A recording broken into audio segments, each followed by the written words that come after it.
SCP-682. Does it even require an introduction? The SCP Foundation thinks this cantankerous reptile needs a serious attitude adjustment, by which we mean they really want to kill it. But as you might have seen in our previous videos on the subject, they don't call this monstrosity the hard-to-destroy reptile for nothing.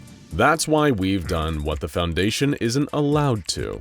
We outsourced the dirty job of squashing this lizard to all of you.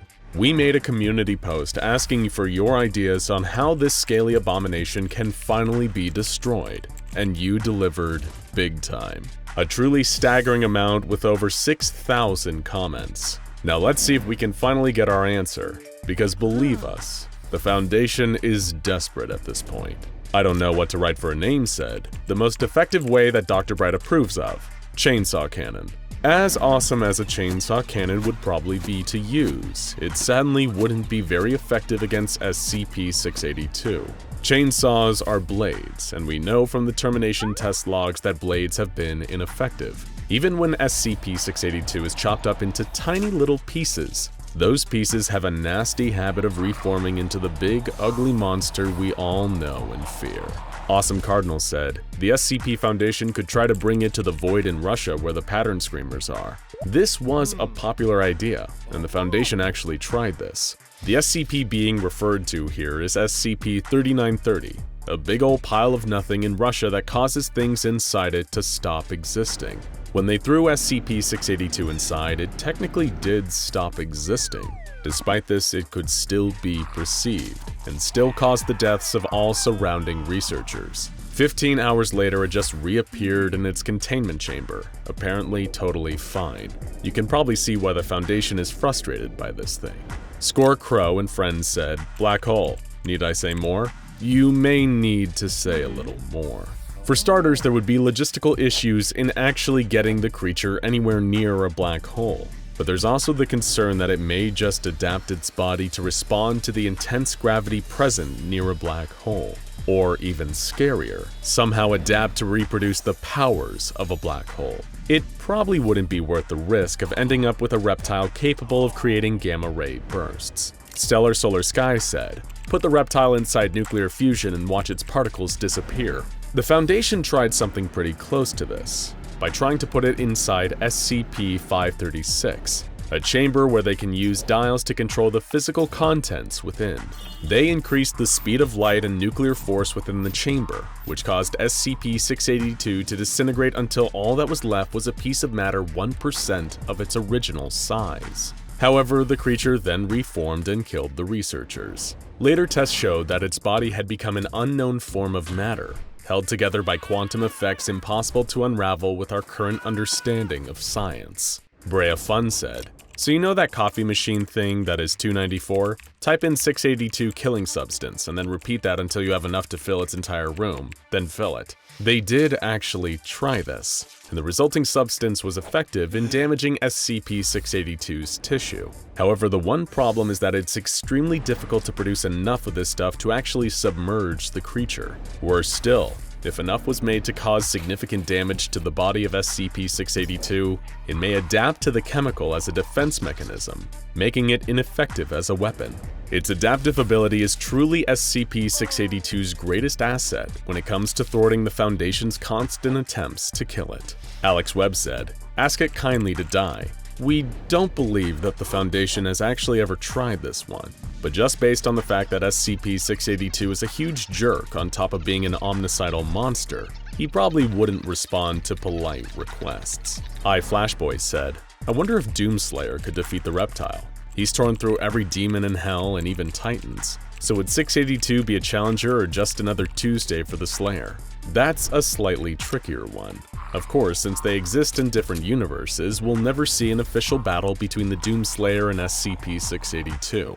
However, given that the Doomslayer's weapons are all conventional, meaning largely based around slashing, crushing, shooting, and blasting, we don't know whether he'd actually be able to slay the beast. That being said, we don't know if 682 could kill him either.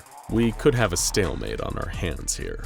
Amanda Brenneman said, "I asked my sister, who's never heard of SCPs, this question, and her answer was, 'You hit it again.' Amanda, your sister may be the one to finally stop this creature. Getting the two of them in the same room may be the biggest logistical problem here.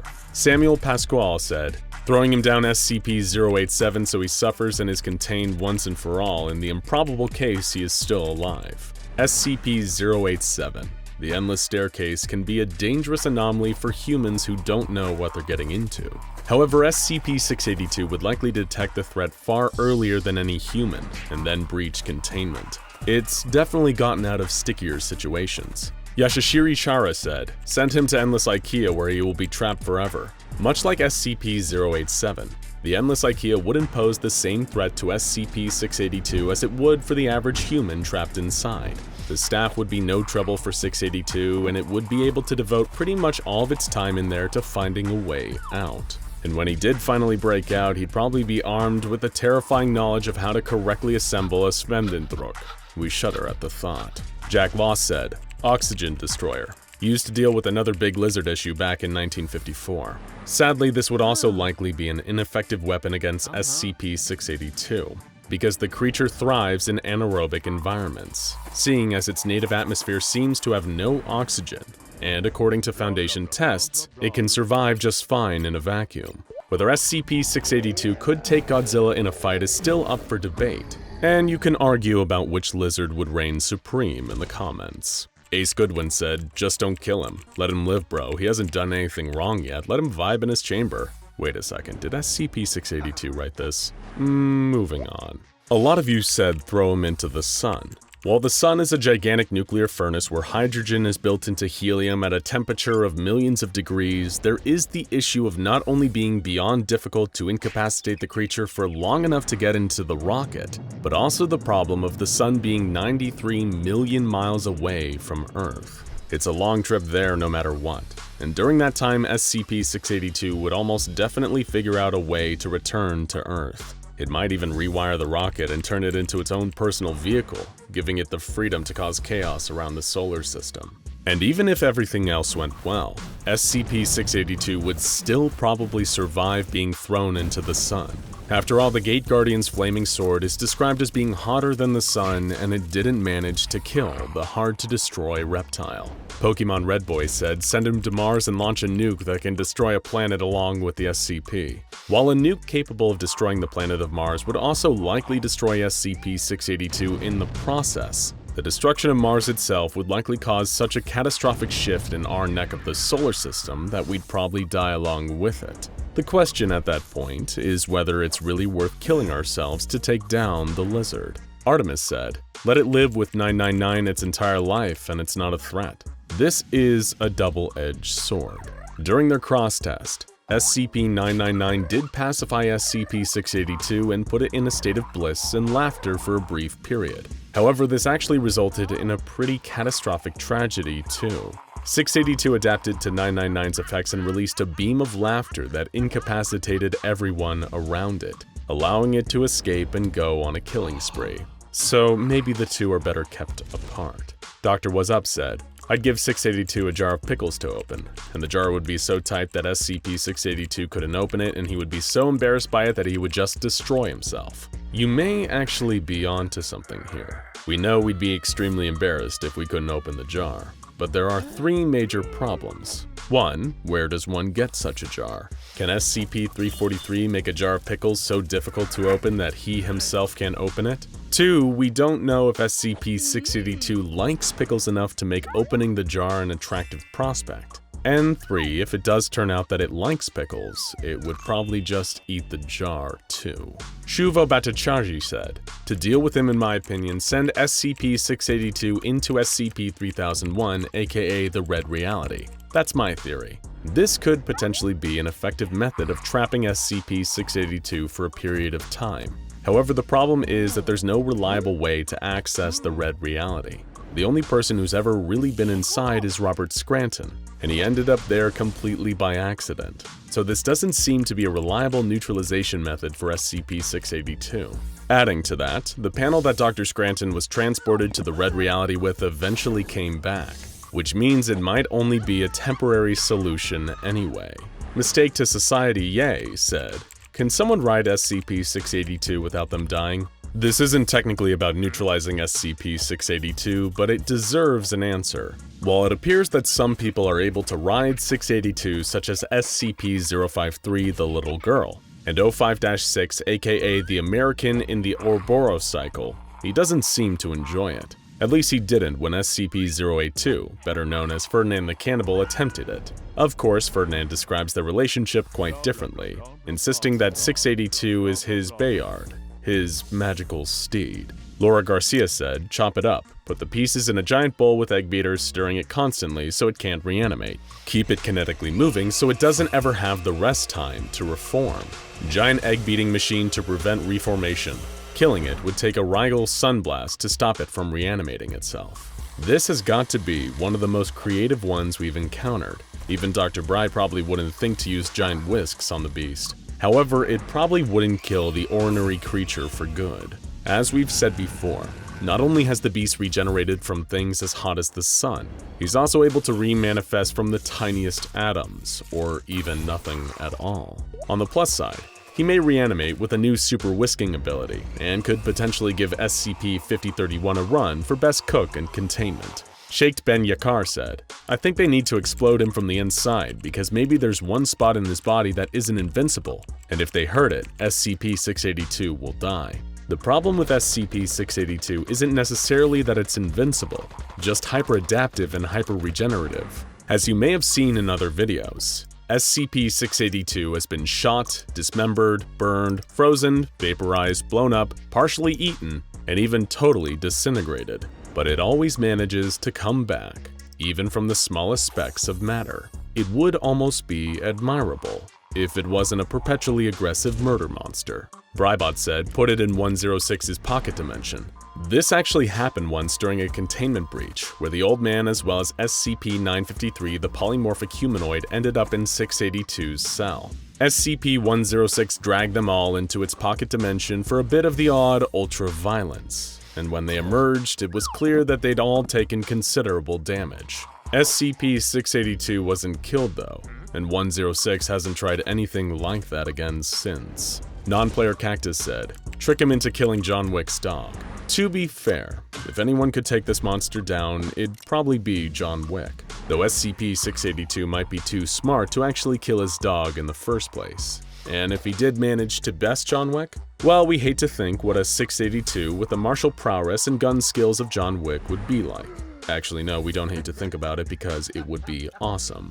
These are just a little taster plate of the huge and varied potential murder methods you've devised for this terrible creature, but there were just too many good ones, so we'll have to save the rest for another day. Which means it isn't too late to tell us yours. Let us know your idea down in the comments. And make sure to subscribe, turn on notifications, and keep an eye on our community tab, so you can be part of the next video.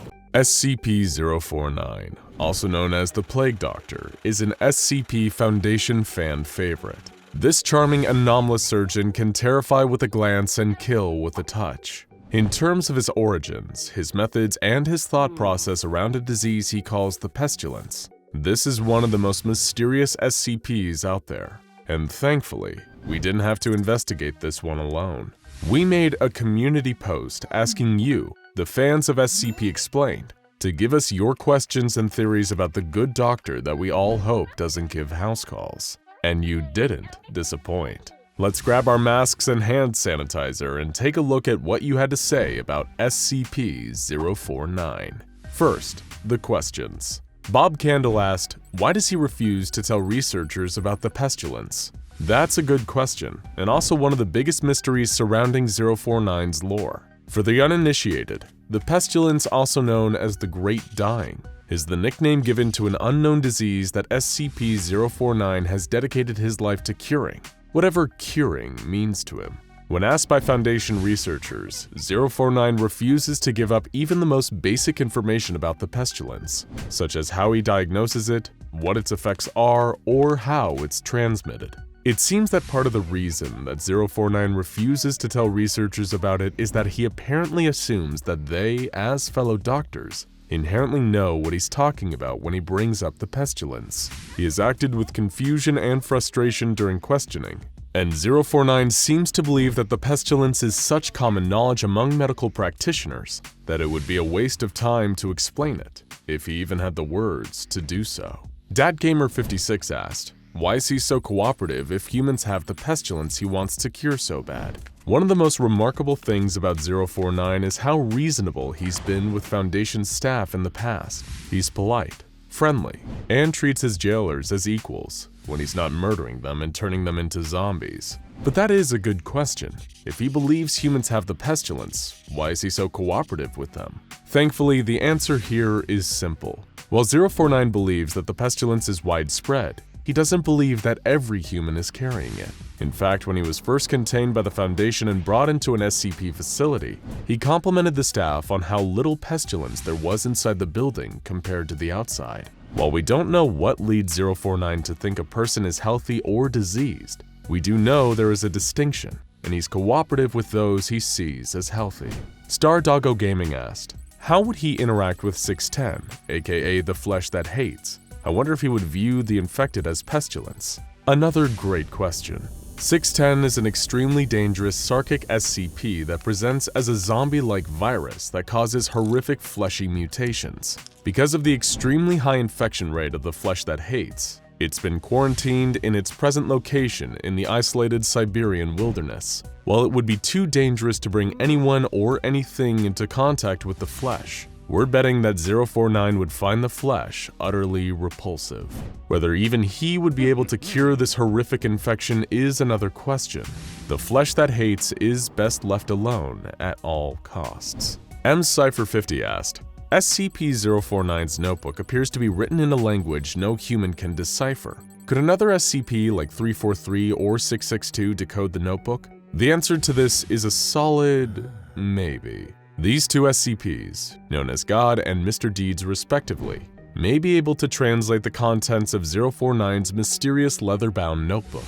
The problem is, given that we've seen 049 is a pretty terrible doctor when it comes to anything other than raising mutant zombies from the dead, the contents of his notebook might just be as useless as the interviews with him have proven to be. That said, it probably is worth a try, just to find out if he's actually been pretending to write this whole time. Green Angel Snake YT asked, do other living creatures like pigs, cats, or literally any animal have this thing he calls the pestilence? What even are the living things he considers cured? To the best of our knowledge, 049 only believes humans can contract the pestilence. How do we know this? This leads us to our next question.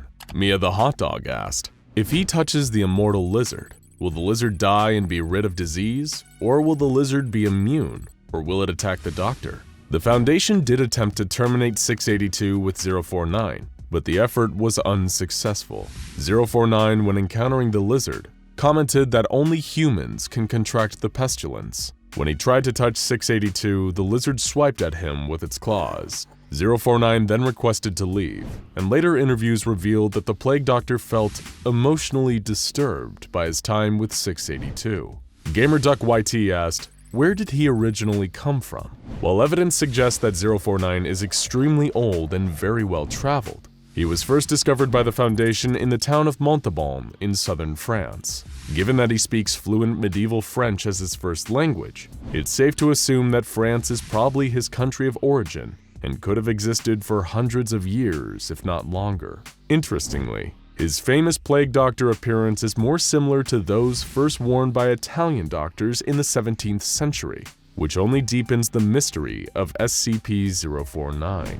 Garrett Eborn asked, why does he insist that he isn't doing harm when he's clearly in violation of his Hippocratic Oath? 049 does seem to regret the harm he causes, but he also believes that the small sacrifices are necessary in the quest to cure the pestilence. Also, a fun little history lesson.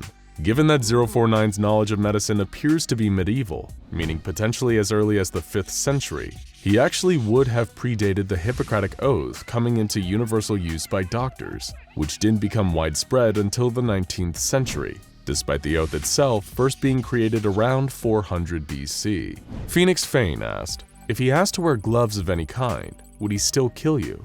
All evidence seems to point to no.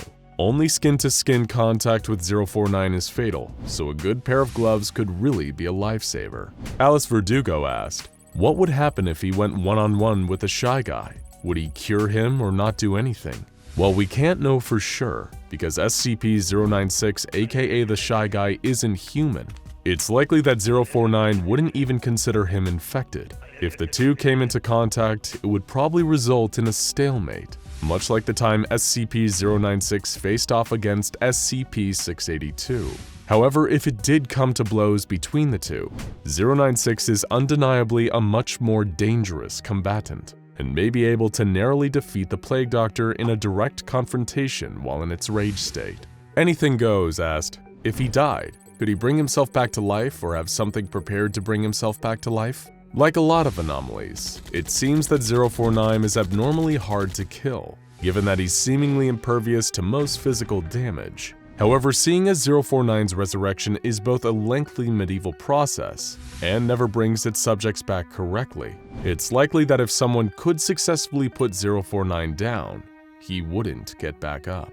I'm Not Coming asked, we know that doctors are wearing masks to protect patients, but is his mask part of his skull or face? All of 049's clothes, including his Plague Doctor mask, are technically part of his body.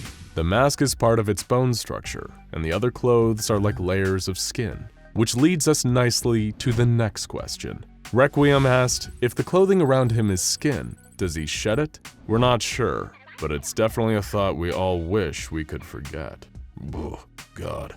Now, let's take a look at some of your more interesting theories. Clarence Ilium theorized, Pestilence is sin and he's trying to take it away. This is certainly an interesting theory. While we can't find much in his file that suggests 049 views the Pestilence as a result of sinful behavior or the concept of sin itself, it's worth considering that his medical background seems to come from medieval times. Medical science was in its infancy back then, and many still believe that diseases were the result of loose morals or even demonic interference. So there might be some truth to this theory. Thomas Hess theorized, I feel like he isn't really bad. All he wants to do is help and cure everyone, but his cure is death. If we're defining bad as a malicious desire to cause harm for its own sake, then this theory holds a lot of water. For all intents and purposes, it does seem that 049 does genuinely want to cure his patients of the Pestilence, and he does seem to express remorse when they die.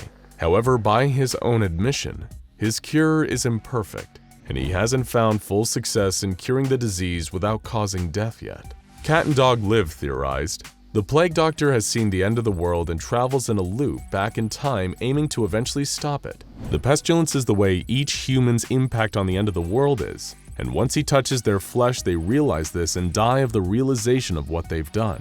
The Plague Doctor may be looking for a human or an SCP that is pestilence-free. For what reason, we don't know. We don't have an awful lot to say about this one because there's no real evidence either way. But given that time travel does seem to be possible in the SCP Foundation universe, it's a cool possibility that we definitely can't rule out. It does, however, leave a lot of loose ends about the gaps in 049's knowledge, such as the fact he doesn't know about the Black Death. Vladimir Lenin theorized, he's the best doctor ever. He cures depression, pestilence, and sometimes his patients even come back from the dead. 5-star rating. This is certainly an extremely charitable way to view SCP-049, one that he himself would likely very much appreciate. However, considering he changes his patients into mindless, zombified mutants, a better course of action may just be to attend therapy. Chaotix theorized, the Pestilence is death. He is literally trying to cure death. Well, this could be one interpretation of why 049 resurrects his patients as zombies. Death is something that affects all living non-anomalous humans, and 049 seems to be selective on which humans it identifies as being infected with the Pestilence. As a result, it is unlikely that the Pestilence refers to death itself. And death is also likely a preferable alternative to being turned into a zombie by 049's experimental treatments. The Blue Guardian theorized, the Pestilence is an entity in our collective unconsciousness described in SCP-5000 Y. This is an extremely interesting theory, and one that could hold water too. If you check out our series on SCP-5000, you'll find that the Foundation discovered a being known as It, hiding inside the collective unconsciousness of humankind. While the Foundation doesn't know about this in our dimension, it's possible that SCP-049 does, and simply doesn't realize that everyone is infected with it yet. But if this is the case, and SCP-049 realizes that the whole world is infected, he's likely to become a much more dangerous anomaly that refuses to cooperate with anyone. Moonleaf's 430 theorized, the Pestilence is the Foundation, and 049 is a disciple of the Scarlet King. This is another incredibly fun theory. However, there are two big problems. The first is that 049 has historically identified people with no Foundation affiliation as being infected with the Pestilence. And the second, even more important issue is that SCP-049 is a highly scientific creature, whereas the Scarlet King hates the very idea of science with a burning passion. As a result, SCP-049 and the Scarlet King are likely natural enemies. And finally, Zerthrax theorized his theme song should probably be Gangsta's Paradise. It's just a speculation though. On this theory, we wholeheartedly agree. And there you have it. Thanks to everybody who sent in their great questions and theories about SCP-049. Keep an eye on our community post to see what anomalous entity we need your thoughts on next. Got an SCP you'd really like us to cover in a video like this in the future? Let us know down in the comments. And remember to stay safe and healthy, because if you start feeling a little under the weather, you can expect a visit from SCP-049 sometime soon. It was just a job. You were meant to be mopping floors and cleaning toilets at the Johnston Labs and Pharmaceuticals Research Center for minimum wage, and you were happy about it, grateful for any kind of employment. You didn't even know that the company signing your checks was the SCP Foundation, an organization dedicated to securing and containing anomalies and protecting humanity from their negative effects at any cost. And today, you're going to find out exactly how steep that cost can be. The Johnston Labs and Pharmaceuticals Research Center isn't actually a research center at all. It's a Foundation front business, with a building solely dedicated to the containment of a single anomaly, SCP-3700. But again, you're just the janitor. It's not like they would bother telling you what's being contained here. If it breaks out, you won't even know what's killing you until it's too late. It begins like most classic horror stories on a dark and stormy night. You're mopping up a silent hallway, whistling a little tune to yourself, when rain starts hammering down on the window next to you. Not long after, you see a bolt of lightning split the distant sky, followed by an immense thundercrack. Soon after, you hear screaming and panicking from below, frantic footsteps, then the flashing lights and sirens. You think back to your employee orientation. These flashing lights and wailing sirens can only mean one thing: containment breach. You run for it, not even knowing what you're running from. You bring your mop and bucket with you, perhaps just out of habit. You seek refuge in the only place in the facility that truly seems to belong to you, the broom closet. The alarm blares as you lock yourself in the closet. You're shaking with terror and can hear the screaming of your colleagues. You hear more noises, running, scrambling, a wet dripping sound, gunshots, and then silence. All this time you can't help but wonder, why isn't anybody coming to help us? After a while, the only thing you can hear is the rain and the distant thunder. It's been hours. You've only managed to stave off dehydration by drinking the filthy water from the mop sink, but at least it seems like the chaos outside has died down. Carefully, you open the door and peek out of the closet. Darkness, but no detectable movement. Now's your chance and you make a break for it, creeping down the hall. The dark hallway is suddenly lit up by lightning, and you can see that there are bodies everywhere. You step over the corpse of Dr. Cawthron, one of the few scientists working here who actually knew your name. If you can make it to the security office, you might be able to radio for help, or maybe access a computer terminal. On the way to the office, you hear another horrific scream start to echo through the complex before it's cut off by a thunderclap. You have to ignore it though, and push on. When you enter the security room, you see that the head security officer, Nichols, is already dead. His body has been cut open from neck to groin, gutted. The anomaly, whatever it is, has already been here. You access the computer terminal and open the file for SCP-3700. You're warned that as janitorial staff, you have level 0 clearance, and as a result, information will be omitted from the files you access. It doesn't matter. You press on and open up the file. Both the object class and the description have been redacted. You can only see the special containment procedures. They dictate that 3280 is to remain contained at the Johnston Labs and Pharmaceuticals Research Center until long-term containment procedures can be drawn up. If the entity ever reaches beyond sublevel 2, the facility enters full lockdown mode. Not even information is allowed in or out of the facility, as this could result in an XK-class end-of-the-world scenario. In other words, nobody is coming to save you. The only other information on the page is a picture of a lightning storm, much like the one you find yourself in right now. Lightning flashes in the hall. You dart around paranoid, knowing the anomaly could be anywhere. All you can hear now is the quiet drip, drip, drip of blood coming from the body of Security Officer Nichols. Whatever this thing had done to him looked painful. You try to remember him as he was in life, and then a revelation hits you. A security officer probably has a lot better clearance than a janitor.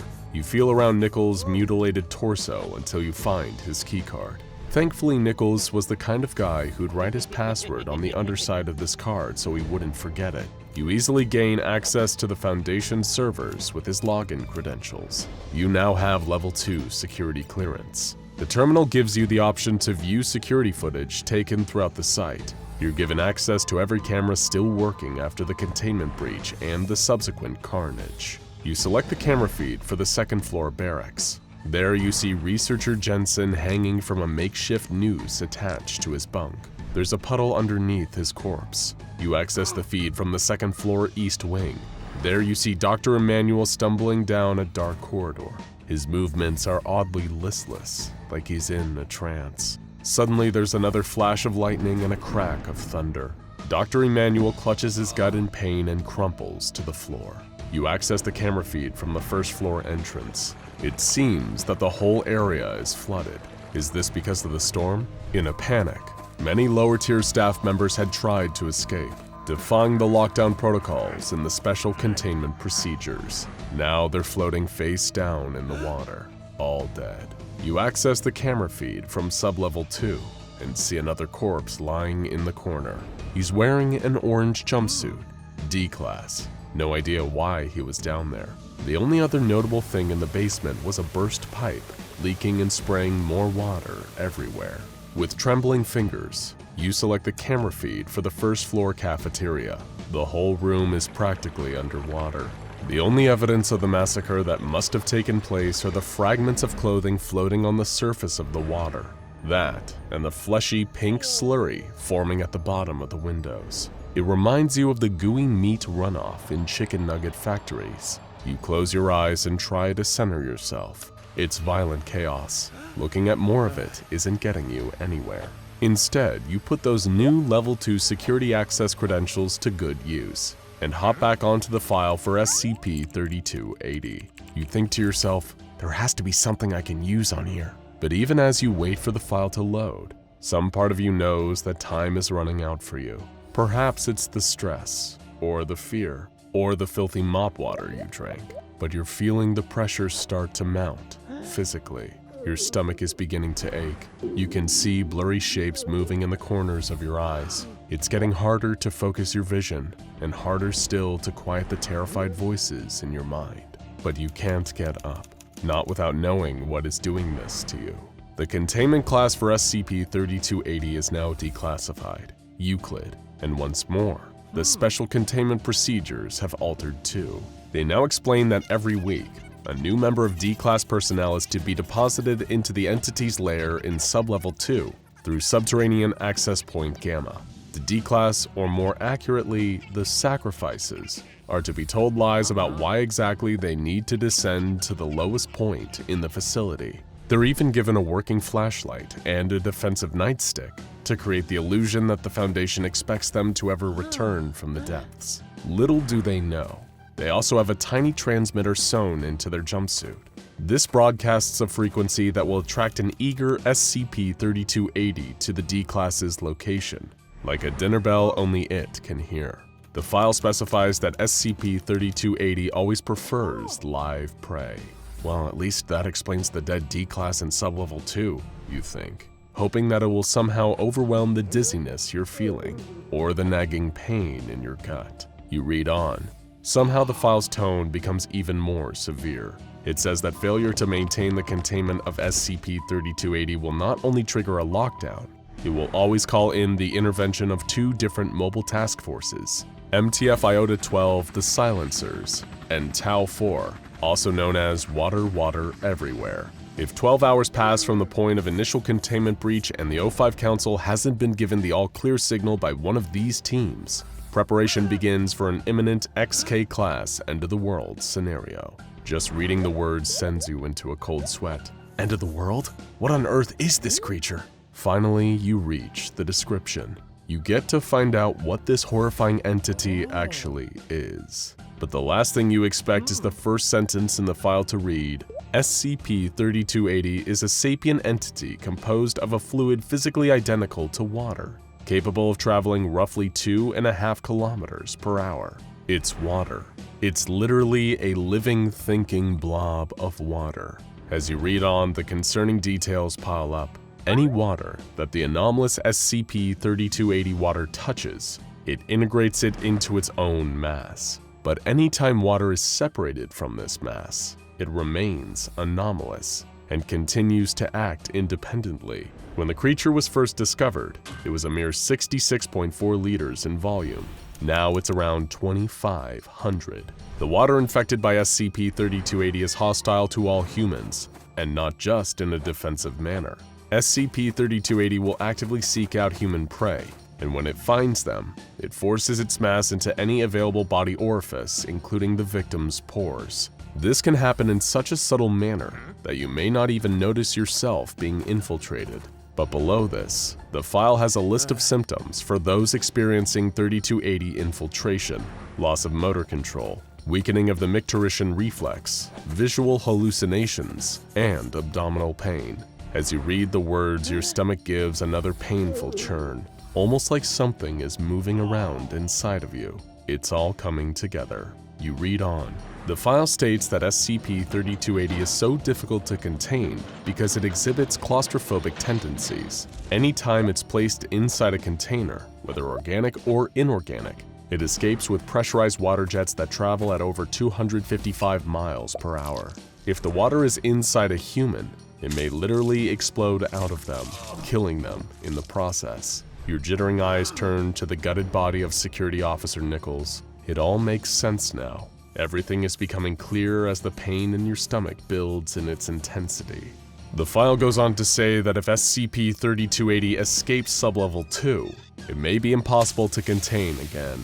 If 3280 ever escaped the site proper, it would indeed cause an XK-class end-of-the-world scenario to unfold, as 3280 merged with our water cycle and destroyed all of humanity on a global scale. It would become truly impossible for anyone to escape. You can't read anymore. The pain in your stomach is unbearable. You jerk from your seat and stumble out into the hall, doubled over in agony. You can feel it pulsing in there, fighting its way out. It must have gotten in through the filthy mop water you were drinking. You didn't even know it, but your fate has been sealed for hours. You've been a dead man walking. The hum of pain builds in your ears and renders you almost deaf. All you can hear is the pattern of rain and distant thunder. You collapse against the glass, feeling the coolness of it against the skin of your face. And in that moment, you see the water droplets on the window pane reverse direction. They're slithering up the glass towards your face in defiance of gravity. Then you realize it's all over. And not just for you. SCP-3280 has escaped. It's out there, and it's going to drown the entire world. As you collapse to your knees and prepare to be torn apart from the inside, your final thought is that at least you won't be alive to see it. You're a new SCP Foundation researcher on tour of Site-17, familiarizing yourself with the location and its many anomalous inhabitants. It's the second largest Foundation containment site out there, and it's also the kind of job that most junior researchers dream of. Low-risk humanoid containment, baby. Most of the inhabitants in your sector are cordial, willing to comply with orders from staff, and seem, for all intents and purposes, pretty much human. You pass from door to door, looking through the viewing hatch of each one. You can't believe what you're seeing. It's a wonderful who's who of anomalous humanoids. You see the wise, bearded face of SCP-343, known to some as God. You see the blue eyes and shining blonde hair of Iris, SCP-105 looking wistfully into a Polaroid picture. You see the tanned, melancholic face of Kane, SCP-073, as he stares off into the middle distance. Face after face after face passes. You can see yourself getting more familiar with each one. Yes, your time here will be… Wait, was that Hitler? You stop and walk back to the door you just passed, where you can't help but stop and stare in disbelief. Yes, it's him! It's gotta be him! You recognize the unpleasant sneer, the hideous comb-over, the silly little toothbrush mustache. The SCP Foundation seems to have Adolf Hitler, the former leader of the Third Reich in World War II, in active containment, and his designation is SCP-2430. You've seen killer toasters and masks that can take over people's minds, but you've never seen anything as surreal as this. You immediately run to your superior and ask how and why Hitler is in one of the Site-17 humanoid containment cells. Buckle in, because we can guarantee it's one of the most insane stories you've ever heard. It's late April, 1945, and the Soviets are rampaging through Nazi Germany, destroying everything in their path. The German forces have been nearly obliterated, and Hitler and the rest of his Reich Chancellery have retreated to a secure bunker beneath Berlin. There on April 30th, 10 days after his 56th birthday, Hitler died. This was truly unfortunate for the Soviets, as they wished to have had the chance to kill him themselves. 2 days later, Soviet forces stormed the Führer bunker. It was little more than a formality at that point, as the news of Hitler's death had already gone public. By the time they arrived, all that was left of Hitler was a pile of mostly burned remains. A fitting end for someone who had caused the same cruel fate for so many others. They collected what was left of Hitler's body and brought it back to the fatherland, a kind of trophy for their nation. But Hitler dying before Joseph Stalin could get his hands on him was not what Stalin wanted. Hitler had not only caused the deaths of millions of Russians, he had personally betrayed Stalin's trust. And when you betray Stalin, bad things happen to you. Very, very bad things. 2 years earlier, in 1943, Soviet forces had raided a camp in Genowiska, belonging to the Obscura Corps. Think of them as the Nazis' own version of the SCP Foundation, who were hell-bent on gathering anomalous people and artifacts to increase the power of the Third Reich. They were a far more militant offshoot of the Thule Society, a group that described itself as a study group for Germanic antiquity. While this may seem innocent, the Thule Society was actually a racist cult, closely aligned with the goals and ideas of the German Nazi Party. Many have also speculated that they were heavily involved in the occult, and it's this mysticism-obsessed offshoot that went on to form the Obscura Corps. And in their Genowiska base, they'd obtained 100 pieces of enchanted occult flesh with human skeletons embedded in each of them. This flesh was believed to originate from the mythological Sarimnir, the beast hunted and eaten again and again by the pantheon of Norse gods, having the qualities of both a wild boar and a goat. The flesh can bond to skeletons and give them a quality somewhat like immortality. Any flesh cut from them will regrow time and time again if given a rest period. Now that he had both the flesh of Sarimnir and Hitler's burnt remains, Stalin had an idea. A perfect way to not only bring satisfaction to the Russian people and the world, but to finally exact the true revenge that Hitler had denied to him. He called it Project Judica, namely after the very bottom level of hell reserved for betrayers like Judas. A perfect tribute for an old ally turned enemy. He couldn't kill Hitler before, but if Stalin was going to get the chance, Hitler needed to live again. For years, Stalin's top scientists tried to use arcane methods to resurrect Hitler by combining his remains with the flesh of Suramir. At times, they even came close to creating a new Hitler, but there was one huge issue. The creature they created could not feel pain, and for Stalin's plans of violent and painful retribution, the lack of suffering simply would not do. They destroyed what they had created and went back to the drawing board. Stalin would stop at nothing to get what he wanted, even if it meant breaking every law of nature in the process. In order to make his twisted dream a reality, Stalin formed an unholy alliance with a group known as the Uralic Fleshcrafters, a neo-Sarkic cult that was a branch of the nightmarish religion of Sarkicism. This group essentially worships avatars of flesh, corruption, and disease, and are behind some of the most terrifying and disgusting anomalies out there, including the flesh that hates and the bone orchard. True Sarkicists, who show the proper devotion to their vile deities and know the right rituals to contact them, are often granted anomalous powers that spread the Sarkic influence further across the known dimensions. These powers will usually involve having a supernatural ability to manipulate the flesh of themselves and others, allowing them to enhance their bodies, cheat death, and warp their enemies beyond repair.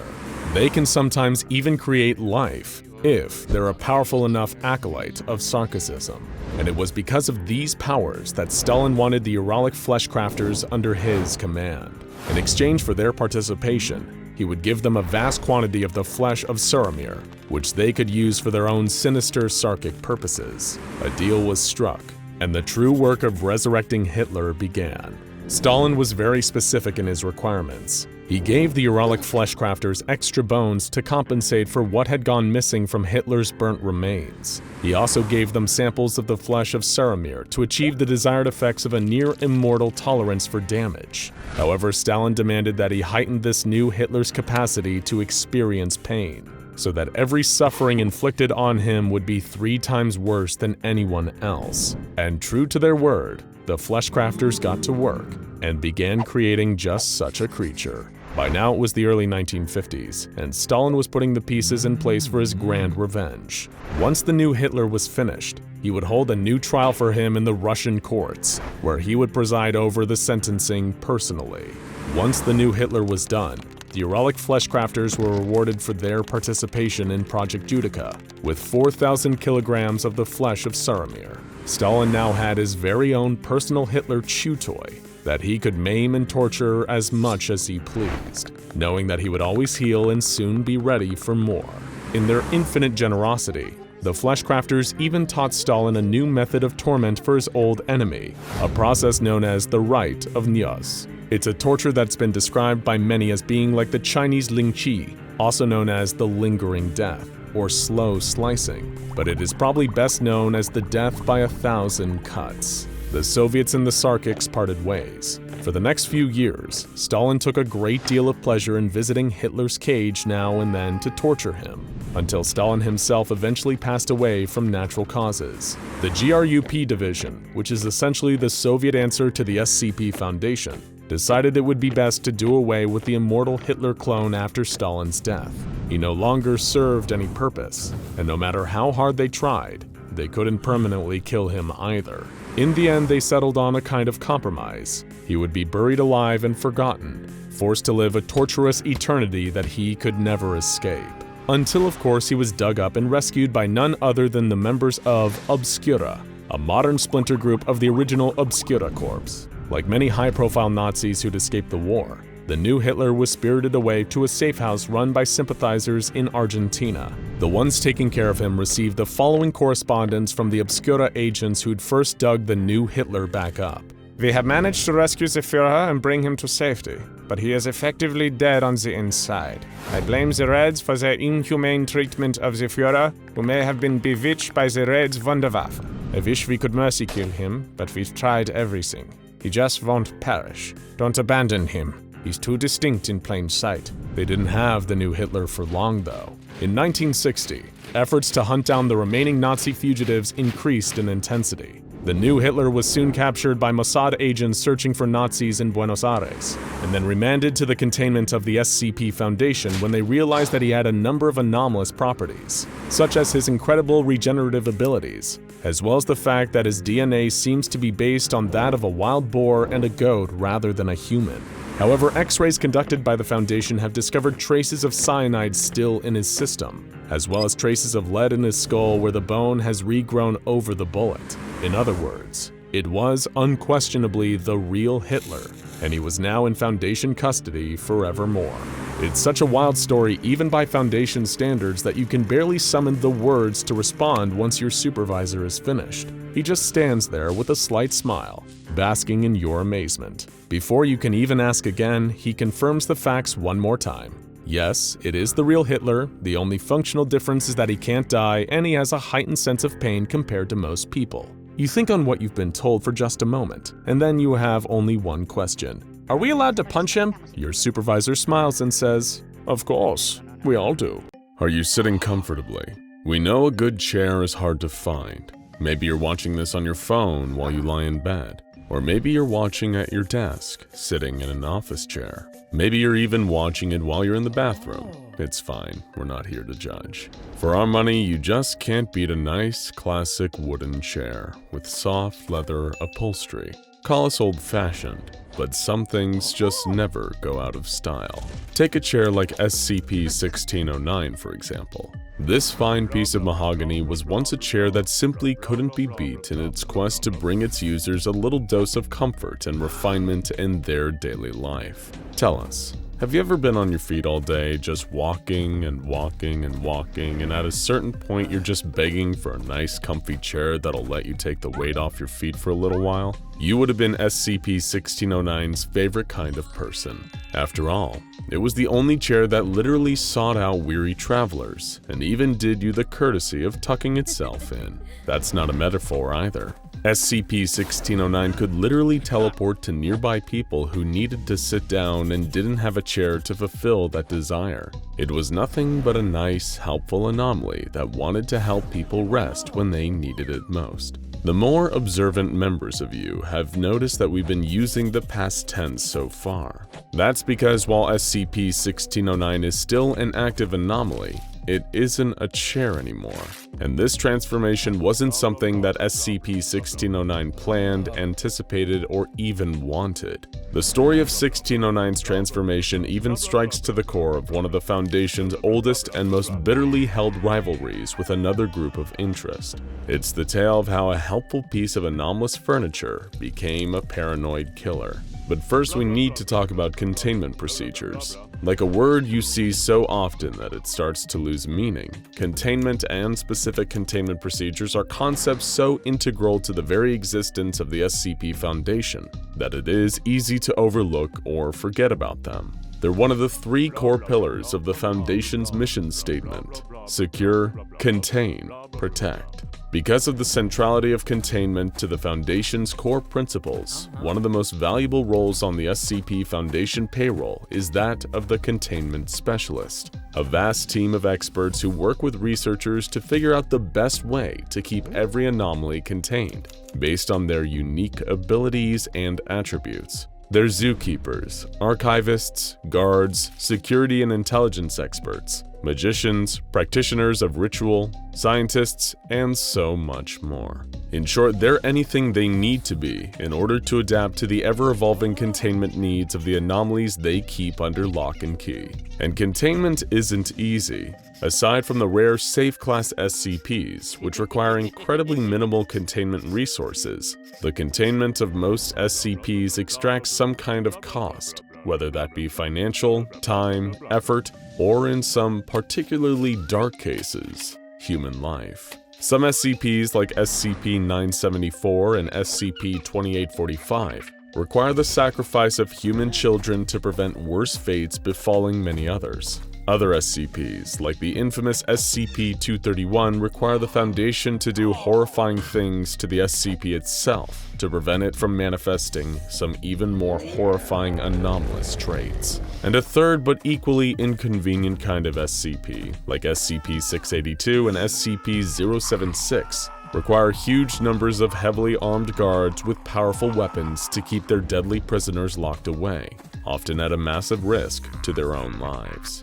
Containment isn't easy, but it's ultimately the very thing that makes the SCP Foundation the organization it is. If they were instead on a quest to kill and destroy every anomaly they could get their hands on, then they'd be the Global Occult Coalition, the UN's answer to the SCP Foundation that prefers to seek, disable, and destroy rather than secure, contain, and protect. It's the primary characteristic that differentiates these two titans of the anomalous world who regularly come to blows. And right at the heart of that difference is SCP-1609. As we mentioned earlier, SCP-1609 went through a transformation that changed everything, but the SCP Foundation never actually knew about the anomaly prior to that transformation taking place. It first came to their attention when it literally manifested within a containment cell in Storage Site 08, making the rare move of willingly submitting itself to the Foundation containment. But what showed up in that cell certainly wasn't a chair. When 1609 appeared, all it looked like was a pile of trash, specifically splinters, wood chippings, furniture nails, and scraps of bleached leather and fabric. Anything that suddenly infiltrates a secure Foundation containment site is cause for concern, even a bunch of wood scraps. So the site director sent in an armed guard to investigate the mysterious pile of debris. Researchers watching over a surveillance feed were surprised when the guard suddenly entered a state of heightened distress. He fell to his knees, coughing and spluttering until he expelled a considerable amount of blood from his mouth and nose. He then collapsed on the ground next to the pile of debris, dead. An investigation following this incident found that the guard had died after a sudden influx of jagged metal and wood had teleported inside of him, tearing his lungs apart from the inside, and causing the guard to die a painful and horrific death. Naturally, the site personnel were somewhat concerned by this development. They sent in a D-Class to investigate further, but were surprised to find that the D-Class in question was somehow completely fine. The pile of debris that would soon be designated SCP-1609 made no attempt to harm the D-Class as it had the guard, and finding out why this was the case came as a side effect of figuring out exactly what had happened to SCP-1609. Through a rigorous investigation involving more than one secret Foundation mole, they discovered that SCP-1609 had previously been in the possession of, you guessed it, the Global Occult Coalition. Back then, it was just a helpful chair you once knew and loved, until the GOC had the bright idea of forcing it into a wood chipper in order to destroy it due to its connection to someone called the Carpenter. But all the GOC's attempt actually succeeded in doing was altering its form, and completely changing its personality. To put it in simple terms, SCP-1609 is now a pile of possibly sentient teleporting wood and metal chippings that suffers from a nasty case of PTSD. The incident with the wood chipper traumatized SCP-1609, and its anxiety is triggered by anything that reminds it of the GOC or the wood chipper incident. This includes wearing formal clothing, lab coats, protective clothing, jumpsuits, and particularly body armor, but also includes anyone carrying weapons, appearing outwardly aggressive using common GOC lingo, or even mentioning the GOC in SCP-1609's proximity. If any of this happens, it's extremely likely that SCP-1609 will resort to its only natural defense mechanism, which is teleporting its debris into the lungs of anyone it considers to be a threat. The guard had received this grisly punishment because his clothes, weapon, and overall manner caused SCP-1609 to regard him as a threat and react accordingly. You may think this is overkill on 1609's part, but if you were just trying to help out the chairless people of the world and someone fed you into a wood chipper, you'd probably be a little jumpy too. Since these early days, the Foundation has learned to apply a more tender touch when it comes to dealing with SCP-1609, and the brilliant containment specialists even figured out a way to keep 1609 happily contained by placing it in a flower bed inside its containment chamber, where its wood chips get to serve as mulch for a variety of flowers and plants. All attending researchers and guards dress in plain clothes and adopt a loose, pleasant attitude while inside. Whenever they're around, they make a point of saying how beautiful the flower bed is, so that the disfigured anomaly that only ever wanted to be helpful can still feel like it's doing something nice. Because of these containment procedures, breaches involving SCP-1609 have remained in the single digits. It is a perfect example of less really being more when it comes to containment.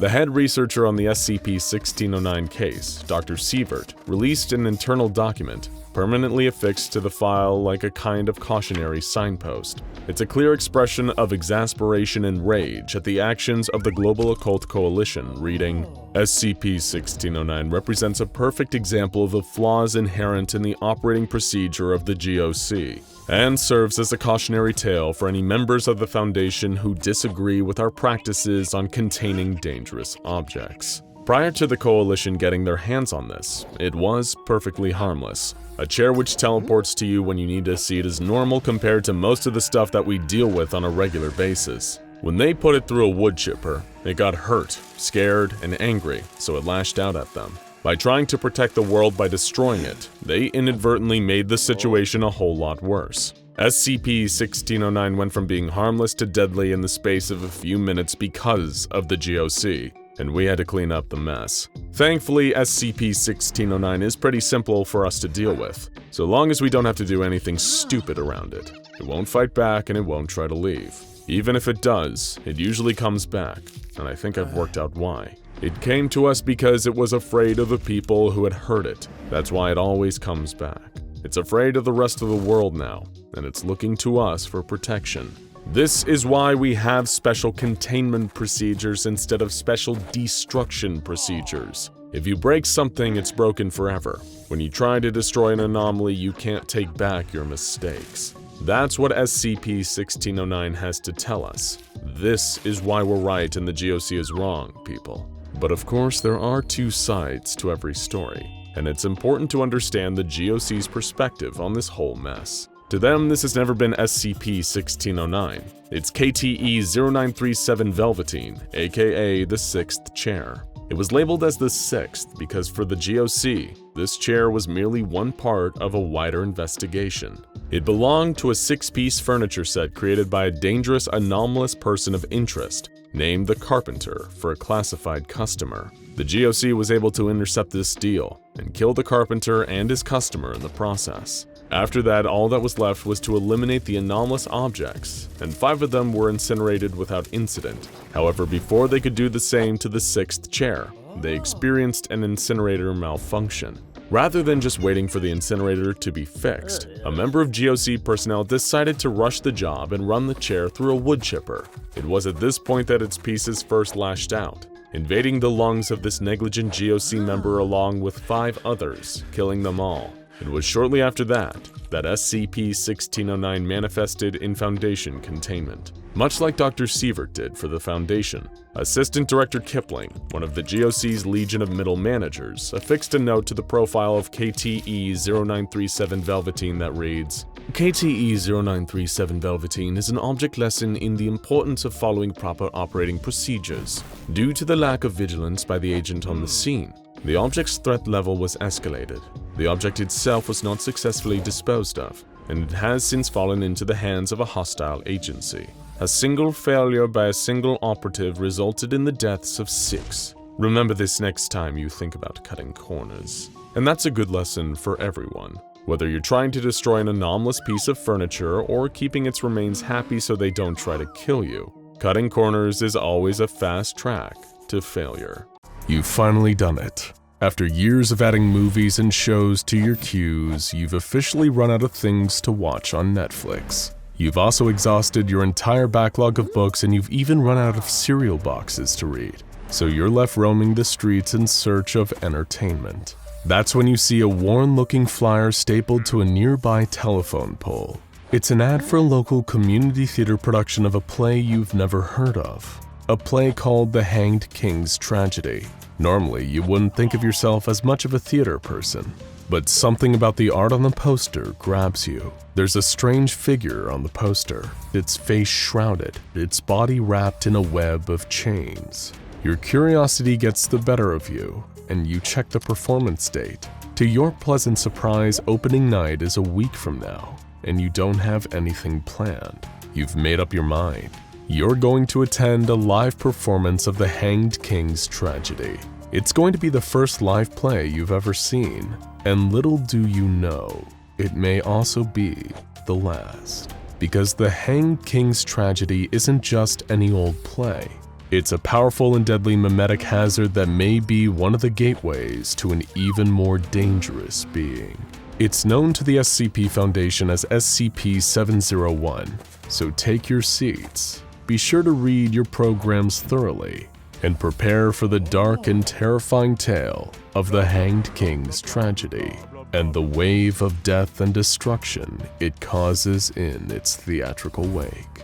But how could you know any of this? While you head home to make dinner, looking forward to seeing the new play next week, the local thespians are hard at work performing dress rehearsals. The director, one Marcus Fitch, happened upon a copy of the play while looking for Carolinian theater that's a little more family-friendly than some of the Shakespearean classics. When he'd first discovered the Hanged King's tragedy on a theatrical forum, it was described as being similar to Shakespeare's Hamlet and Titus Andronicus, but the violence was largely offstage and implied, with a lot of the play's nastier elements glossed over, perfect for audience of all ages.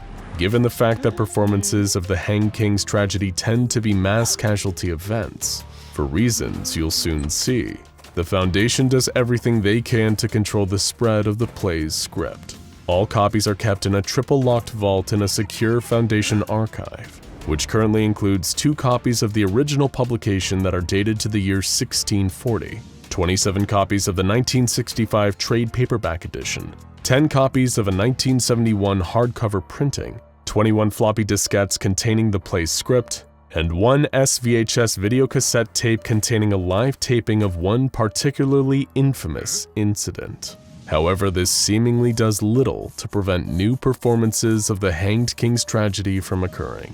The text of the play continually pops up online, often under different or misspelled titles, preventing Foundation web crawlers from keeping track of them all. Nevertheless, the Foundation does everything in its power to detect and stop performances before they can go ahead.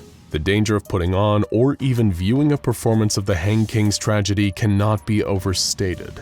It's believed that, in the almost 300 years since its original publication, it's claimed 10,000 lives through performances at the very least. And if you're in attendance, dying quickly is one of the better outcomes. The origins of this mimetic virus are just as mysterious as the power that seems to drive its effects. The play never had a declared author, and the publisher, one William Cook, disappeared from all historical records after the play's publications. Performances have been varied over the 300 years the play has been active. It's been spotted everywhere, from British university drama troupes to American high school plays. In what could have been an even more disastrous tragedy, a television adaptation of the play was almost broadcast by the BBC before the Foundation stepped in and put a stop to it.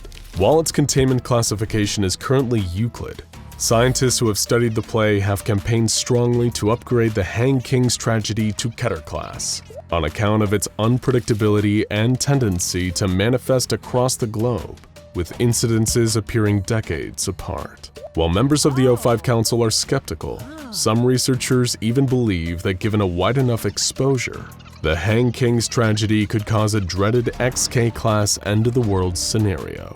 It is that dangerous. At this point, you're probably wondering, what exactly is the Hanged King's tragedy? What's the play even about? As the name suggests, the play is a tragedy and takes place over 5 acts during the Carolinian era, portraying the drama of the royal court much like a number of plays from that time did. It takes place in the city of Serco, the capital of the mysterious fictional kingdom of Trinculo. The focal point of the play is the conflict between Gonzalo, the illegitimate king of Trinculo, and Antonio, the true heir to the throne. Before the start of the play, the previous king of Trinculo, King Sforza, had been betrayed and murdered by Gonzalo. Gonzalo led Sforza into the woods, where he and his men subdued the king and hanged him from a nearby tree like a common criminal. Hence the Hanged King's tragedy.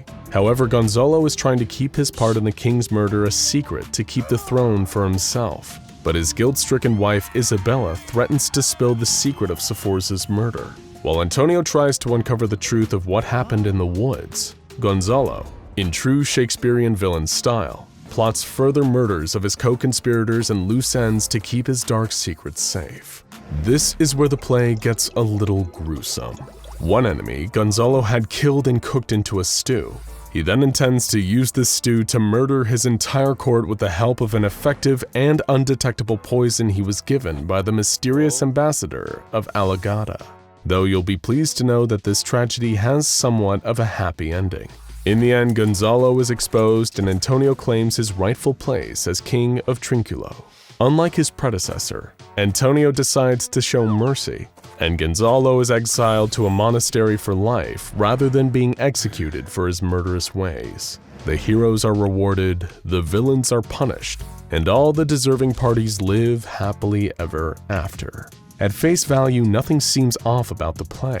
If you're familiar with other works of the era, you might even find yourself getting bored while reading it. How can something this normal be the cursed play that claims so many thousands of lives? But this play's unassuming nature only serves to make it more dangerous. It doesn't appear that the mimetic hazard is caused by simply reading the play. Like all good theater, it only truly comes to life on stage. And your local production of the Hanged King's tragedy is no exception.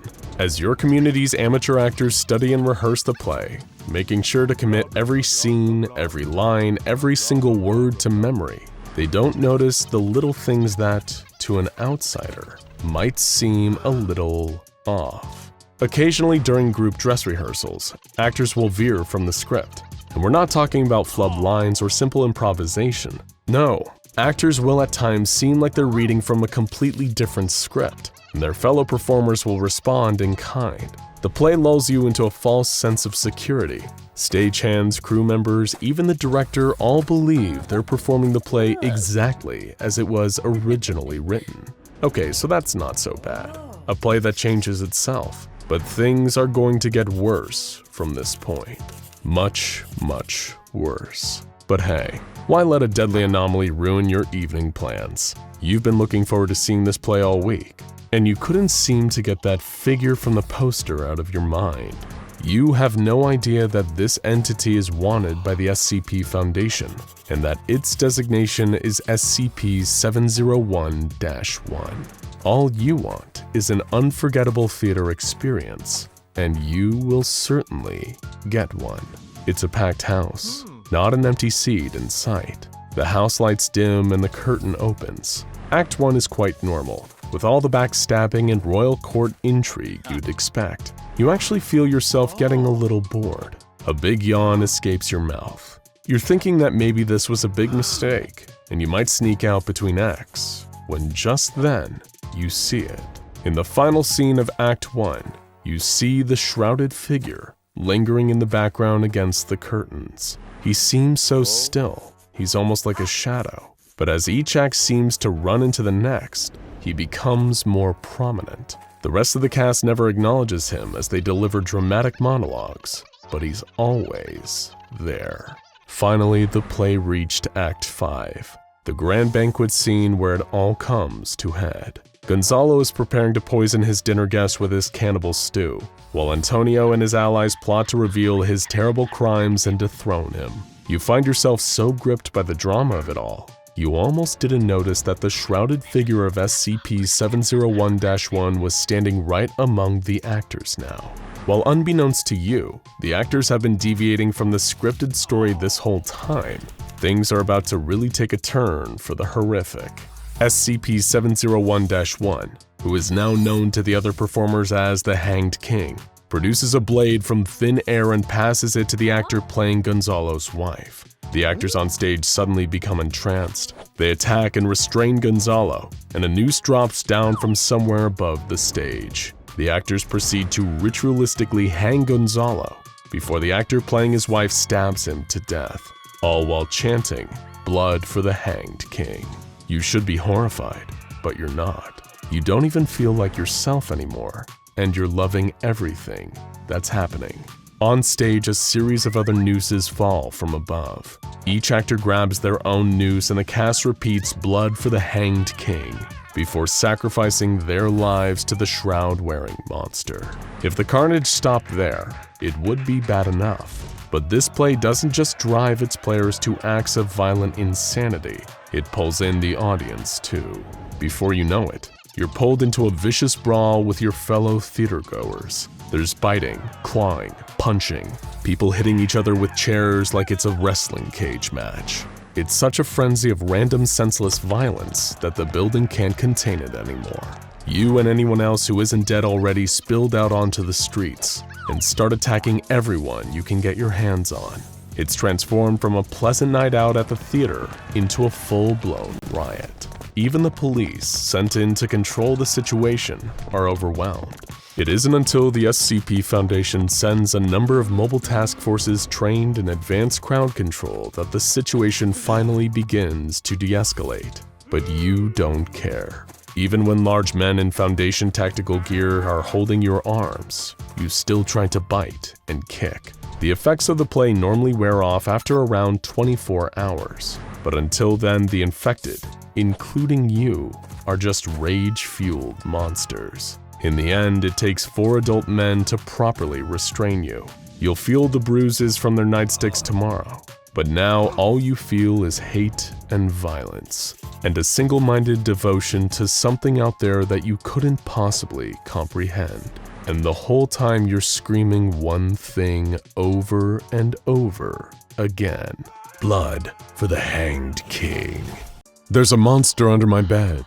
Almost every parent has heard their kids make the claim, and it's usually nothing more than some unusual shadows, or at worst a household pest scurrying around. Parents usually tell their child to go back to sleep, or maybe try to dispel their fears by shining a light under the bed. It's a childhood rite of passage, and one that usually passes soon enough. But for one young woman in Missouri, the monster under her bed was very real and very dangerous. SCP-3887-A doesn't seem like she belongs in a containment facility. She's a 24-year-old woman who lived a quiet life in her hometown until things went horribly wrong. She doesn't appear to possess any special abilities, and the Foundation is able to contain her without any difficulty. But wherever she goes, death and destruction follow.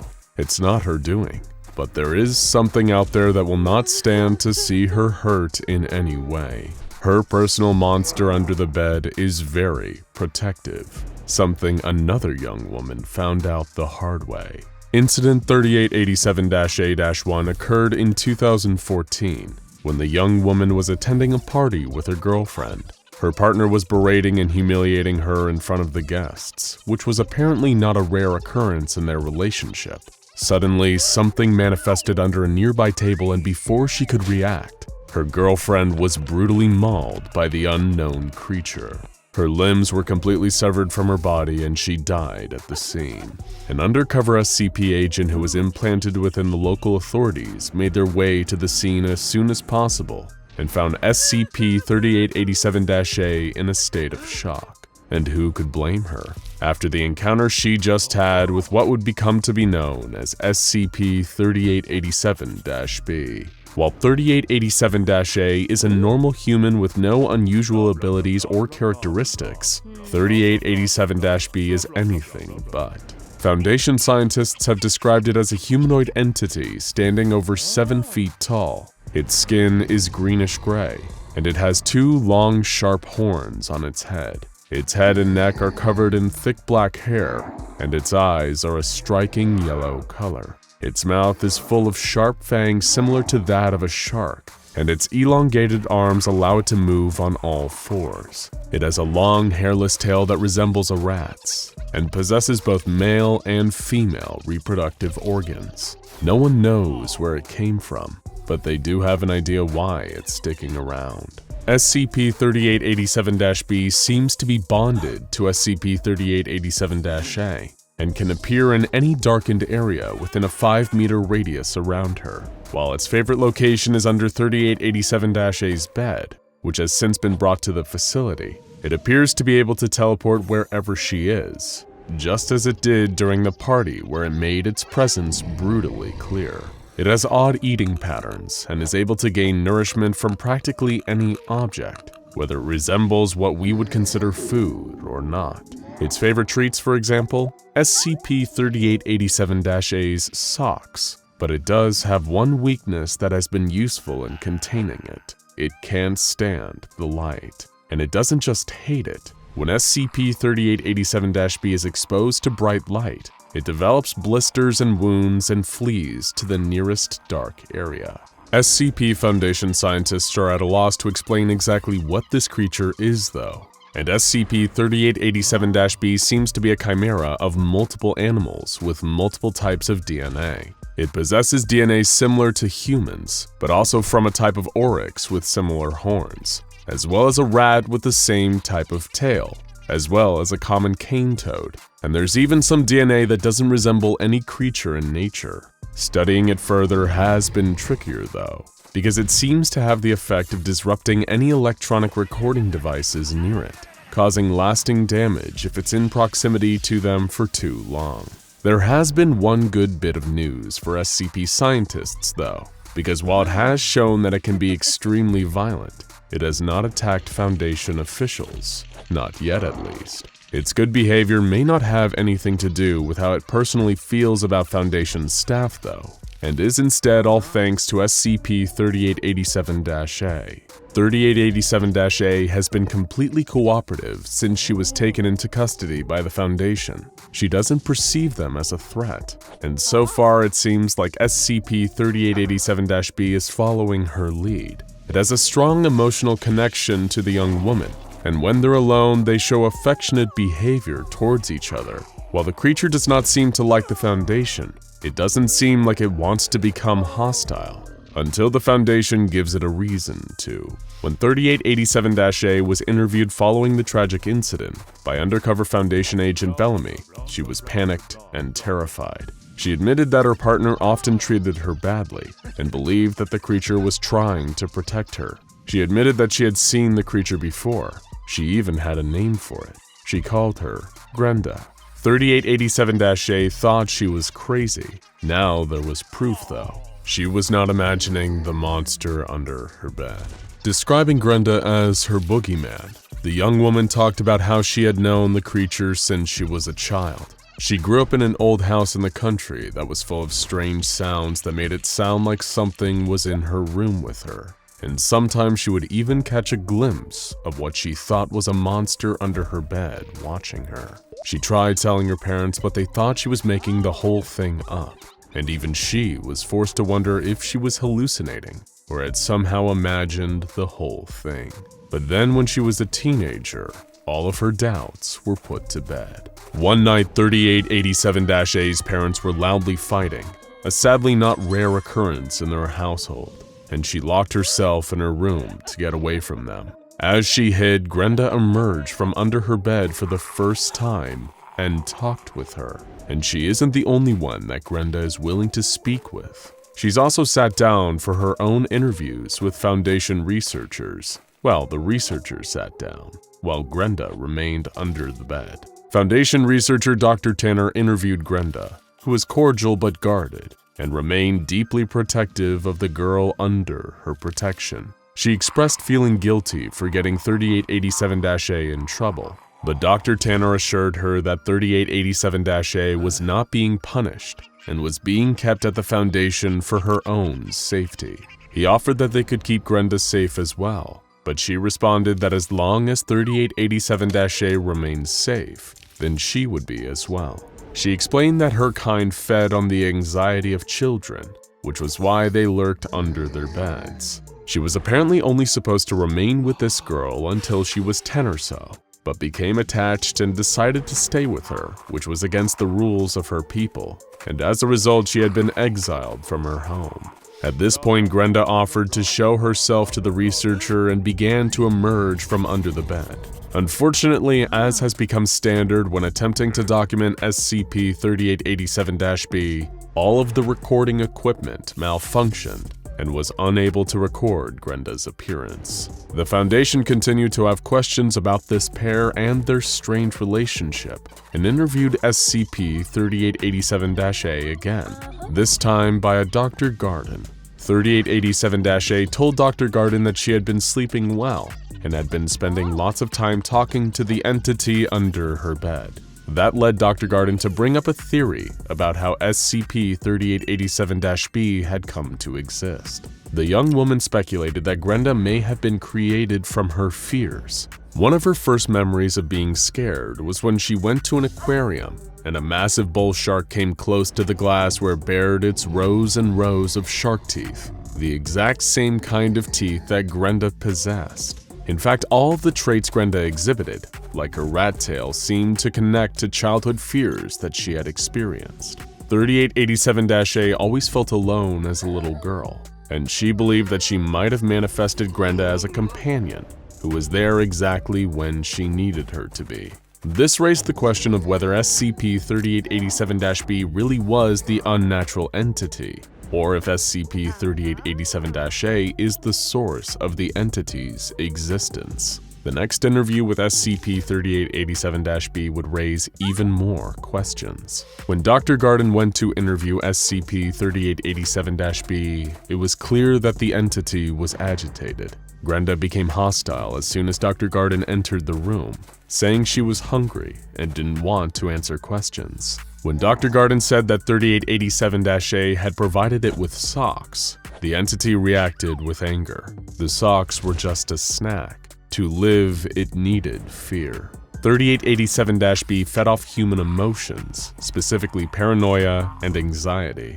SCP-3887-A used to be full of them, but now she was unusually calm in the facility, and it was having a bad effect on her companion. When Dr. Garden promised to talk to supervisors, the creature became more agitated and reached out from under the bed, grabbing Dr. Garden and pulling her under the bed. No one knew what would happen to Dr. Garden under the bed, and SCP-3887-A was quickly summoned to try to calm her companion down. But when she called for Grenda, there was no response. It was feared that Dr. Garden had been lost to the area under the bed that no one can access. But then 13 minutes later, the doctor suddenly emerged from under the bed. She was bruised, soaking wet, and missing articles including shoes, socks, and her glasses. Later interviews with Dr. Garden would give the best picture yet of where SCP-3887-B comes from.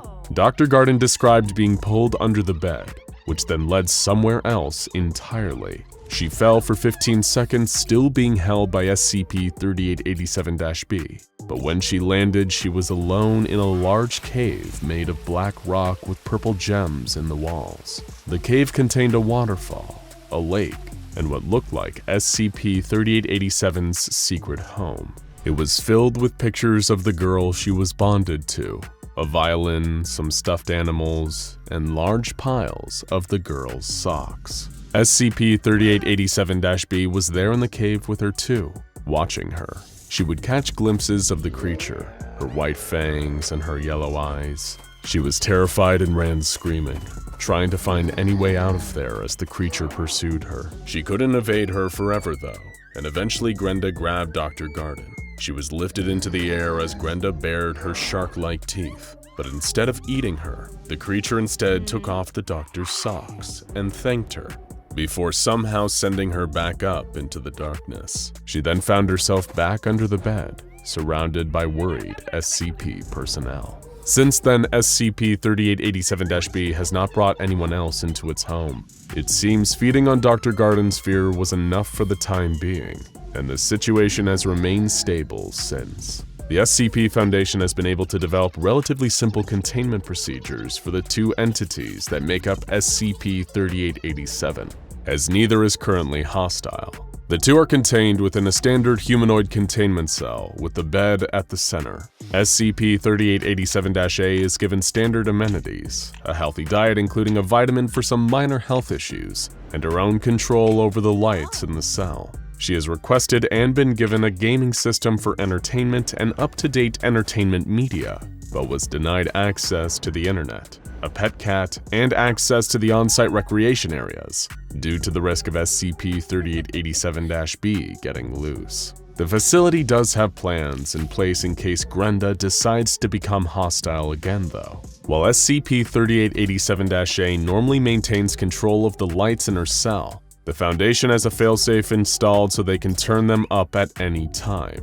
Since SCP-3887-B reacts negatively to bright light, The lights can be used as a security system to send her retreating back under the bed until she can be pacified through other measures. While neither of the SCP-3887 entities appears to be seeking to escape, it is impossible to predict where and how 3887-B would act if 3887-A was free from her cell again, and whether she would attempt to harm those she perceives as a threat to 3887-A as she did in the past. So for now, the Foundation is focused on keeping both of them pacified, which in the case of 3887-B means a healthy supply of socks. But there's one other lingering question the Foundation hasn't solved. SCP-3887-B referenced being exiled from its kin for breaking the rules and was confined to a cave. That means there might be others like Grenda out there, and they may be more aggressive and less scrupulous than she is. While no other specimens have been found, the SCP Foundation will be keeping a careful eye on any reports of monsters lurking under children's beds. They might just be telling the truth. An SCP Foundation researcher is monitoring the salt content of a large tank filled with water. Inside the tank, just under the surface, is a huge mass of rusted metal. Though few pieces have a couple specks of their original shiny surface visible through the dark red exterior. The researcher suddenly looks up from his task though. Does anyone else hear that noise? It's a terrible noise, like metal scraping and scratching against each other. But the heap of metal in the tank isn't moving. Still, the noises continue though, and the researcher keeps staring at the unmoving hunk of metal in the tank. All he can think about is diving in and letting his body become a part of it. Kept submerged in a big saltwater tank at the SCP Foundation is an object, but perhaps a more accurate way to describe it would be as a machine. Referred to as SCP-882, the machine's containment tank is required, according to containment procedures, to be filled with at least 40% pure seawater, direct from the ocean. If at any point the rusty surface of SCP-882 begins to show signs of becoming more like shiny metal, then the percentage of seawater must be raised to 100% until the metal is completely covered in rust. Trying to keep metal rusted? That might sound like a strange concept, but you'll see why it's so necessary soon. SCP-882 looks like little more than a collection of seemingly random pieces of metal, all fused together as if they had been welded. Gears, cables, pulleys, screws, and belts, all different shapes and sizes, all made of different metals. All of these various components do not appear to be uniform or have been made to fit each other, and are instead all stuck together in one big, unstructured mass of metal objects. But SCP-882 wasn't built to be like this. Instead, this seems to be the result of one of SCP-882's latent anomalous properties, the absorption of metal. Any metal that comes into contact with SCP-882 will become permanently attached to it, and after a few days will be a new part of SCP-882. That means that any metal that touches that new piece will also become a part of SCP-882 and on and on. Because of this strange property, absolutely no metal is allowed to be brought near SCP-882, and only organic materials are permitted to come into direct contact with it. That includes using non-metal alternatives to keep the machine securely contained. SCP-882 is suspended in its saltwater tank by organic cotton fiber lines, which also require changing on a daily basis. Any and all researchers that the SCP Foundation has interacting with the metallic mass are required to wear thick cotton gloves at all times. You might think that this sounds pretty easy to contain. Just don't let it touch metal? No problem. Organic materials only. No removal of rust allowed? No sweat. The Foundation staff working with 882 probably felt the same way, until they started hearing SCP-882 make noise. While SCP-882 is usually silent, personnel that spend an extended period of time close to the machine have reported intense grinding or clicking noises coming from somewhere in the mess of metal components. While they start out low and are almost unnoticeable, these sounds get gradually louder until eventually they become completely unbearable for human beings to withstand. So then why don't these sounds show up on audio recordings? because the grinding or clicking noises from SCP-882 are, in actually, extreme auditory hallucinations. But even though they aren't real, these sounds are more than capable of driving anyone who hears them into a state of psychosis. And here's where things get tricky. The only way to make the noises stop is to offer SCP-882 more metal. As mentioned, any object that is made of any type of metal that comes into contact with the machine becomes a part of its mass. Allowing new objects to become fused to the surface of SCP-882 will cause the grinding noises to subside, but will increase SCP-882's mass permanently. If the noises aren't stopped though, then the mental state of those afflicted by them only grows worse. And some victims of SCP-882's auditory hallucinations have gone so far as to throw themselves into the tank containing it, where they were killed almost immediately, their bodies crushed to death by anomalous forces and becoming unrecoverable from the tangle of gears and random metal objects. The SCP Foundation now requires any of its personnel that work directly with SCP-882 to report any instances of noise coming from the machine.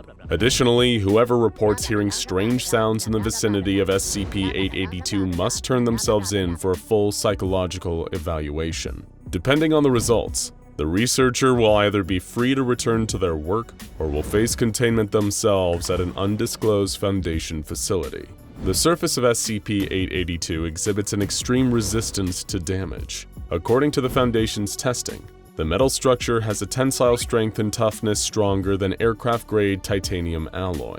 Despite this, the machine still seems to be constructed of weaker metals like tin, iron, gold, and many others still yet to be identified. It takes extreme heat and several hours of exposure at that to cut even the smallest portion of metal from the main bulk of SCP-882. But where did it come from?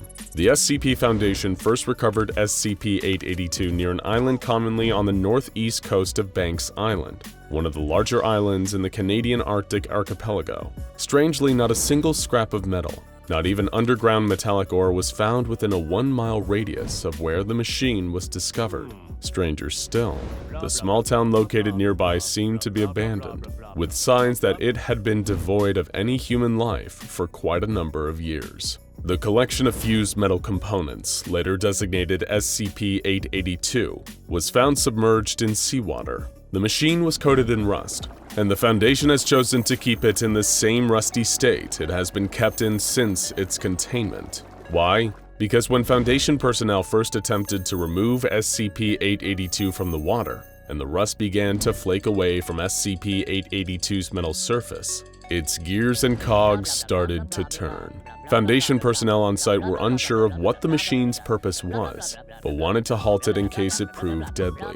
A number of ill-fated attempts at containment occurred soon after, with any person getting too close to SCP-882 finding themselves pulled into its mass and crushed to death between turning cogs. After multiple accidents that resulted in the demise of Foundation personnel, Dr. Charles Gears authorized the use of SCP-2519 to help stop the movement of SCP-882's gears. SCP-2519 is an audio file titled Babylon MP3, which features the song By the Waters of Babylon by Philip Hayes and text from the biblical Psalm 137. Playing this file can cause malfunctions to occur in various electronic and mechanical devices, normally reducing the speed at which they can operate or causing a complete cessation of a machine's function. In SCP-882's case, the sound of Babylon MP3 successfully slowed the machine's moving parts, allowing Foundation personnel to safely get closer to it. Teams then cut the massive metal down to a more manageable size with extreme heat, and it was finally contained. However, another question arises. Surely if SCP-882 is a machine, then it must have a purpose, right? And perhaps more importantly, what is its connection to the infamous machine-loving group of interest, the Church of the Broken God? Both of these questions might just have one easy answer. To put it plain and simple, SCP-882 may just be the heart of the Broken God. The Church of the Broken God is a religious organization that the SCP Foundation has had a number of encounters with over the years. Members of the church share in the belief that life, specifically biological flesh-based life, is inherently wrong, even evil. This group worships mechanization, the process of making something or someone more mechanical in nature. According to the beliefs of the church, there were two gods, Yaldabaoth and Mechane, who created humanity together. Yaldabaoth was the god of flesh and animal instinct, granting humans their bodies, while Mechane, the god of machine and intellect, blessed man with the power of free thought. As humankind developed and its civilization began building machines, Yaldabaoth became enraged that they were ignoring the instincts she had bestowed upon them. She endeavored to destroy the creations of man, in an attempt to revert them to the animals she had intended to be. As legend goes, Mechane acted as humanity's savior and intervened to stop Yaldabaoth. The god of machine shattered himself, transforming his body into a number of pieces to form a cage for his fellow god. Fragments of Mechane rained down on planet Earth, fragments that the Church of the Broken God believes it is their duty to recover. However, a number of these pieces are cataloged as SCPs that the Foundation is either aware of or has in containment. They are SCP-882, or His Broken Heart to the Church, SCP-271, His Broken Gift, SCP-813, His Broken Eyes, SCP-1139, His Broken Tongue, SCP-635, His Broken Mind, and finally, His Broken Blood, which refers to SCP-217. Often using anomalous technology, members of the Church of the Broken God intend to uncover or steal these various components. The Church's ultimate goal is to bring the correct pieces together and completely restore Mechane's form. It is their hope that he will guide them to intellectual enlightenment and bless them with new mechanical forms so that they can discard their current flesh and blood bodies. However, the Foundation and the Church are certainly not the only groups to have a fascination with SCP-882. Near the Banks Island site where the machine was first discovered, Foundation personnel encountered a man, the sole survivor of the nearby town. This individual, by the name of Richard Wright, was apprehended and brought in for questioning with Dr. Gears. During their interview, Richard revealed a number of details about the townsfolk who had first uncovered SCP-882 and what ultimately became of them. According to his account, the community formed a cult around SCP-882 after a man named Alan found it. The machine's parts had begun to turn and move, but with no clear indication as to what was powering it. Soon, a local priest, Father Pat, also took an interest in SCP-882. Both he and Alan seemed to share the belief that the machine had been built by God for a higher purpose, and encouraged residents of the nearby town to come and offer metal to it. Richard explained that the locals were plagued by the auditory hallucinations typical of long-term exposure to SCP-882, kept awake at all hours of the night by clanking, grinding, and the screaming of metal. Before long, Richard noticed more and more metal items being fed to the machine, with many local residents content to just sit and stare at the mass. He also noticed that Father Pat and Alan both seemed to be acting strangely around the machine, insisting that all the metal that had been added to it still wasn't enough. Then one night, during a communion before SCP-882, Father Pat took a pair of pliers and began tearing out townspeople's metal fillings. Richard watched in horror as the priest wrenched teeth from the mouths of ordinary people and threw them into SCP-882, but still claiming it wasn't enough. Then he turned on Alan, accusing him of hiding metal from the great machine inside his body. The townsfolk turned on Alan, the first one to find SCP-882, and threw him and his metal hip into the machine, his body breaking under its moving parts. Luckily, SCP-882 remains contained, at least for now, until the members of the Church of the Broken God find a way to reunite the heart of their god with the other pieces of its scattered body, and Mechane can rise again, an outcome that his worshippers are eager to bring to fruition, sooner rather than later. It was the summer of 2012 in Damascus, and for the people of Syria, it certainly seemed like all the predictions about the end of the world were coming true. The Syrian civil war was raging between multiple rebel groups, and the dictator Bashar al-Assad, whose government was shelling its own people, as well as using chemical weapons and brutal campaigns of violence across the country in hopes of quelling the rebellion. Little did they know, amidst all this pain and bloodshed, something even more dangerous was brewing. An anomalous phenomenon in the sunny plains north of Damascus that may pose a threat to all of humanity someday. a threat known to the SCP Foundation as SCP-3989, the Bone Orchard. This temporal and spatial anomaly was discovered a few years earlier in 2009, before the Syrian Civil War even officially began. It's strange for a highly dangerous Keter-class anomaly to be discovered under such seemingly mundane circumstances.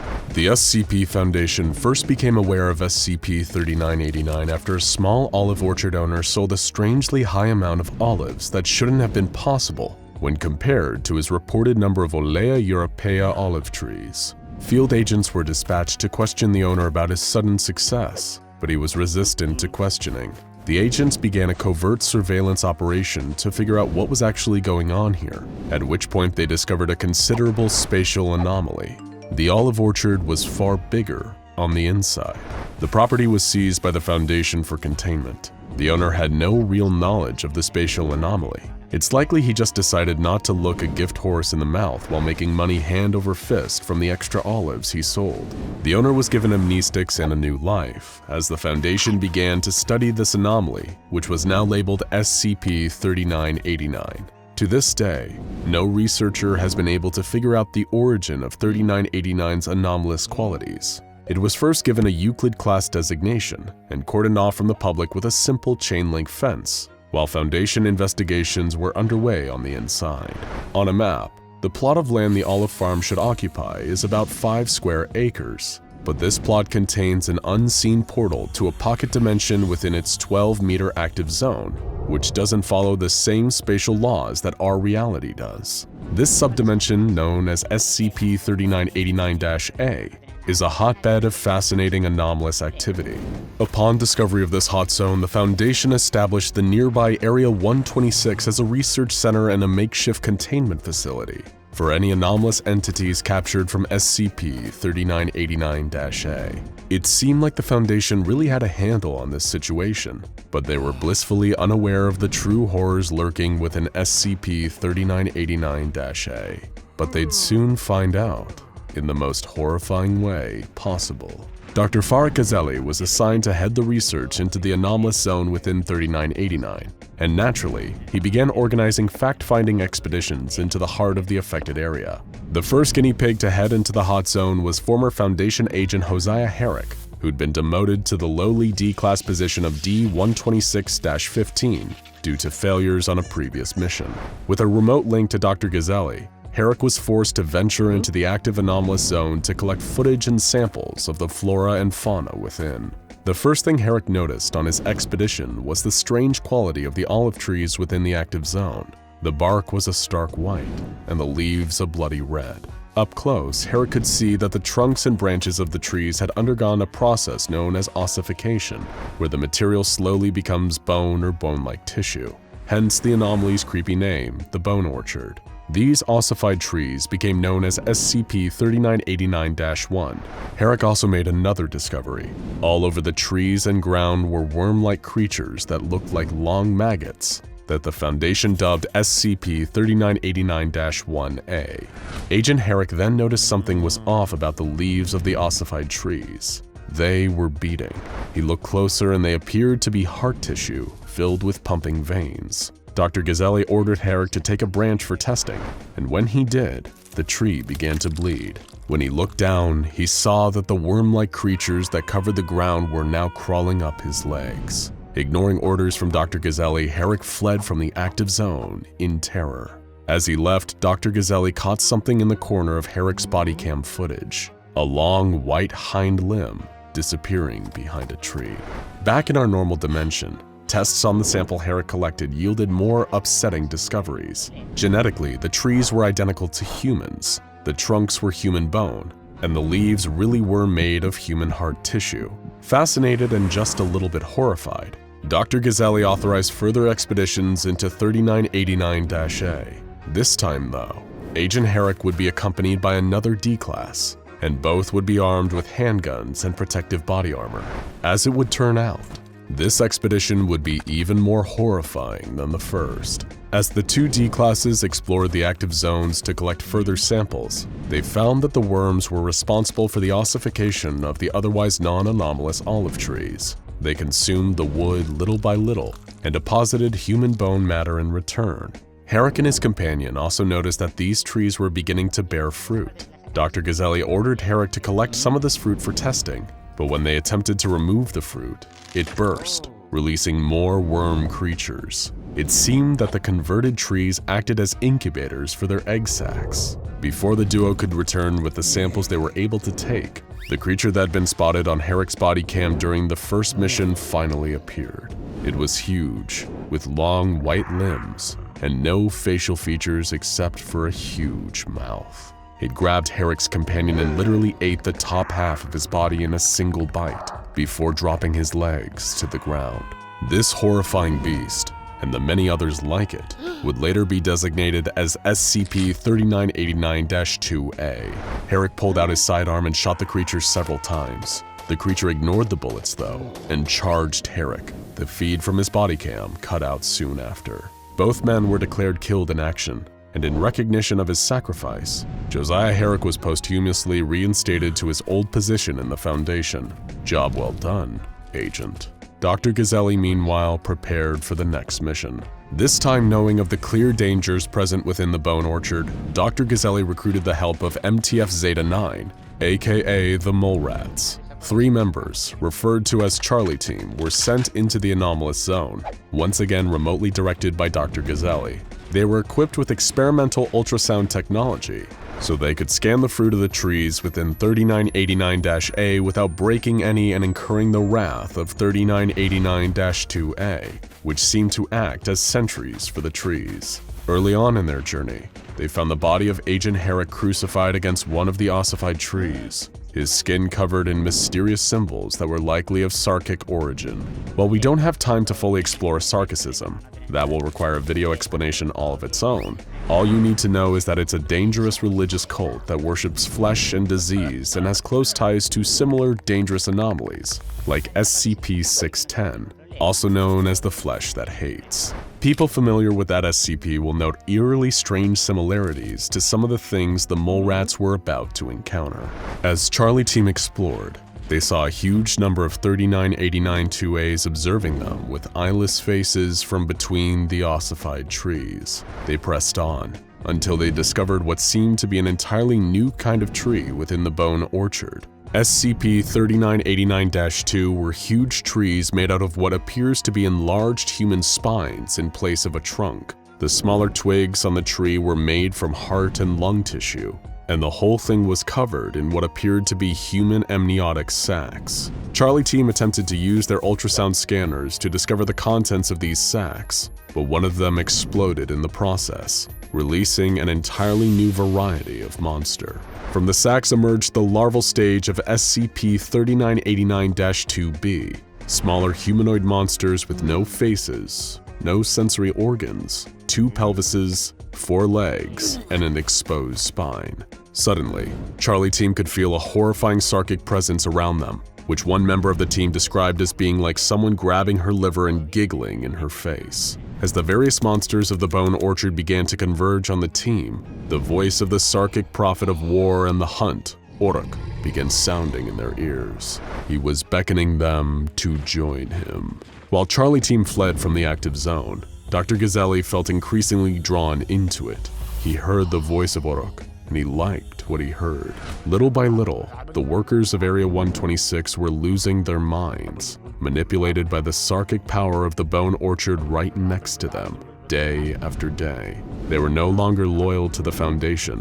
They wanted to serve their new Dark Masters. The 4th and final expedition was led by Dr. Gazzelli himself.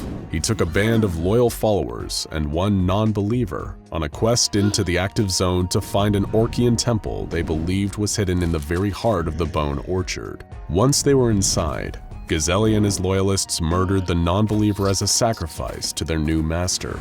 They carried on until they eventually found what they were looking for, a giant stone temple resembling an Aztec ziggurat, dubbed SCP-3989-4. There they also encountered a new kind of monster, dubbed SCP-3989-3. These beasts were larger than the others and resembled ancient warriors. They had insect-like exoskeletal armor, horned heads, additional hind and forelimbs, and integrated bladed weapons. What Dr. Gazzelli and his companions thought would be paradise turned out to be a kind of hell as they were led into the temple, where temporal and spatial distortions broke their mind, and the multiple highly aggressive instances of SCP-3989-3, -2A, and -2B broke their bodies. The whole thing had been a horrifying trap. In that moment, back at Area 126, another fleshy, horrifying tree sprouted out of the ground in the middle of the complex.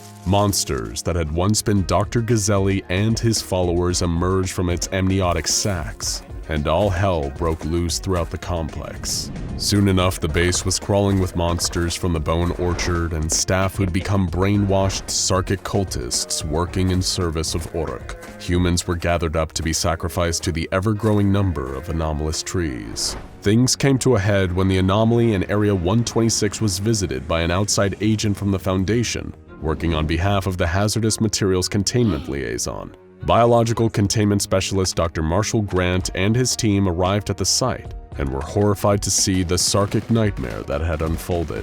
They quickly engaged in a firefight with the anomalous creatures and Sarkic devotees who'd gained control over Area 126. A number of Dr. Grant's team were lost in the process, but thankfully, they were able to eventually regain control of the base and the anomalous area. After this incident, SCP-3989 was upgraded to Keter class and given a huge upgrade in security, including 4-meter-high concrete walls and a platoon-sized regiment of Mobile Task Force members with heavy weaponry. The force that took over the minds of those exposed was designated SCP-3989-5, a force so powerful that those infected are given the choice to self-terminate or be contained forever. This may seem like a somewhat happy ending to a grim tale, but one detail keeps Dr. Grant and everyone at the Foundation who is forced to deal with 3989 awake at night. According to all recent studies into the Bone Orchard, it isn't contained at all. In fact, the active zone is getting bigger. The SCP Foundation is an organization that polices the abnormal in all its forms. Whether it's a multi-dimensional chaos god, a big scaly monster, or a very effective coffee machine, the Foundation takes a pointed interest in pretty much anything outside the norm. So you're probably wondering, what would they want with Mr. Smith, a man who was about as normal and average as could be? Mr. Smith was a 47-year-old African-American construction worker with a wife and daughter. He lived a modest but contented life. He had a close circle of friends, a happy family, and was well liked among his co-workers. But Mr. Smith had no idea about the anomalous nightmare barreling down the tracks towards him. Mr. Smith wasn't just about to have his life destroyed by an anomaly. He was about to become one. It seemed like a normal day at work on the construction site when he received a phone call. It was the police, informing him that his wife and young daughter had been involved in a terrible car accident. While this is anyone's worst nightmare, it was only the start of the horrifying things that were about to happen to poor Mr. Smith. That night, when Mr. Smith went to sleep, he fell victim to a strange phenomenon. He started to disappear. While it would be easy to write off as the result of mental illness, like a kind of stress-induced mental breakdown, Mr. Smith wasn't the only one who noticed, or rather, didn't notice. His coworkers would slowly begin to forget details about him, even obvious things that you could glean from simply looking at a person, like clothes, height, or skin color. It seemed that, little by little, ever since his family died, Mr. Smith was becoming an unperson. This led to increasing levels of fear, paranoia, and distress, as people whom he'd thought of as his closest friends could barely recognize him anymore. Thankfully, Mr. Smith wasn't just going to slip into non-existence without a fight. He realized early on that his new condition seemed to abide by certain rules. The effects got worse in the night when he was alone, but seemed to lessen somewhat during the day when he was interacting with people. It seemed that he disappeared just that little bit more whenever he wasn't being interacted with. And perhaps he hadn't developed this condition upon the death of his wife and child. Maybe he'd had it for a while, but it was the constant presence of his family that kept the effects from worsening. But now that he'd properly identified the problem, Mr. Smith could begin devising some solutions. If nobody else was there to interact with him at night, he'd keep his position in reality stable by interacting with himself. Mr. Smith would repeat his own name to himself regularly, reaffirming his existence to himself. He'd often check his own pulse to feel the rhythm of his heartbeat. He'd write detailed descriptions of himself, either on his own body or a surrounding surface. And in one particular stroke of genius, he devised a method of recording his own voice talking to himself and playing it back while he was asleep to stave off reality decay. During the day, while at work or just existing socially in the world, he'd do everything he could to constantly interact with people. That way, they could keep reaffirming his presence and therefore continuing his existence. The symptoms of Mr. Smith's condition are somewhat similar to a rare mental illness known as the Cotard delusion, in which a patient believes they are dead, dying, or don't even exist. Except in Mr. Smith's unfortunate case, the delusion was becoming a reality. And this was a reality that Mr. Smith could only hold off for so long. Little by little, the coping mechanisms he'd built to manage his new life began to collapse. People in his inner circle truly began to forget him. His company no longer recognized him as an employee. To the people who barely knew him, he was little more than a ghost, a kind of palpable absence. This was the point when the SCP Foundation finally got involved. They swooped in and apprehended Mr. Smith, redesignating him as SCP-1467. It was one of the rare occasions that the Foundation didn't need to apply any amnestic treatment to bystanders, because, due to the nature of Mr. Smith's anomalous activity, almost everyone who knew him was already in the process of forgetting him. When the Foundation interviewed a man that Mr. Smith referred to as a close friend, he couldn't even recall Mr. Smith's basic physical traits with any reliability. Because of Mr. Smith's condition, the Foundation had real difficulty verifying elements of his backstory. Mr. Smith told the Foundation researchers everything about himself, about his family, and his life before. But field agents were stumped whenever they tried to follow up on the information. First, there were issues with the existence and fate of his supposed wife and child. No records were ever found of either of these people existing, and there was no existing documentation to prove that Mr. Smith was ever married. The Foundation also looked into the deaths of Mrs. Smith and her child. There were no records of a car crash in the area that Mr. Smith directed them to. But that's not all. There were also no death records, nor any graves ever found. The construction company that Mr. Smith claimed to work for had no records of his employment. They couldn't find any of Mr. Smith's supposed extended family either. The only proof that he had ever existed was his physical body, locked in a Foundation humanoid containment cell, and Mr. Smith's own words. If you think this sounds like a living nightmare, then Mr. Smith would wholeheartedly agree with you. The effects of his anomalous nature traumatized Mr. Smith. He was diagnosed by Foundation therapists as suffering from bipolar depression, as well as chronic sleep deprivation. Though if you disappeared a little more every time you slept, you'd probably lose a lot of sleep too. The unpredictable nature of Mr. Smith's anomalous traits could have equally unpredictable effects on the nature of his containment, so he was classified as Euclid. Mr. Smith is one of the few anomalies that is referred to by his real name, at least to his face. When referred to as SCP-1467, Mr. Smith enters a state of rage and panic, and this mistake has caused several injuries for Foundation personnel during attempts to restrain him after using his SCP number around him. Mr. Smith is contained in a foam-padded cell to prevent self-destructive behavior, along with 3 audio recording devices, though these were installed at his own request, in order to continue his habit of recording his own voice to play back to himself while asleep. This served the dual purpose of not only mitigating his fading from reality, but also keeping him calm and docile during containment. And these devices are kept in good working order in order to avoid creating hostility between Mr. Smith and Foundation staff. While it may seem that the anomalous effects of Mr. Smith purely served to create a personal hell for him and him alone, the Foundation wasn't so sure. The fact no records could be found of his wife, daughter, or extended family was concerning. It raised one frightening question. Are the effects of Mr. Smith's condition contagious? If so, he could be putting a lot of people in grave danger.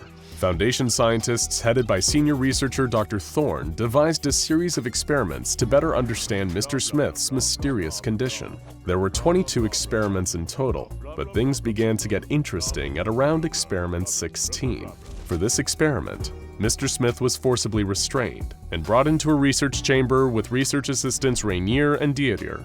They were told to simply observe Mr. Smith without interacting with him, and record what happened in the process while Dr. Thorne supervised. At 10 minutes and 12 seconds, the researchers were unable to recognize the subject as Mr. Smith. At 14 minutes and 32 seconds, they were unable to recognize the clothes of Mr. Smith. Less than 10 minutes later, they were unable to identify his race. 5 minutes after that, they couldn't identify what Mr. Smith was currently doing. 10 minutes later, they couldn't even identify how Mr. Smith was sitting. At almost 40 minutes, the research assistants weren't able to identify anything of Mr. Smith, save for the fact that there was some kind of humanoid creature in the room.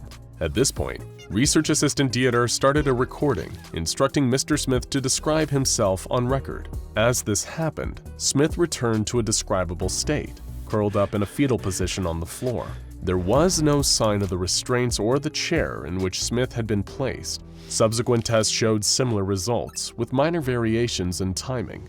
Just by being in physical contact with Mr. Smith, the chair and the restraints had literally faded out of existence. Evidence was really pointing towards Mr. Smith's anomalous effects being potentially detrimental to the people and objects around him. But the experiments continued. They had to know more before there was nothing left to know. The next series of experiments were performed with D-classes and led Dr. Thorne and his team of researchers to a number of frightening conclusions. 2 D-classes locked in with Mr. Smith as he slipped out of existence began experiencing extreme states of terror and distress. Even when they could no longer see him, they could still feel the presence of an entity in the room.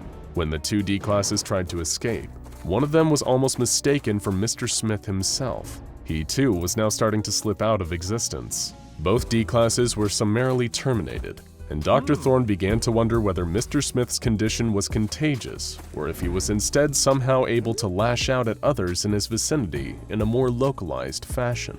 Only 2 other experiments were ever performed on Mr. Smith before further experimentation into his case was permanently suspended. In the first, a non-violent D-class was placed in Mr. Smith's cell and ordered to ignore him. Mr. Smith didn't take this well. He began attacking the D-class, who fought back, breaking Mr. Smith's nose. Ironically, this physical attack was actually beneficial to Mr. Smith, as the violence helped ground him in reality and secured his existence just that little bit more. In the final experiment, Mr. Smith was given a cellmate, a female D-class who was allowed to acknowledge him. The 2 appeared to become close, and their time helped stave off Mr. Smith's fading just a little bit longer. It's unknown if she contracted his fading condition or somehow was able to escape, but one day while Mr. Smith slept, she simply disappeared. Mr. Smith fell into a state of almost catatonic silence. Soon after, he began to speak again, only to repeat, "I don't want to go," again and again and again. Experiments concluded for good not long after. Because of his delicate mental state, Mr. Smith is allowed a visit from a therapist every week, and before any future experiments are performed on Mr. Smith, researchers are required to seek permission from his active therapist. Because of his effects on the minds of people aware of him, Foundation protocol is to terminate Mr. Smith immediately if he ever breaches containment. The site director has also appended a memo to Smith's file, instructing personnel to refer to Mr. Smith as SCP-1467 whenever he's out of earshot. Doing otherwise will incur severe punishments. Records on Mr. Smith are backed up in 6 separate copies and stored in different locations, in hopes that this will prevent the information from decaying, like Mr. Smith's existence. Mr. Smith's story is one of pain, tragedy, and existential horror. There's no shortage of SCPs that can cause XK-class end-of-the-world scenarios, but sometimes, the terror of these anomalies pales in comparison to SCPs that can bring one person's world crashing down around them. According to all the SCP Foundation's studies, it's likely that Mr. Smith will disappear sometime soon, regardless of their intervention. Everyone in the sleepy mountain town had heard stories about the abandoned mall and the malevolent creature that lurked in the wreckage there.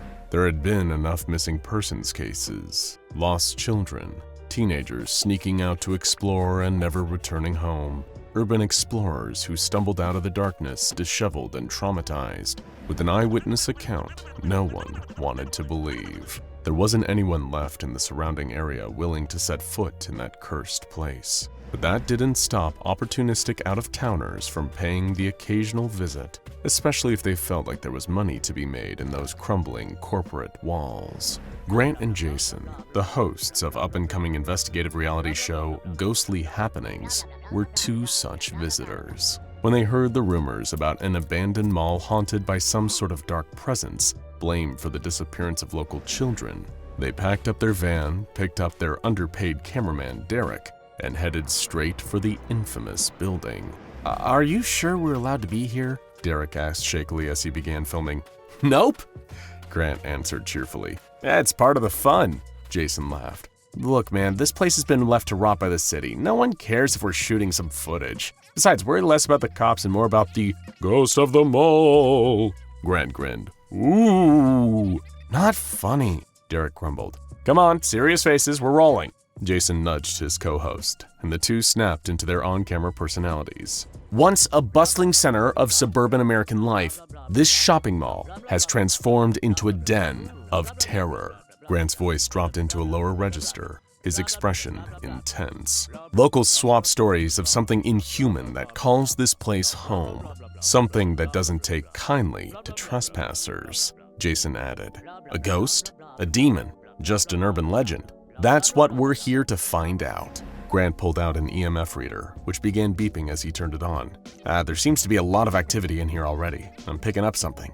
Don't know if you folks at home can see this, but the meter's going crazy, Jason exclaimed. It was a fake meter, of course. One that they rigged up to beep and react when Grant pressed certain hidden buttons. But the audience didn't need to know that. They were tuning in for story, for spectacle, not for the truth. If they wanted that, they could flip over to the Nature Channel and watch some lions chasing a gazelle. On this show, they were chasing pure entertainment. They continued deeper into the building, taking in the massive echoey space, the dusty storefronts, the beams of rotten wood strewn across the ground, the rats that skittered across the floor. It was the perfect creepy atmosphere.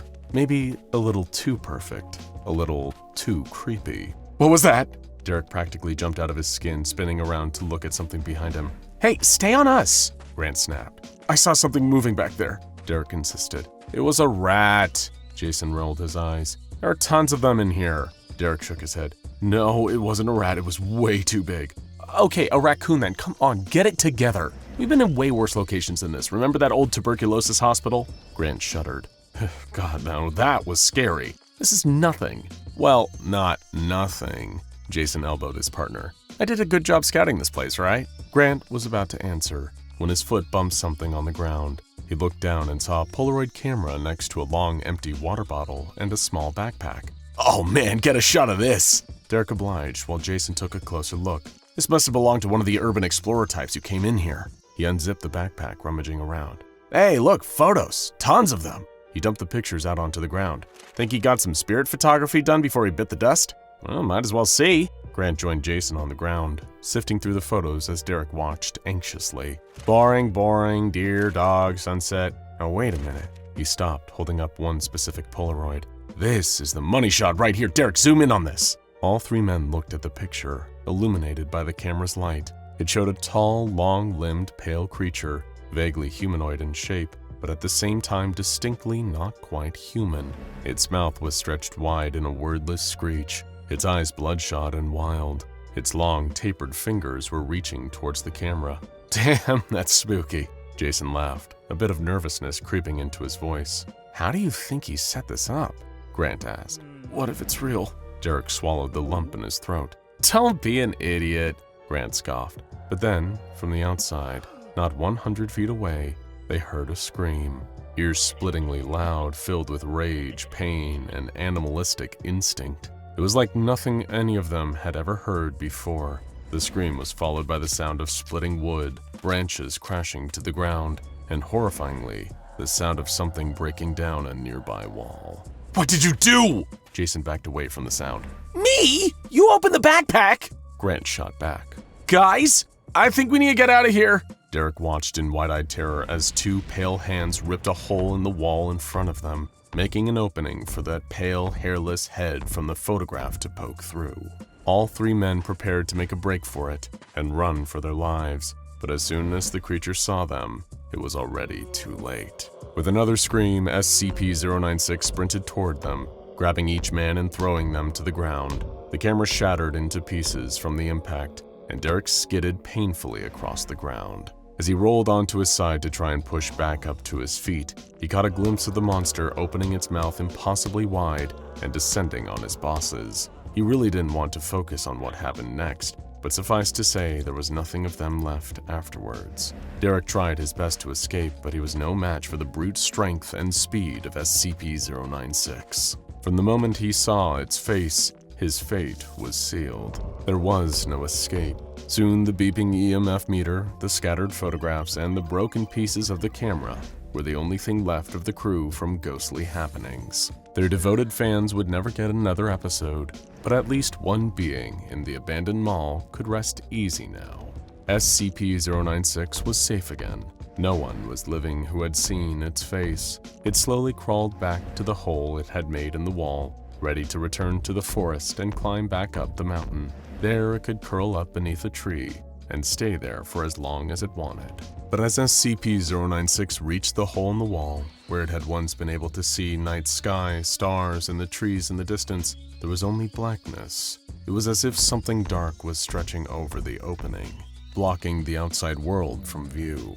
096 reached out a hand to push the blockage out of the way, but whatever it was, slithered away from the touch faster than the pale hand could move. The wriggling darkness crept back into the building, weaving in and out of the shadows as SCP-096 watched it curiously. Whatever it was, it hadn't looked at the creature's face yet. It wasn't sure if this thing even had eyes. But then, stretching out of the darkness and into view, was a garish face with wide, white eyes with massive pupils, a round nose, and a wide, wide mouth stretched into a toothy grimace that might have once looked like a smile. This was the creature that had made the mall its home, the apex predator of this biosphere, and it was staring directly at SCP-096's face. Its face. With a shriek, 096 flew into a primal rage, clawing at the cat-like creature, but before 096 could reach it, the thing was gone. Where was it? Where did it go? 096 roared, tearing at the floor, ripping up the tile and gouging long, deep scratches in the concrete beneath. A sound in the distance drew 096's attention, and it bolted in the direction of the noise, swinging at any obstacle in its path as it went. It ripped down a banner advertising free frozen yogurt samples, crushed an empty cell phone kiosk, and threw a gumball machine to the floor with a crash. It would rip the entire mall apart if it had to, if that was what it took to destroy the being that had caught a glimpse of its face and disappeared. Then, 096 could see it. That face. That wide-eyed, grinning face. It sprinted toward the face as fast as it could. The cartoon cat was looking at 096, not from a place in the room, but from behind the screen of a television in the electronics store window. Somehow defying the laws of physics and reality, it had made its way into the TV. 096 didn't pause to ponder the logic of this. There was no room for critical thought. There was only the need to shred, to consume, to destroy. It burst through the window, sending shards of glass in every direction, and reared back to attack the screen. It was so focused on its singular task that it didn't notice the long black arms snaking across the floor, winding around its feet. All of a sudden, 096 lost its balance as its legs were pulled right out from under it, those stretchy arms dragging it into the TV screen itself. When 096 regained consciousness, it was in a place it did not recognize. Gone was the inside of the mall or the familiar forest and mountains outside. Instead, SCP-096 was in some sort of hand-drawn world. A massive house with a hallway that seemed to go on forever, lined with infinite doors leading to who knew where. The floor tipped and tilted at odd angles, and the geometry made no three-dimensional sense. It was dizzying and deeply off-putting. SCP-096 had no frame of reference to compare it to, but a human witness might have noticed that this place looked like something out of an old cartoon, from the days of Steamboat Willie and the like. SCP-096 did not think such a thing. It only knew that it was in an unfamiliar place, one that felt threatening, though there were no visible threats, and it knew that it still hadn't gotten its hands on the creature that had seen its face. All along the walls between each door, there were clocks in the shape of that horrible cat, eyes ticking back and forth with each second, wide smile mocking SCP-096 as if to say, "Try and find me." SCP-096 would not be discouraged. There was no room in its mind for that sort of thing. There was only the singular goal of finding the cartoon cat and tearing it limb from rubber hose limb. Psychological warfare would have no effect. Still, Cartoon Cat would give it his best shot. This was his world, and he could do whatever he wanted here. Cartoon Cat poked his head out through a random doorway, waving to 096 with one of his puffy white-gloved hands. As 096 wailed and began to give chase, Cartoon Cat slammed the door shut, only to open another door down the hall and poke his head out of that one. He did the same trick over and over, jerking SCP-096 around from end to end of the ever-expanding animated hallway. After some time passed, however, it appeared SCP-096 was not going to get tired, and was not going to give up hope of catching its prey. It was time to end this. Cartoon Cat wrapped one long arm around SCP-096's neck, restraining it against the wall, and began to squeeze tighter and tighter.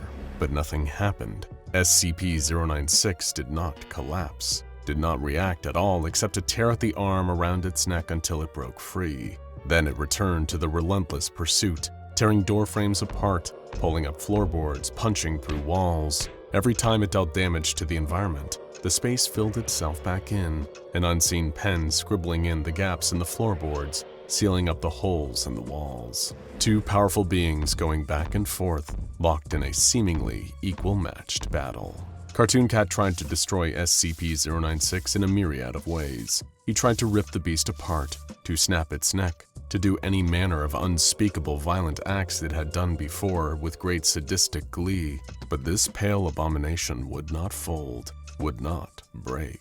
This wasn't going to be any fun if there was no ending, and if 096 kept destroying one of Cartoon Cat's favorite pocket worlds, that was quite enough. Cartoon Cat grabbed hold of 096's arms and legs, the creature thrashing viciously as he did so, and threw it into the blank space just beyond the illustrated world. Back in the mall, SCP-096 crashed back to Earth. It was about to resume its search for Cartoon Cat when suddenly a bright light illuminated its face. A police officer stood a few feet away, holding a flashlight. "Excuse me, you can't be in here. You're trespassing," the officer started to warn, but his words were interrupted when 096 began to scream.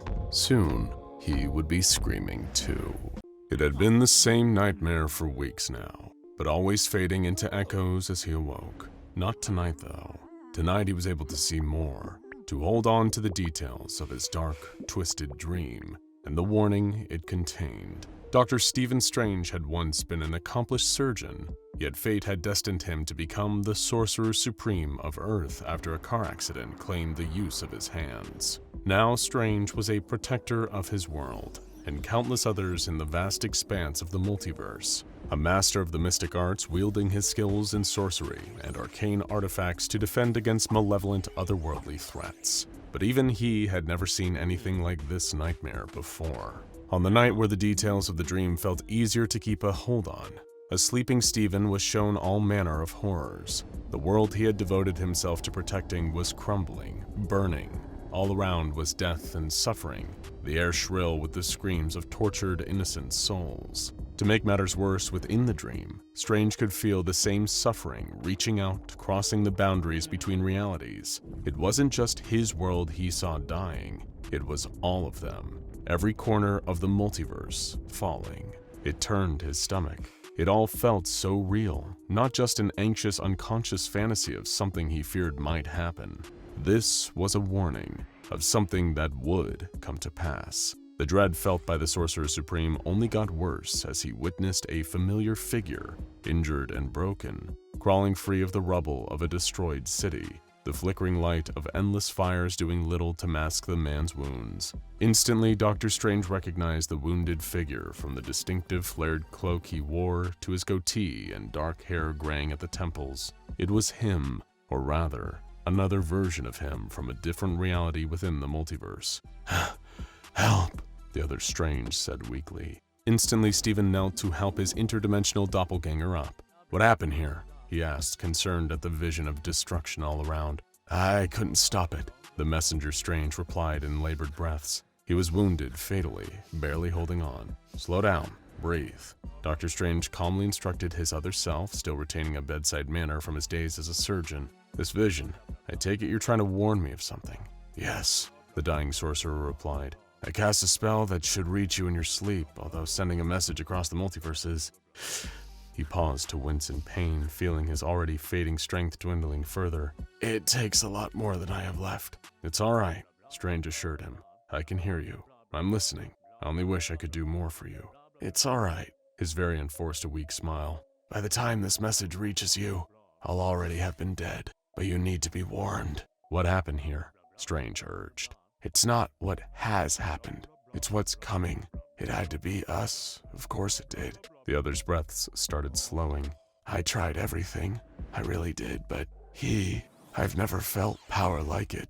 "Just tell me who!" Stephen shouted, aware his other self was fading fast, desperate to hear the full warning before the dream ended. Already, Dr. Strange's mind was racing with potential candidates who could have been responsible. He knew of a plethora of deities and destructive creatures capable of launching attacks on his home universe, and many of whom had time and time again. There were the likes of Nightmare and Shumagorath, and of course his arch-nemesis Dormammu, an entity who had long desired total control over this plane of existence Stephen's Earth inhabited. But not one of them had the power to subjugate the entire multiverse in one fell swoop. "Please," Messenger Strange rasped, leaning up to Stephen's ear, "don't make the same mistake I did. Beware the Scarlet King." He collapsed, his breathing stopped, as Dr. Strange looked at the horrific sight of a man almost identical to him dying, having failed to prevent the chaos that was now consuming everything. The Sorcerer Supreme had an encyclopedic knowledge of the mystic arts and all kinds of occult beings, but he had never heard of the Scarlet King. As he woke in a cold sweat, still feeling the same dread he felt in the dream, Dr. Strange could remember the warning from his other multiversal self. It had to be him. He had to stop the Scarlet King. "The Scarlet who?" repeated Wong, Stephen's trusted friend and confidant, an expert in both mystic and martial arts, as well as an accomplished scholar. "Scarlet King. The other me was adamant that this thing had to be stopped by another version of me," Dr. Strange explained. Having woken up flustered with growing concern over his vision, Stephen had spent the whole morning in the library. The Sanctum Sanctorium had long been Strange's home and base of operations, since he had inherited the title of Sorcerer Supreme from the Ancient One. Additionally, the magical building in the heart of New York's Greenwich Village also possessed a sprawling library filled with tomes that contained what was thought to be the sum total of all occult knowledge. His books were filled with useful information on spells, other planes of existence, even detailing accounts of threats Stephen had already faced, like Dormammu. And yet, there was no mention of any Scarlet King. "I don't understand it. My other self, he mentioned it specifically by name, but I can't find a single reference to it in any texts." Strange sighed in frustration. "The Book of Cagliostro, nothing. No mention of a Scarlet King." "Strange," Wong mused. "What?"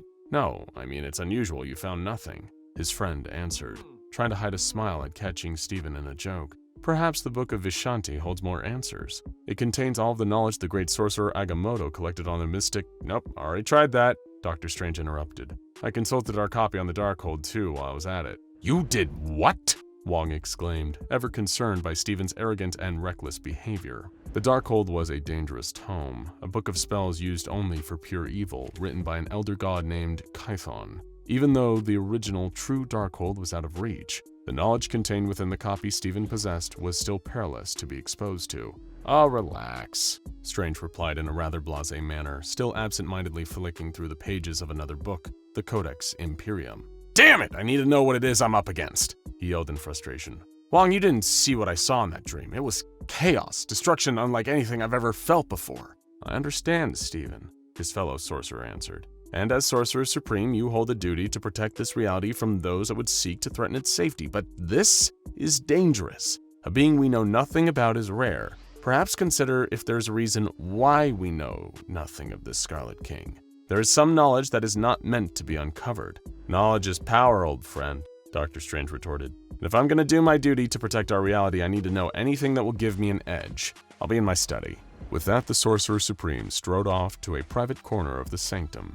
He spent the next few restless hours using his mastery of the occult to peer into the future. Understanding the mystical mechanics of time in the way he did meant Stephen was aware that there was no singular future, but rather millions upon millions of possible outcomes, a web of potential courses that fate could take, and any decision made could create a new strand in this already tangled mess. Still, there was no outcome where any Scarlet King existed. However, it was then that Dr. Strange realized what he had been missing, a detail so small that it had gone unnoticed, but so crucial that it changed his entire approach. He had been thinking of the situation entirely wrong, in an insular fashion that focused solely on his own reality, his universe. But the warning had come from across the multiverse, from another Strange in another world. What's more was the feeling, the sense he'd felt during the nightmare. Although he knew nothing of his enemy, Strange could tell the destruction the Scarlet King was capable of had the reach to threaten all corners of the multiverse.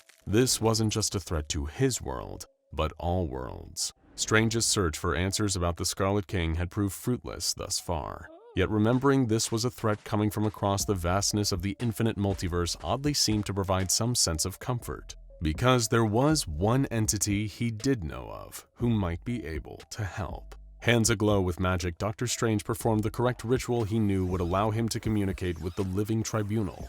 Sure enough, the room around him faded away, and he was presented with the highest authority in the multiverse. The towering, vastly powerful entity was humanoid in shape, save for a head floating separate from its shoulders, with 3 faces, one fully hooded, one half, and the other uncovered. The Sorcerer Supreme had conversed on a few occasions with the entity, enough to know it was responsible for safeguarding the multiverse, to prevent universes from amassing too much power in case they threatened others, maintain balance, which made the fact it had done nothing to prevent the imminent danger of the Scarlet King all the more concerning. Speak, Strange. Living Tribunal, I've come seeking answers, Dr. Strange replied. There is a being, an entity that poses a threat to my world and all others in the multiverse. I am not aware of such a threat, the multiversal arbiter replied. Please, Strange urged. It's out there, and I need to be the one to stop it. There's no information on it in my universe, so I ask you, please tell me where I can find someone, anyone who knows about the Scarlet King. There was a silence for a moment as the different faces of the Living Tribunal conferred. All 3 had to agree on whether or not it could interfere. The answers you seek lie beyond your universe, the tribunal finally answered. We are in agreement. I will send you there, but exercise caution, Stephen Strange. In a flash, Dr. Strange had appeared somewhere new. The room was dark, filthy, nothing short of bleak, but still was a far cry from the destruction he had seen in his vision. The walls were covered in scribbled writing that had seemingly been scrawled over every surface by someone in a state of madness. There was one that caught Dr. Strange's attention, a figure adorned in red armor, large antler-like horns protruding from his head. It didn't take someone with as much knowledge of Sorcerer Supreme to know this was a drawing of the elusive Scarlet King himself. Who's there? A voice rasped. Stephen turned to see an old man, withered and alone, laying on a grimy hospital bed in a corner of the room. Sorry, I didn't see you, he said calmly, cautiously approaching, only lowering his guard when he heard the elderly man give a hoarse cough. You're very sick, Strange remarked. Dying, I think, the man replied. Are you Foundation? Foundation, the sorcerer echoed in confusion. Yes, don't be surprised. I know all about them, the anonymous man said weakly. I haven't forgotten when I used to work there. or how they felt about what I know. They'd stop at nothing to silence me. God knows they've tried over the years. Listen, I was sent here because I need answers, Dr. Strange interrupted, aware of the impending threat he felt he needed to avert. So, Mr. Doctor! The old man corrected. Dr. Robert Montauk. Dr. Montauk, Stephen echoed. What can you tell me about the Scarlet King? Montauk started chuckling, a dry, wheezing sound, almost like he was taunting the sorcerer. His laughter lasted far longer than that of a sane man, paired with the drawings and markings on the walls. Stephen was certain something inside Robert Montauk was broken. Oh, I could tell you so much about the Scarlet King. I was one of his children once, so long ago now. He sighed, a loud hacking cough brought on by his laughter forcing its way out of Montauk's throat. But that's his strength, you see. Being known, being understood. Look, this being is threatening my world. I need to know how I'm supposed to stop him, Strange asked. Stop him? Dr. Montauk chuckled at him. What makes you think you can? I was told I have to, the Sorcerer Supreme admitted. It has to be me. And if you won't tell me what I need to know, then I'm very sorry. Normally I'd never do this, but in the grand calculus of the multiverse, there's nothing I won't sacrifice to protect it. With the wave of his hands, Dr. Strange conjured his third eye, which snapped open in the center of his forehead. It functioned as an organic manifestation of his amulet, the powerful mystical artifact known as the Eye of Agamotto. And through it, Stephen peered into Dr. Montauk's fractured mind, seeking out the information he was withholding about the Scarlet King. No, no, no, you can't! Montauk shouted, his frail, withered hands gripping his temples as he felt the sorcerer invading his memories. I'm sorry, Strange repeated, but knowledge is power, and I need to know how to stop the Scarlet King. You think knowledge is power? The old man rasped. It's more than that to him. It's a weapon. His weapon. The more we know about him. It was too late. Dr. Strange had found what he was looking for. Years earlier, Dr. Robert Montauk had been working at the SCP Foundation and had uncovered the true nature of SCP-001, Tufto's proposal, otherwise known as the Scarlet King. The King was an elder god, a force of pure chaos and the manifestation of a hatred for modernity. But it was far worse than that. A huge crimson crack split through the concrete wall, a doorway to the Scarlet King's domain. Pulling himself out of Robert Montauk's mind the second he realized his mistake, Dr. Strange was still reeling as the portal opened. How could he have been so stupid? His nightmare hadn't been a warning to prevent what was coming. It was either a warning to stay away or a trap. Snapping back to awareness, Stephen found he was no longer in the filthy room where the dying Dr. Robert Montauk lay. Instead, he was in a vast multiversal void, a space between universes. And there, among the huge expanse of nothingness, stood the Scarlet King. He towered over Dr. Strange, his physical form adorned in armor the shade of blood. Atop his head was a crown-like ornament, the large antlers jutting out above. His hands were gnarled claws clenched into massive fists, and his many eyes were looking at Stephen. Having seen inside Montauk's mind, Dr. Strange had realized all too late that the Scarlet King was more than just an ancient evil being, and a desire to return to a more violent age. But if nobody talked about him, he would gain no further power. The Scarlet King had only grown in strength the more the SCP Foundation had tried to learn about him. And now the Sorcerer Supreme himself had done the same. The King had achieved even greater power thanks to Strange falling into his trap, enough to open a gateway and bring him here. You already know, don't you, Sorcerer? The Scarlet King snarled, his voice sounding like billions upon billions of insects chittering. Through Montauk, you know. Stephen looked in horror at the interdimensional abomination. Even just by observing him, being able to perceive his physical form, he was unintentionally empowering the entity. But living idea or not, Strange had seen the destruction that the Scarlet King could unfurl on the multiverse. By the hoary hosts of Hoggoth, Dr. Strange declared, summoning up a spell that he hoped would reverse whatever power the king possessed. You will not harm my world, nor any others. Unleashing his magic in a blast of light, the beam struck the Scarlet King. The elder god was harmed, but not undone, the force of the mystic arts being almost as ancient as the Scarlet King was, and thus he could still be hurt. The Scarlet King raised a mighty fist, bringing it slamming down towards Stephen. He was barely able to cast the Shield of Seraphim, creating a protective circle of mystical energy that formed a barrier between Strange and the oncoming attack. As the descending gigantic fist of the Scarlet King was deflected, he instantly brought his other down in a vicious attack.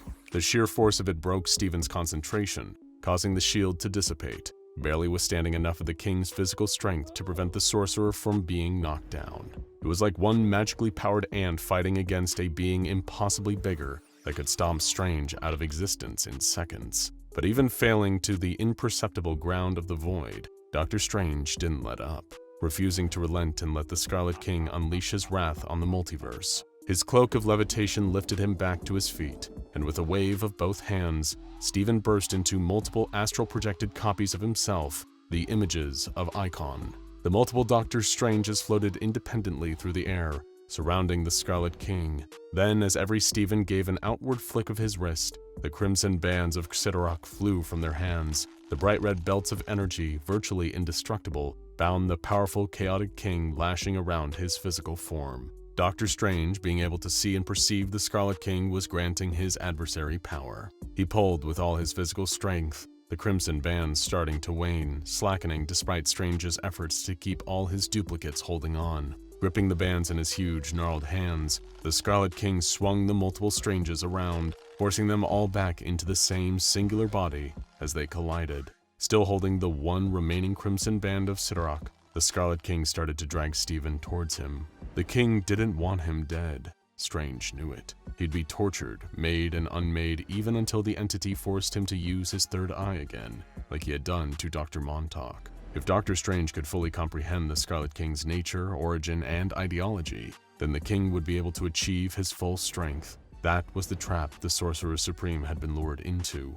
His own arrogance, his need to be the one who saved the multiverse, the man holding the scalpel, was a weakness the Scarlet King was prepared to exploit in order to achieve the power he needed to overthrow the multiverse. There was only one thing left that Doctor Strange could do, one last-ditch effort. It was a long shot, but he hoped it would be enough. Releasing his remaining band, Stephen began casting a spell to send a message to another of his selves somewhere else in the multiverse. He could hear the Scarlet King looming behind him, ready to strike. Maybe the king would kill him, but Strange wouldn't let that stopping him cast his spell. His warning would reach the other self even after death in the form of a dream. A warning not to make the same mistake as this Strange had, to not go searching for the Scarlet King.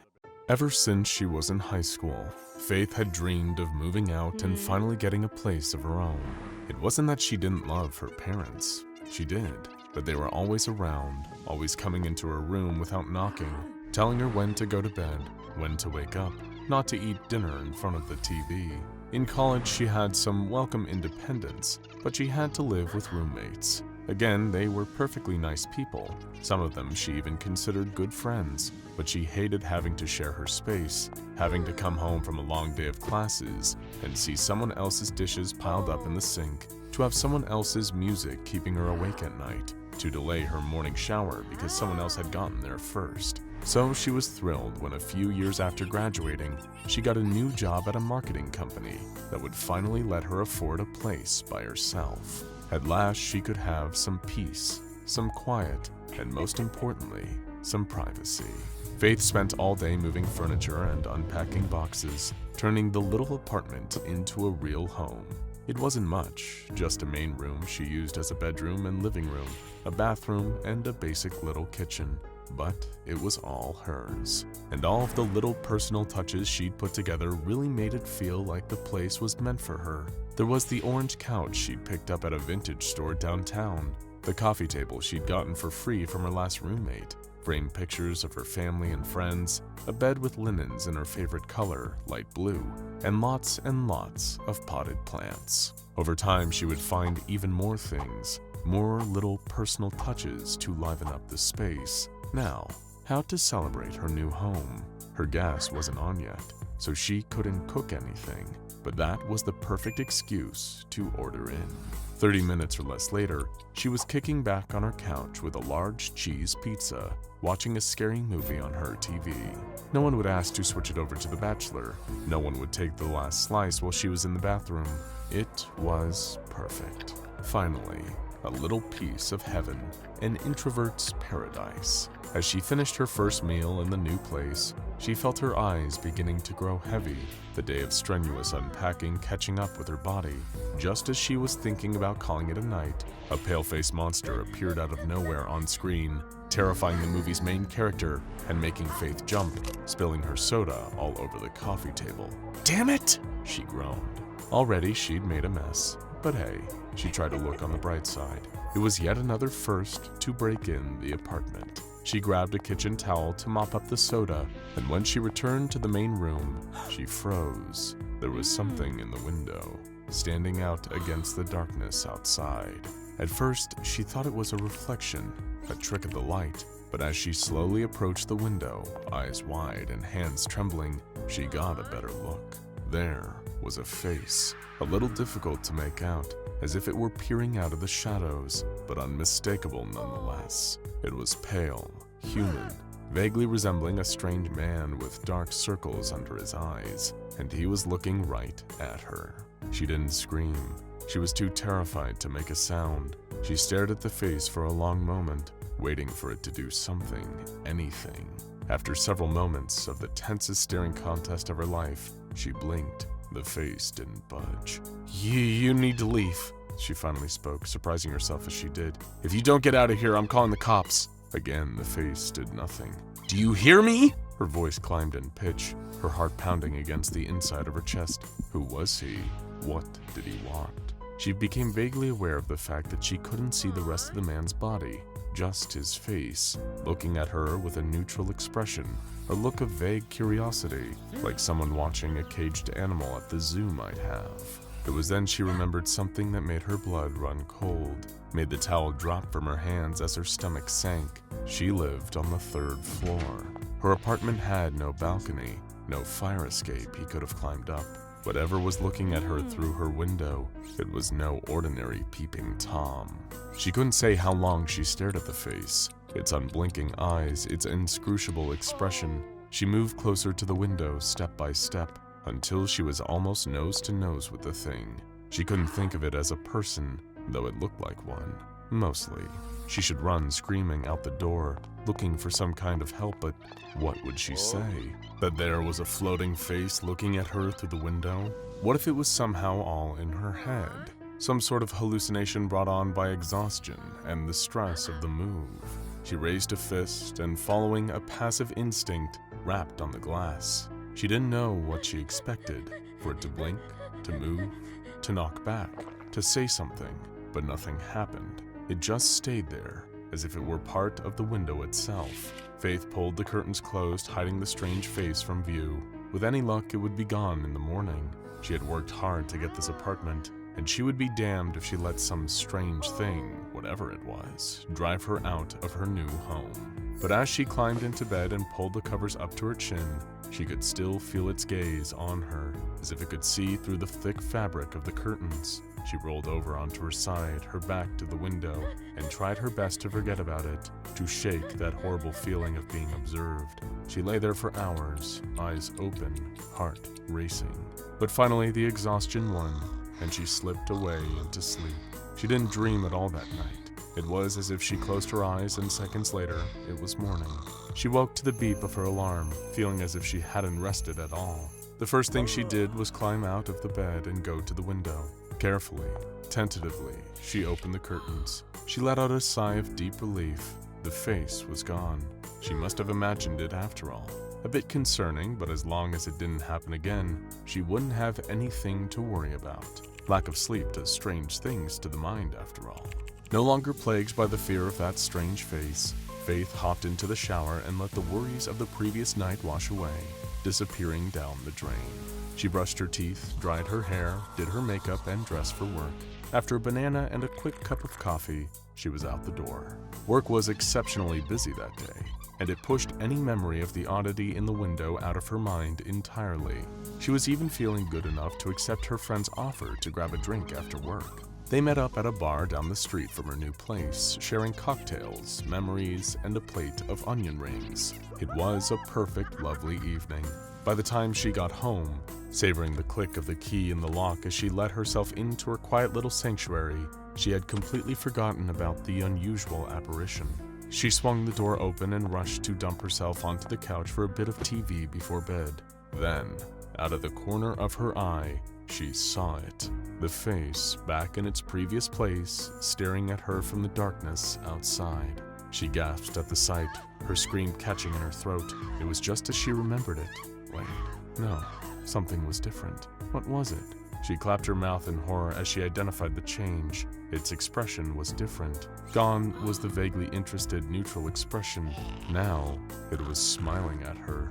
Not a pleasant smile, not a warm, friendly smile, a wicked smile. Twisted and cruel. It knew she was afraid, that she'd been hoping it was gone forever, and it was enjoying itself. Her hands were shaking, nervous sweat beading on her brow. "What do you want from me?" she whispered, staring into its eyes. They didn't move, but they glittered with malicious glee just the same. What do you want from me? She repeated, her voice rising to a shout. Shut up! Her next-door neighbor yelled, banging on the wall. It's after midnight! She couldn't bring herself to respond. She had more important things to attend to. Her stomach turned, bile rising in her throat. Would the face be gone again in the morning? Would it come back again at night? Was the apartment haunted, possessed by a specter doomed to reside in her window forever? Was that why the rent had been so affordable? Or maybe it was her. Maybe this thing had been drawn to her. Or maybe she was losing her mind, unaccustomed to living alone, and her sanity was slipping away. She shivered at the thought. What was worse, if the face was all in her head, or if it wasn't? Rather than attempt to answer the question gnawing at her, she closed the curtains. Out of sight, out of mind, she thought. She would have to keep the curtain closed, possibly forever. It was better than seeing that damned face grinning that horrible grin. But as she tried to settle in for another restless night, she could feel its eyes boring into her, burning into her skull. She had never felt so uneasy before. She prepared for cockroaches, for black mold, and for burglars, but not for this. This was something outside of her understanding, outside of reality itself. Just don't look, she whispered to herself. Just don't look at it. It became part of her daily routine. Wake up, ignore the window, go to work, try to forget about the window, get home, try desperately not to think about the window. She could always feel it, though. As soon as the sun went down, though, she kept the curtains closed. She knew it was there. She thought about checking to see what face it was making this time, but she couldn't bring herself to look. Gradually, her condition worsened. She woke up to a tightness in her chest, panic attacks that wrecked her body, and felt like her heart might stop beating. Her stomach would ache. She struggled to keep food down. One morning, she rushed to the bathroom and spat up blood. The effect began to follow her out of the apartment too, far away from the face's dwelling. She would sit at her desk, struggling to focus on marketing campaigns and pitches, and she would feel a sudden pain in her stomach, forcing her to double over and groan with agony. She would see flickers of the pale face in her peripheral vision, turning to look, only to find there was nothing there. When she walked down the hall to the elevator or down the street outside her building, she would feel as if someone was following her. She never saw anyone, never heard any footsteps coming up behind her, but she could never shake off the sensation. Soon, even her formerly dreamless nights of sleep, as fitful as they had been, became unsafe. She would toss and turn, sweating through her sheets, as her subconscious was tormented by chilling visions and terrible nightmares. She would dream of walking down a long, dark hallway that seemed to go on forever, and something coming up behind her, trying to grab her and drag her away. It would chase her, wide dark eyes and long, long limbs grasping at her, as she ran and ran but never escaped. Other times she would dream of being locked in a damp basement, chained to a wall as the pale creature sat in a chair across from her, just watching, waiting for something, though she didn't know what. Every night, another nightmare that made her wake up screaming, fighting off invisible attackers. After 2 weeks of living in hell, she decided to look out the window again. She had to see, had to know. That night, when she opened the curtains, it was there, mouth wide open, eyes glinting. It was laughing at her. Screw the deposit, enough was enough. She wanted her home back. She picked up the heavy lamp on her bedside table, wound it up, and threw it at the window with all her might. The glass shattered. Little crystalline shards sprang in every direction as the lamp flew through the air, out the window and down to the street below. And just like that, the face was gone. She checked every other window in place, the little one in the bathroom, the peephole on her door, but it was nowhere to be found. She was free. Her knees gave out and she collapsed to the floor, her face in her hands, and wept from sheer relief. Tomorrow she would clean up the broken glass and spin her landlord a story about a freak accident. Someone would come to fix the window, and it would be the best money she had ever spent. Eventually the whole ordeal would fade away from memory like a bad dream, but somewhere out there, someone else was living the nightmare all over again, looking out a darkened window to see an unwelcome guest. The entity known as SCP-965. SCP-965 is a phenomenon affecting framed windows. When it appears, it manifests in the shape of a shadowy face, belonging to a pale man staring in through the window. The details of the man's face vary from person to person, as well as his apparent age and the direction he is facing. However, all reports point to the same figure at various ages, ranging from 10 to 55. The Foundation has attempted to use facial recognition software to identify a citizen matching the description of this figure, but so far, no one has been found.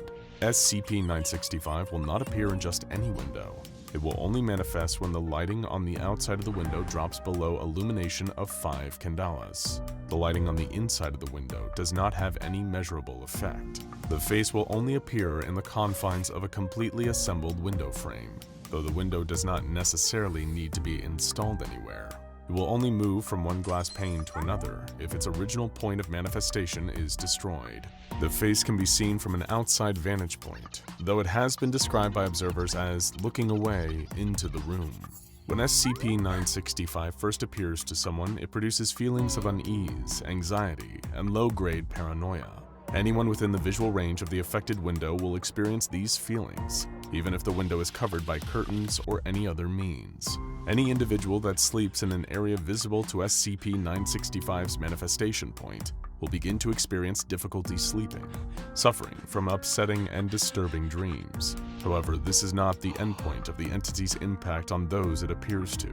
At a point between 3 and 10 nights of sleep after its initial appearance, the entity's facial expression will begin to shift into a noticeable smile. After this shift, the victim's symptoms will become physical as well as mental, including ulcers and intestinal bleeding, heartburn, abdominal pain, and even vomiting blood. This has been attributed to the entity's influence on the human body's reaction to heightened levels of stress and fear.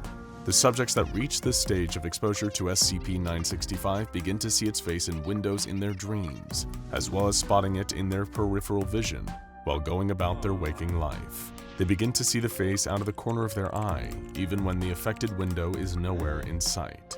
These additional sightings are accompanied by lingering feelings of paranoia and the sensation that something is following or watching them. Though the entity has never made a sound and does not move while it is visible, it can disappear and reappear in different poses. It has also displayed notable signs of sentience, appearing disappointed when it manifests in an empty room, and angry if it sees someone who broke its previous window. When presented with one of the agents who first brought it into custody, the entity appeared frightened for the first time.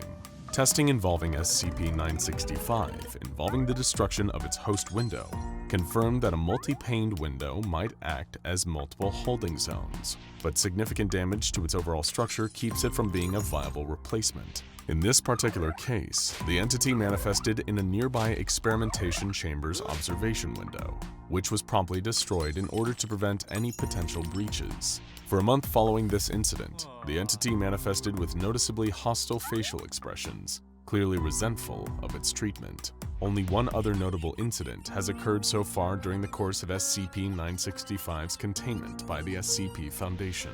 Dr. L, the rest of her name has been redacted from the official file, was the head researcher assigned to SCP-965 for several months before she filed an official request for transfer to a different test subject. She was beginning to experience intrusive visions of SCP-965 and lingering feelings of paranoia, lasting long after she left the Foundation's site. Her symptoms were consistent with those of someone who had slept in the presence of the entity, though she swore up and down she had never napped or slept at all in the vicinity of the affected window. She was temporarily relieved of her duties and provided with psychological care. So far, no other instances of SCP-965 impacting staff who have not slept in its presence have been reported, but this case set an unsettling precedent. The mental health of anyone assigned to SCP-965 is to be strictly monitored in case it expands its influence again. SCP-965 is contained within a framed, ready-to-install window made up of 6 panes of clear glass or other comparable material at a size of at least 15 centimeters by 30 centimeters. The window must be kept in an environmentally controlled storage facility, capable of withstanding earthquakes and other seismic activity. The window must be inspected at least once a week in order to check the integrity of the material. Additionally, at least 2 identical framed windows must be stored in the same facility, in separate chambers with additional insulation. Any lighting in the containment chamber should be kept at a minimum of 130 candelas at any time personnel are inside, with the exception of research and experimentation. Though SCP-965 is currently contained, the Foundation is unable to control its movement should its current window be destroyed. Therefore, SCP-965 is classified as Euclid. Scopophobia is the fear of being watched or looked at by others. Those suffering from this fear will often avoid windows, terrified of who might be standing on the other side, staring in and keeping track of everything they do. Even those of us without scopophobia might find ourselves feeling a prickle of dread while looking out the window at night, watching for a shadowy figure or a ghastly face pressed to the glass. Most of the time, of course, there is no one there. It's just an overactive imagination, the lingering effect of watching one too many scary movies. But eventually, your luck might just run out. One night when the world falls quiet and you go to close the curtains before you go to sleep, just in case, you might just feel that someone is right there, on the other side of that thin pane of glass, staring at you with wide, unblinking eyes. It won't ever come inside, but it isn't going anywhere. And as long as you are where it can see you, you will never know peace again. When it comes to beings with fearsome reputations, there are few SCPs that are as widely dreaded as the hard-to-destroy reptile, SCP-682. No sane mortal would ever choose to face such a creature, and its overwhelming ferocity and strength have even given the reincarnating warrior SCP-076-2 Abel pause on more than one occasion. But then again, the sane aren't exactly in high demand at the SCP Foundation or at equivalent organizations formed for the purpose of battling anomalous and supernatural entities. Organizations such as the Public Safety Devil Hunters from the popular manga and anime Chainsaw Man count numerous peculiar individuals among their ranks, and sometimes the best of the best are marked by a distinctive tendency for out-of-the-box thinking. That's putting it politely, at least. But this isn't the story of some aberrant loser freakazoid. No, definitely not. The heroine of this tale is none other than the mightiest and most charismatic future Nobel Prize winner ever to grace the rest of us shameful worms with her presence. The invincible and dearly beloved blood fiend, Power, who just so happens to be the undisputed best character in Chainsaw Man and of all fiction as well. It appeared to be an unusually boring day at Public Safety, and for this, Kobeni was grateful. The young woman had come to expect the absolute worst from her job as a devil hunter, as her assignments usually entailed facing down hellish entities born from the very fears of the human race. While one would think that someone who worked so diligently in the field would have grown numb to it all, Kobeni still very much retained her anxieties, both on and off the job. At least all she had to do today was file paperwork from one of the Public Safety's like-minded partners in supernatural management, the SCP Foundation. It was a safe and harmless task, aside from the risk of paper cuts and the associated potential for the paper cut devil to show up. Even so, Kobeni would do her best to make this rare moment of peace last as long as possible. A voice cried from down the hallway. "Oh no, not her," Kobeni thought. "Why is she even at work today? She's a fighter for Division 4 and she's not good at anything else." Loud, exaggerated footsteps rang out through the hallway as the blood fiends stomped through the offices of Public Safety. Kobeni wanted to shrink until she vanished from sight or let herself sink into the floor. Her desire to not have to see Power today was so great that she contemplated opening a window and climbing down the side of the building to the ground floor.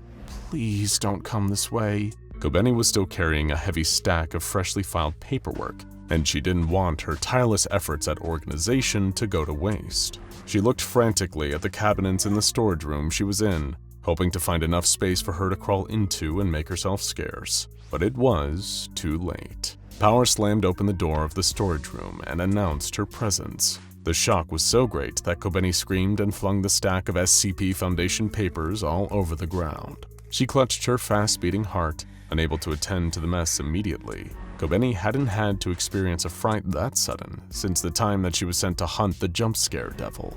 The poor girl could never have a surprise party thrown in her honor again. True to her name, Power immediately reprimanded Kobeni for dropping the papers, stating that her workmanship was sloppy, and that Power herself could easily carry 10 times the amount of paper.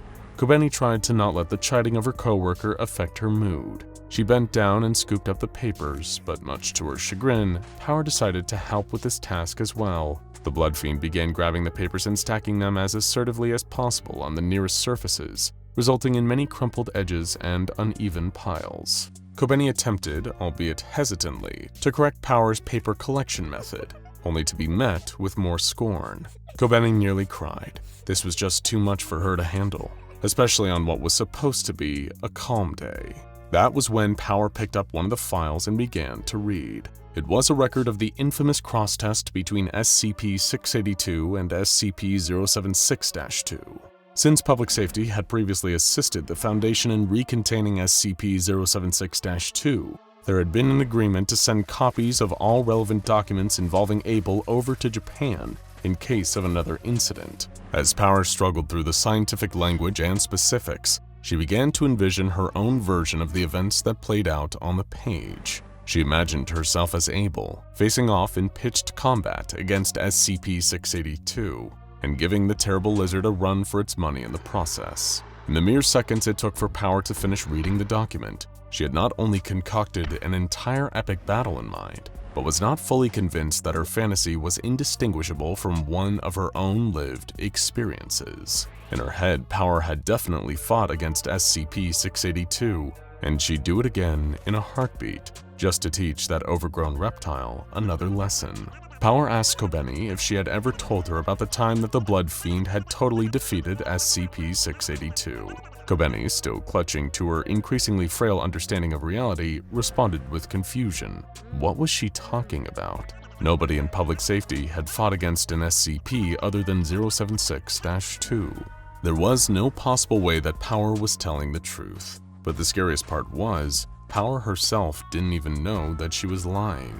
The Blood Fiend began to relate the sordid details of her pulse-pounding fight with SCP-682 to Kobeni in great detail. Kobeni, for her part, was too emotionally drained at this point to try and stop her. It all started at the bowling alley, where Power was hanging out with her much less intelligent friends, Aki and Denji. The Blood Fiend had just finished winning her 5th perfectly scored game in a row, when some shady characters a few lanes over decided to cause some trouble. The leader of this little gang was none other than SCP-682. The way you bowl is disgusting, the troublemaking lizard said. This wicked remark would not be stood for. Not in the proud bowling establishment that Power had founded with her own money and achieved several years of successful business running herself. The bowling alley was a pillar of the community and she was the owner. There would be no further disrespect on her watch. Power put up her dukes and got ready to bring the pain down on SCP-682. Aki and Denji were too terrified to help her out as usual, but did their best to cheer their leader on from the sidelines. SCP-682 also dismissed its minions and crawled forward like the big, ugly lizard that it was. It obviously didn't know better, which is why it wasn't backing down in the face of the greatest devil hunter that the world had ever known. Either way, this would be a brawl for the ages. Rather than cause damage to her beloved place of business, Power suggested that she and her opponent took this fight outside. Despite its uncouth demeanor, the reptile had a healthy appreciation for the fine sport of bowling, and most especially, this particularly excellent-run 5-star bowling alley. It agreed to step outside in the interest of not bringing bowling into this intensely personal grudge match. But Then again, wasn't the fight about bowling? No matter. Power and SCP-682 walked outside the bowling alley into a vast, trackless wasteland, the perfect place for both of them to go all out without hurting any civilians. Using her ability to control and reshape her own blood, Power constructed an enormous crimson mallet that she was able to wield gracefully in both her hands despite its incredible size. SCP-682 readied itself. It had faced many different kinds of humanoid weapon wielders before, including Abel, but it was too clever of an adversary to let its guard down. Especially because, in this case, the blood fiend it was fighting was a remarkable businesswoman and an Olympic gold medalist in everything. The reptile certainly let its guard down.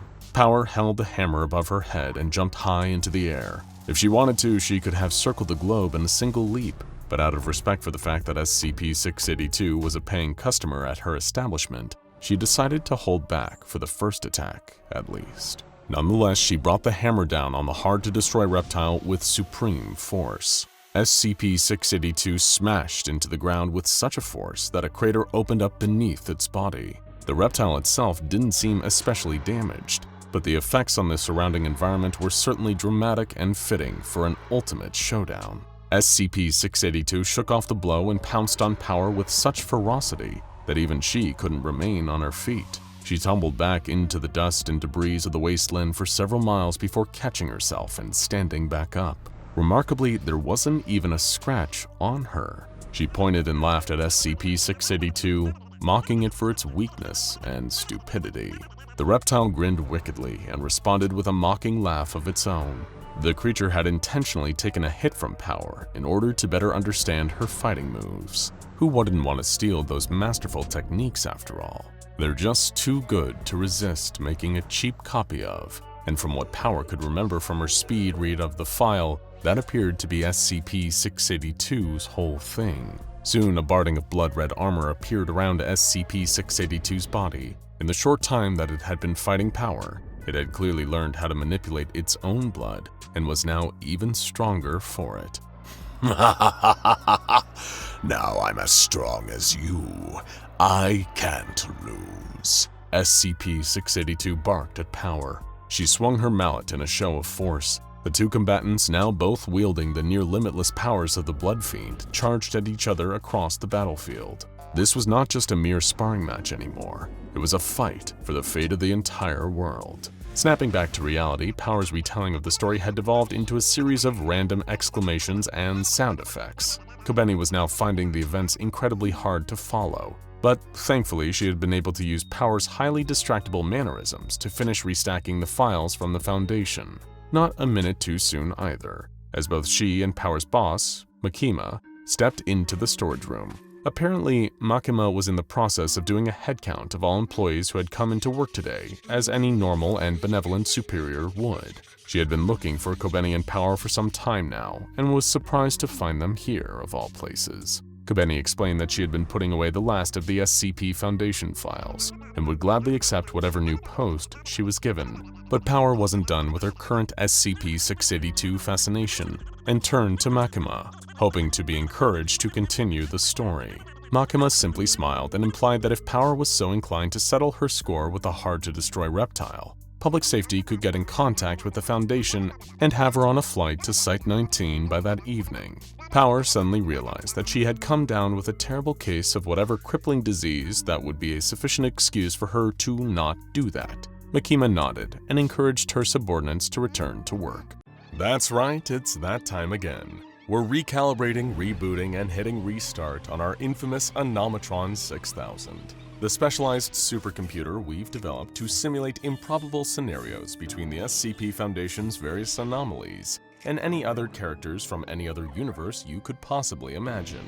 On today's agenda, what do you think would happen if John Wick, the notorious hitman, highly trained in all forms of combat, was up against an enemy that won't go down in a single shot, an undead menace known as SCP-008? Well, we're about to hit the button and find out. Either by a pure, unpredictable instance of human error, or through the act of some twisted karmic fate, the SCP Foundation had an outbreak on their hands. A sample of the complex prion, a virus known as SCP-008, had leaked. The Foundation had hoped to keep the existence of the disease highly classified, even among its own personnel. Their fear had been that some hostile force would attempt to synthesize or even weaponize SCP-008. After all, the disease had a 100% rate of both infection and lethality. It killed anything it came into contact with, or at least, it killed them to begin with. Before long, everyone in the Foundation facility that had been exposed to the leaking sample of SCP-008's already infected victims was dead. Flu-like symptoms were followed swiftly by a coma. However, the disease hijacked the bodies of all those it had passed to, reactivating the motor functions of their corpses and turning them into, well, you can already guess. No one was safe. Even the mobile task force on the scene were soon infected with SCP-008. They had been a squad of rookies and fresh-faced new recruits, sent in by the Foundation under the assumption that an outbreak of this sort should have been easy to contain. It wasn't. The entire facility was soon overrun. The bodies of Foundation researchers, security officers, and MTF troops reanimated after their deaths, now jostling around in search of survivors to pass SCP-008 onto.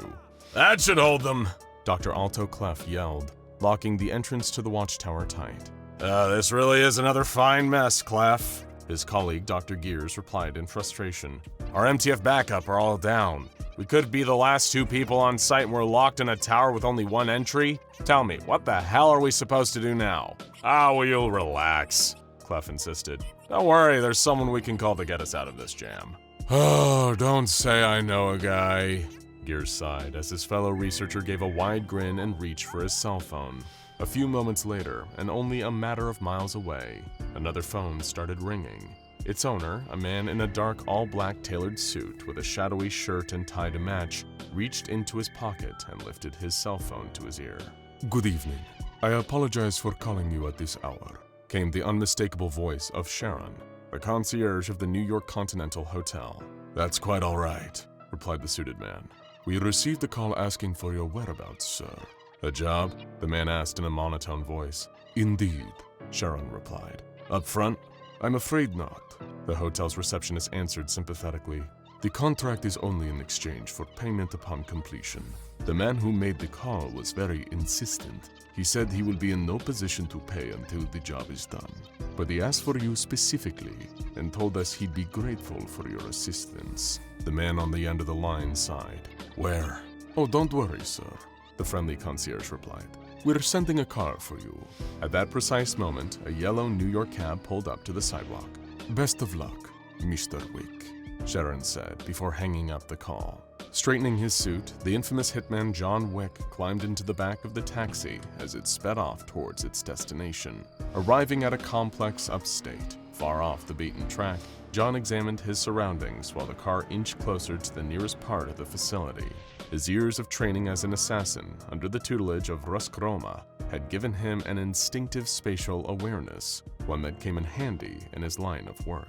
But even then, John couldn't have predicted that something would come leaping down from above, crashing through the cab's windshield. The car's hood buckled under the impact, fragments of glass spraying everywhere as an arm cracked the front window. The thing snarled and gurgled like a wild animal as it reached for the taxi driver, gripping his arm. It pulled him by the wrist, biting down, causing him to scream in intense pain. Meanwhile, John had already moved with lightning-fast reflexes and sprung out of the back seat. He hadn't had a chance to assess the threat. His instincts told him his best option was put some distance between himself and whatever had just attacked the car. Then he'd be able to get a better idea what he was dealing with. The job description he'd been hired for had been light on details. John's mystery employer only referred to it as a, quote, cleanup operation. Sprinting towards the facility, John slammed the door behind him. He pulled off his belt from around his waist and wrapped it tightly around the door handles. It would hold for now. It was only when he turned around that he saw a few clustered groups of figures shuffling around inside the building's atrium. The nearest gaggle were close enough that it was easy for John to make out their pale skin, sunken eyes and cheeks, the unnatural twitches and erratic movements they were making as the creatures turned to look back at him. Zombies, John Wick muttered under his breath. That's unexpected. The nearby trio of SCP-008 infectees looked like they were about to make a dash towards him, so John moved fast. He raced towards a nearby corridor. hearing that the 3 zombies were already chasing after him. Their shambling footsteps had quickly become an animalistic charge, their limbs only able to move after death thanks to the virus that they were infected with. Turning a corner, John Wick took cover, his shoulder pressed to the wall. He drew his pistol from its holster underneath his suit jacket and stood in a battle-ready stance. The second he saw one of the zombies' faces appear around the corner, he raised his weapon and fired, swooping around one of his hiding places to fire another 2 shots. All 3 hit center mass right through their chests. The noise would no doubt have drawn the attention of the other SCP-008s in the building, but for now the 3 that had been on his tail dropped to the floor, only to start getting back up again. John wasn't used to his targets standing to their feet after he'd already fired at them, and the nearest of the zombies staggered back to his level. He lifted his firearm again. Before his finger could compress enough force on the trigger though, the undead abomination took a wild, flailing swipe at him. The SCP-008 instance knocked the weapon out of John's hand, causing it to clatter to the ground, while it reared back its other arm for a second strike. Catching the blow, John Wick displayed his incredible reflexes and mastery of martial arts. He delivered a series of precise punches and chops, deploying a combination of Brazilian Jiu-Jitsu, Aikido, and Krav Maga to try and knock the snarling monster down. With each hit, he was careful to avoid the zombie's mouth, having seen one bite the cab driver earlier. John had assessed that SCP-008 could be transmitted through biting, and he was correct. Exposure to mucous membranes or bodily fluids of an infected individual was what allowed the virus to spread. One of the other SCP-008 zombies that were still in the process of climbing back up swiped John's legs out from underneath him. The master assassin toppled over, landing on his back with the weight of the first monster still on top of him, while the second clawed at his tapered suit pants. Seconds before it could snap its teeth down on his ankle, John pulled back his leg and shot it back out in a devastating bicycle kick that sent the second zombie reeling into the third, which was still trying to get back up after its earlier gunshot. But the first of the creatures were still bearing down on him. Mustering as much of his peak physical strength as he needed, John Wick held the zombie at bay, blocking it with one arm, stopping it from getting close enough to bite him. His eyes darted around, looking for something, anything he could use. That was one of John's most enviable and impressive skills, one that made him so renowned as a legend of the assassin world. In the hands of John Wick, any ordinary everyday object could be a lethal weapon. Reaching out with this other hand, John felt his fingertips brush against something metal. It was so close, just out of reach. On top of him, the zombie flailed its arms, trying to claw at him. Lifting both legs in a fluid balletic motion, John Wick kicked the creature off of him, crawling towards the nearby object and grabbing it, just as the zombie started to approach again. With a swing and a loud metallic clang, the heavy fire extinguisher collided with the SCP-008 infectee's head. The force of the blow caused it to drop in an instant, landing in a heap on the floor. John waited a second to see if it would get back up again, but it was still. The other 2 zombies suddenly dashed towards the infamous hitman, only for their prey to duck and weave effortlessly between their aggressive clawing swipes, bashing his makeshift weapon against their heads like a battering ram against a door. All 3 were down, but the entire facility was still crawling with a mass of the reanimated monstrosities. Calmly, John smoothed his suit and straightened up his shirt and tie, walking with the fire extinguisher in hand, back down the corridor towards the sound of more SCP-008 zombies snarling. They were next. The Baba Yaga would use anything he found to take down each and every one of them, until not one was left standing. It didn't matter if all he had was a fire extinguisher, or one of the fallen security officer's batons, or even just a tiny pencil. Nothing would make it out of that facility alive. He just had to go for the head. Still trapped in the watchtower, Dr. Clef and Dr. Gears had long since grown irritated with each other's company. They had no security feeds, no way of knowing what was going on within the overrun Foundation facility. For a while, the pair of researchers had been toying with the idea of climbing out of a window and scaling down the side of the tower, but giving up on that plan when they'd realized they'd only be dropping back into a horde of SCP-008 zombies. A sudden explosion erupted from one corner of the complex, causing Gears and Clef to direct their attention towards it. From their elevation, they could see the ground below was littered with the bodies of the SCP-008 infectees, rendered lifeless once again by significant cranial trauma. In short, something had been bashing the zombies in the head. Or someone. The sound of a banging against the locked watchtower door startled both Foundation scientists. Instantly, they thought that the zombies had made their way up the steps and found the two researchers, easy prey, trapped in a cage. The heavy thud against the metal door repeated. Then there was a pause, deafening tense silence filling the room. A polite knock came from the other side of the watchtower entrance. Cautiously, Clef approached to unlock it. Standing in the doorway as it opened was a single figure, panting with exhaustion but still nowhere near beaten. He looked out at Clef and Gears from his dark hair, a stern expression on his face. Neither one of the researchers could believe that he was still alive, still uninfected, but then again, he was the one and only John Wick, the Baba Yaga.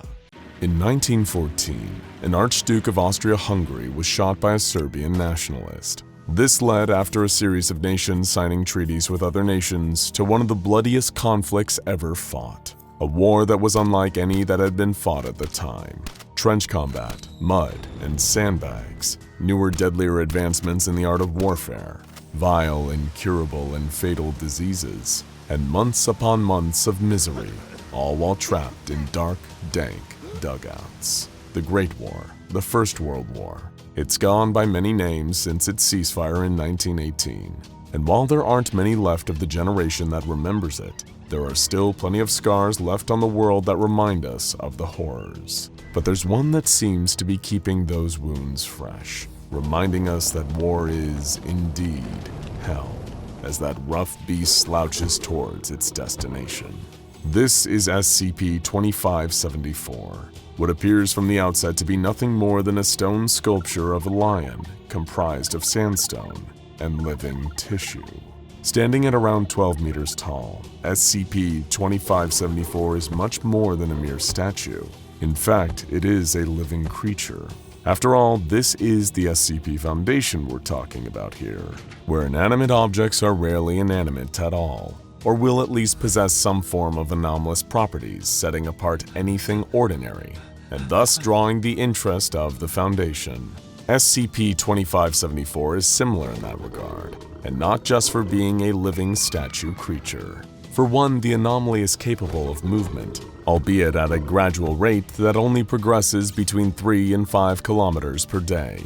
Attempts by the Foundation to slow or halt the movement of SCP-2574 have been so far unsuccessful, as it seems that any obstacle placed in its path are unable to deter it. This includes both man-made and naturally occurring obstructions, meaning there is little that can be deployed to keep SCP-2574 physically contained. Even if a body of water is in its path, the entity can swim at a rate of between 2 and 3 kilometers per day, and will normally either crush or climb over any obstacle on land. At the previous annual budgeting meeting, the top minds of the Foundation's accounting department revealed to an infuriated O5 council that SCP-2574 had been responsible for an estimated total of $25.3 million in damages since its discovery. The second most pressing matter raised during that presentation was that 112 deaths and a further 625 injuries the anomaly had also caused. Despite pleas from the Ethics Committee, the Foundation accountants were still adamant that the cost of damages was more significant. Now, a number of prevailing questions might be plaguing you regarding SCP-2574. For one, what does this creature want? If it has freedom of movement and can't be physically obstructed by the Foundation, then is it just aimlessly wandering free and causing wanton destruction? Or does it have a specific want or goal it seeks to attain? And for another, what does an almost 40-foot-tall lion have to do with World War I? Well, it might surprise you to know that SCP-2574 has everything to do with the Great War. Literally everything. And as for a goal, it has one. Or rather, it has a specific destination it seems to be gradually heading towards. And if it makes it all the way there, it could spell disaster for the entire globe. In fact, it could plunge us back into one of the most devastating conflicts the world has ever seen. Can you guess which one? SCP-2574 possesses a wide array of latent anomalous effects, beyond its general functionality and movement. Above the sandstone mine creature, it is constantly surrounded by a flock of around 6,000 birds of prey. Any that find themselves flying into the path of SCP-2574 are assimilated into the growing flock, designated as SCP-2574-1. The mass of birds is fixated on attacking SCP-2574, swooping low to strike at its smooth muscle tissue with using their beaks and talons. This, however, seems to do little to deter SCP-2574 from making progress, as the anomaly constantly regenerates from physical damage it incurs from SCP-2574-1. Perhaps the most notable and noticeable of SCP-2574's anomalous properties is the effect it has on its surroundings as it progresses towards its destination. The area around SCP-2574 will undergo a physical transformation in response to the presence of the lion. This transformation results in the nearby region temporarily becoming a World War I-era combat zone. The ground below becomes riddled with trenches carved through the earth. Thick, muddy bogs and coiled, razor-sharp nets of barbed wire litter the area. The change triggered by SCP-2574 is hardly just a cosmetic one either. The Foundation have observed a number of First World War-related manifestations that occur in the wake of SCP-2574. Man-made landmasses like trenches and dugouts will appear nearby, the front lines reappearing after more than a century. Weaponry from the area is also present following the arrival of SCP-2574, and this isn't just limited to firearms. World War I was one of the earliest large-scale conflicts in history, wherein both sides deployed aerial attacks through the use of biplanes, as well as chemical warfare. As a result, signs of these can also be found whenever SCP-2574 is nearby. But again, the transformation SCP-2574 brings about is not just limited to recreating battlefields. What some of you may not know is the Great War did not so much revolve around a core idealistic difference between both sides as its successor did. Instead, the First World War was a geopolitical grudge match between large global superpowers, attempting to make grandiose displays of their amassed military strength. The assassination of Archduke Franz Ferdinand of Austria at the hands of a Serbian extremist group was the catalyst that set off a chain reaction of events that ultimately led to war. As a result of this, SCP-2574's anomalous influence also extends to the social and political state of the areas it enters. A country that the Sandstone Leonine entity enters will suffer a rapid change in its local population's mentality. The ordinary people living there will start to experience a great degree of discontent towards their government, while the ruling powers of said country will increase its use of force against its own civilians. This effect is more noticeably potent when SCP-2574 interacts with countries that were directly involved in the First World War, increasing levels of civil unrest and discontentment among the population. These are often countered with worryingly increased levels of police brutality, along with governments enacting aggressive foreign policies and sometimes antagonizing other countries, as if they are eager to fight. These effects don't necessarily worsen the closer SCP-2574 gets to a particular country, but do seem to increase the more it approaches its predicted destination.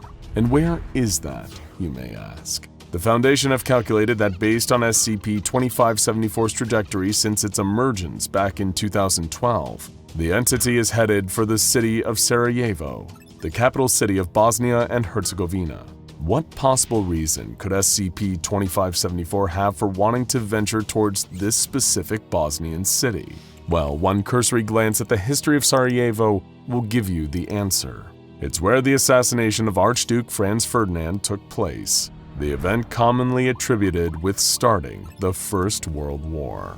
The transformative effects SCP-2574 has on its surroundings began when the Leonine Leviathan first appeared and commenced its journey towards Sarajevo on December 24, 2012. Since then, the SCP Foundation has been closely monitoring the sandstone creature's movements and attempting to log all of the anomalous effects it has had over the course of making its way closer to the site of Franz Ferdinand's assassination.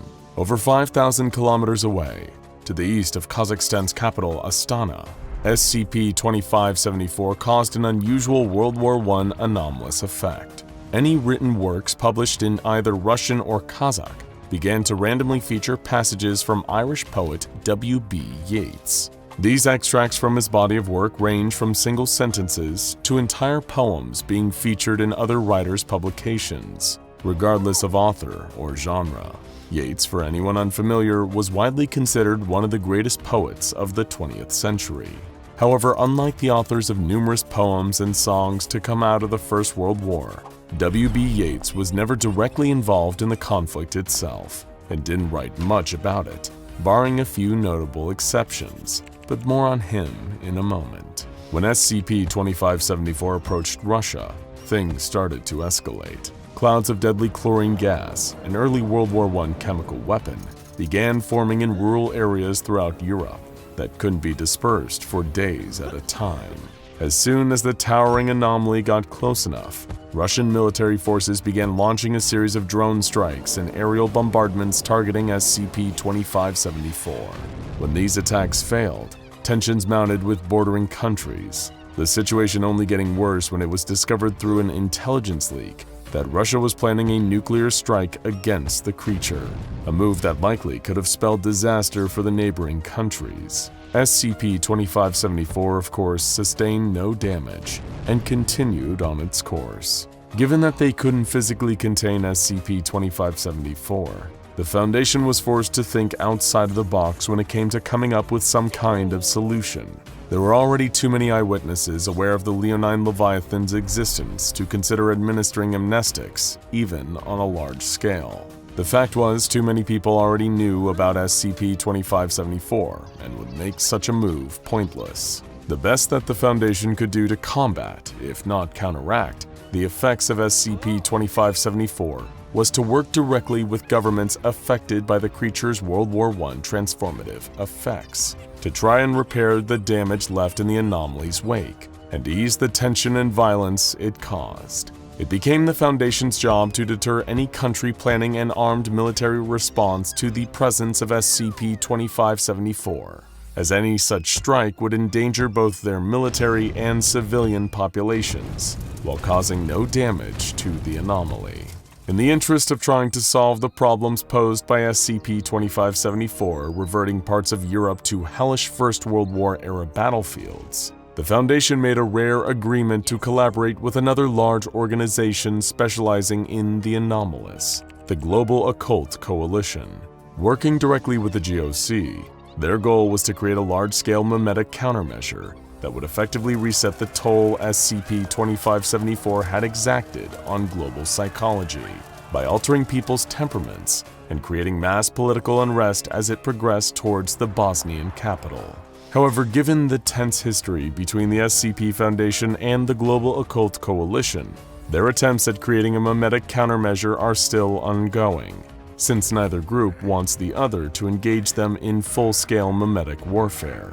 As such, the proposed countermeasure will consist of two parts, with neither organization being able to replicate the other's half. Meanwhile, SCP-2574's progress across Europe was responsible for a number of other significant changes, physically, socially, and politically recreating the conditions of the First World War. Poppies, a flower that has since become synonymous with the remembrance of the conflict, began to grow in regions within Russia where they wouldn't naturally occur.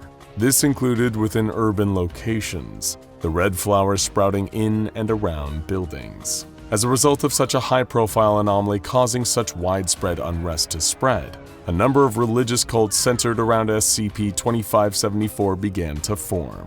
While the living descendants of World War I veterans began suffering from vivid hallucinations that depicted their ancestors' first-hand experience of the fighting, these cults began to amass more and more of those affected by SCP-2574.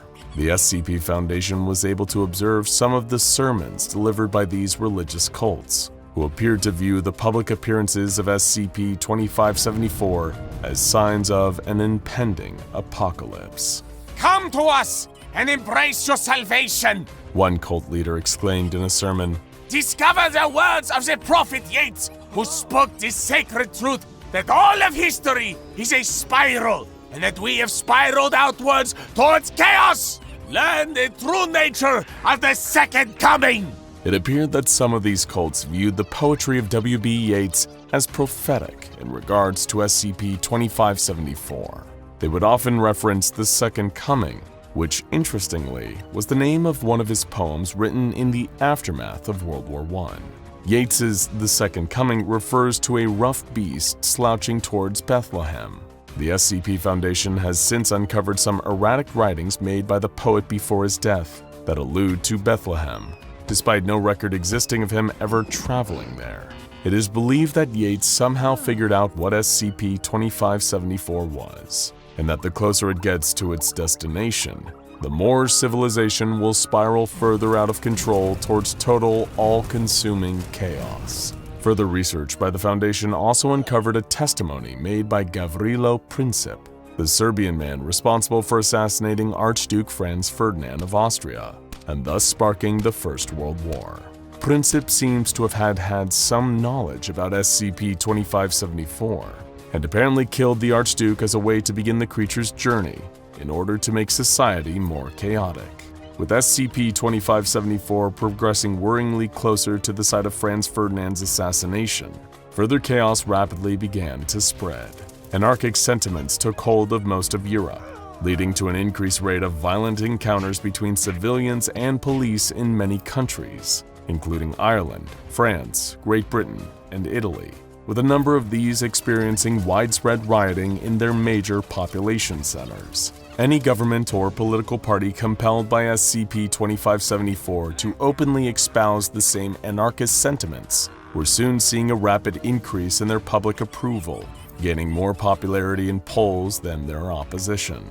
As a result of these heightened tensions between the public and the government of their countries, assassination attempts of politicians saw an alarming increase of around 60%. SCP-2574 caused countries that had existing hostile relations to engage in armed skirmishes at their borders, with at least one of these battles occurring every 2 weeks, and each time threatening to spark a much larger scale conflict. Thanks to the anomaly's effects, the international tensions, dissolving alliances between countries, and adoption of nationalism, which were all factors leading to the start of the Great War, were beginning to rapidly spread once again.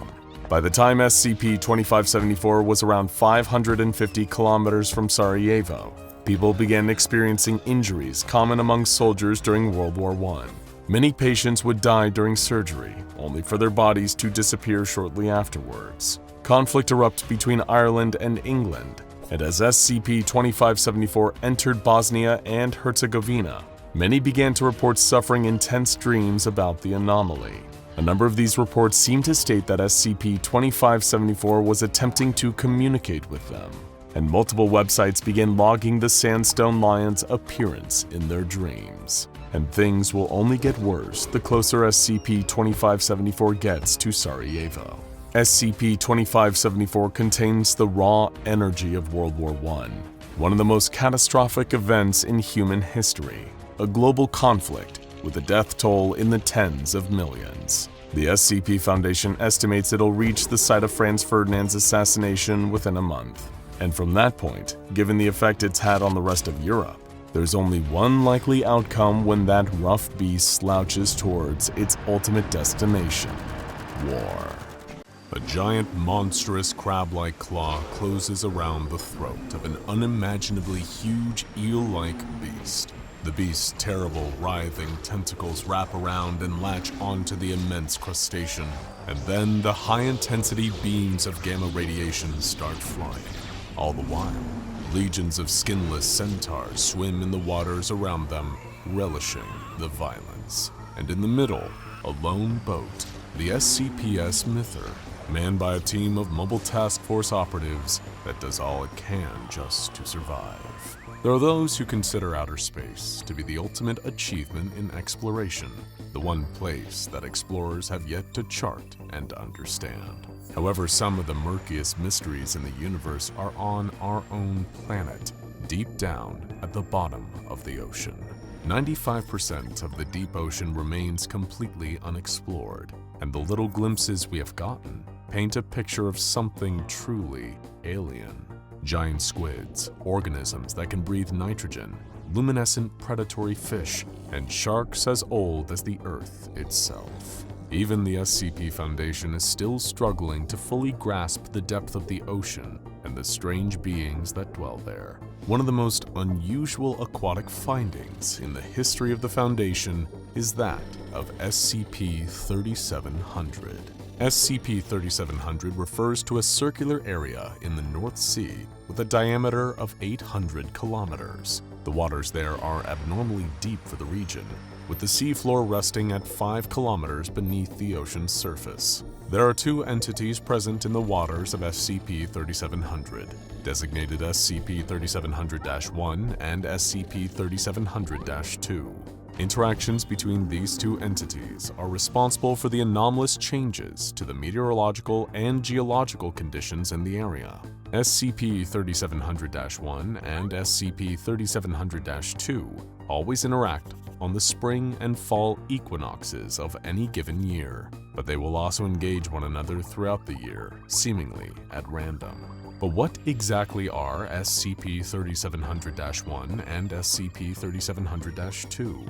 Aside from terrifying creatures of the deep, SCP-3700-1 is an arthropod bearing an aesthetic resemblance to the European lobster, only much, much bigger, measuring 6 kilometers in length. The creature is green, with a mix of blue, yellow, pink, and red markings across the top of its exoskeleton that bear the appearance of a woman's face. It has 6 prehensile limbs, 4 of which terminate in claws, and 8 legs. The entity's 4 eyes are compound and orange, attached to stalks. Anyone who gets close enough to observe the creature's carapace in detail will notice scars, cracks, and small holes, indicating years and years of damage. SCP-3700-1 has several anomalous qualities in addition to its size. In a fight, it is able to strike with its appendages and produce cavitation bubbles with a force greater than several tons of dynamite.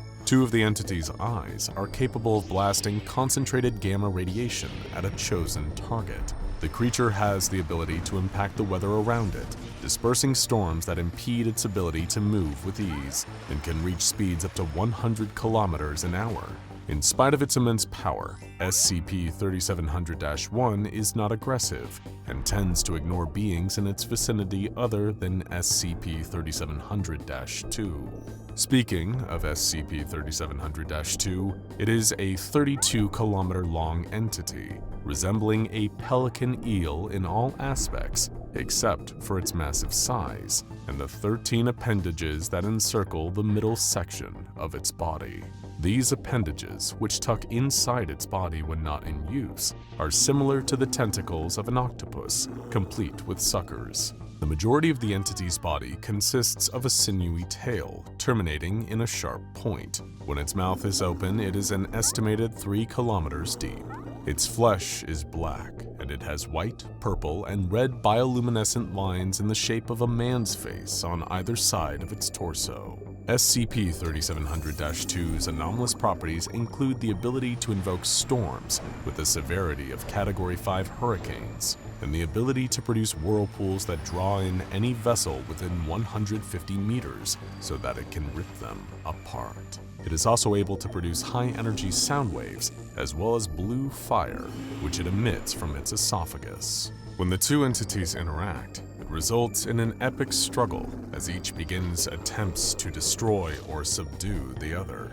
When one is victorious, immediate changes to the area follow. When SCP-3700-1 wins, the storms and harsh weather in the area will immediately calm, and an era of fertility and abundance will begin. The reproductive rates of fauna in the ocean and on the islands nearby increase threefold, and the crop yield doubles. The ocean itself becomes increasingly active, and the erosion rates of the archipelago's shores increase fivefold.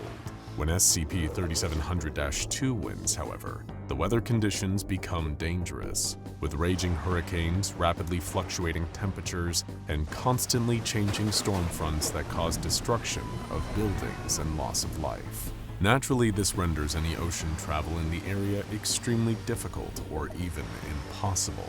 Aquatic food sources are driven away by harsh conditions, and livestock are killed by exposure and disease. Crops are unable to thrive in the high winds, waterlogged soil, and lack of sunlight. All the while, SCP-3700-2 swims throughout the area, preying on unsuspecting ships and menacing the coastline, until SCP-3700-1 manifests to challenge it again.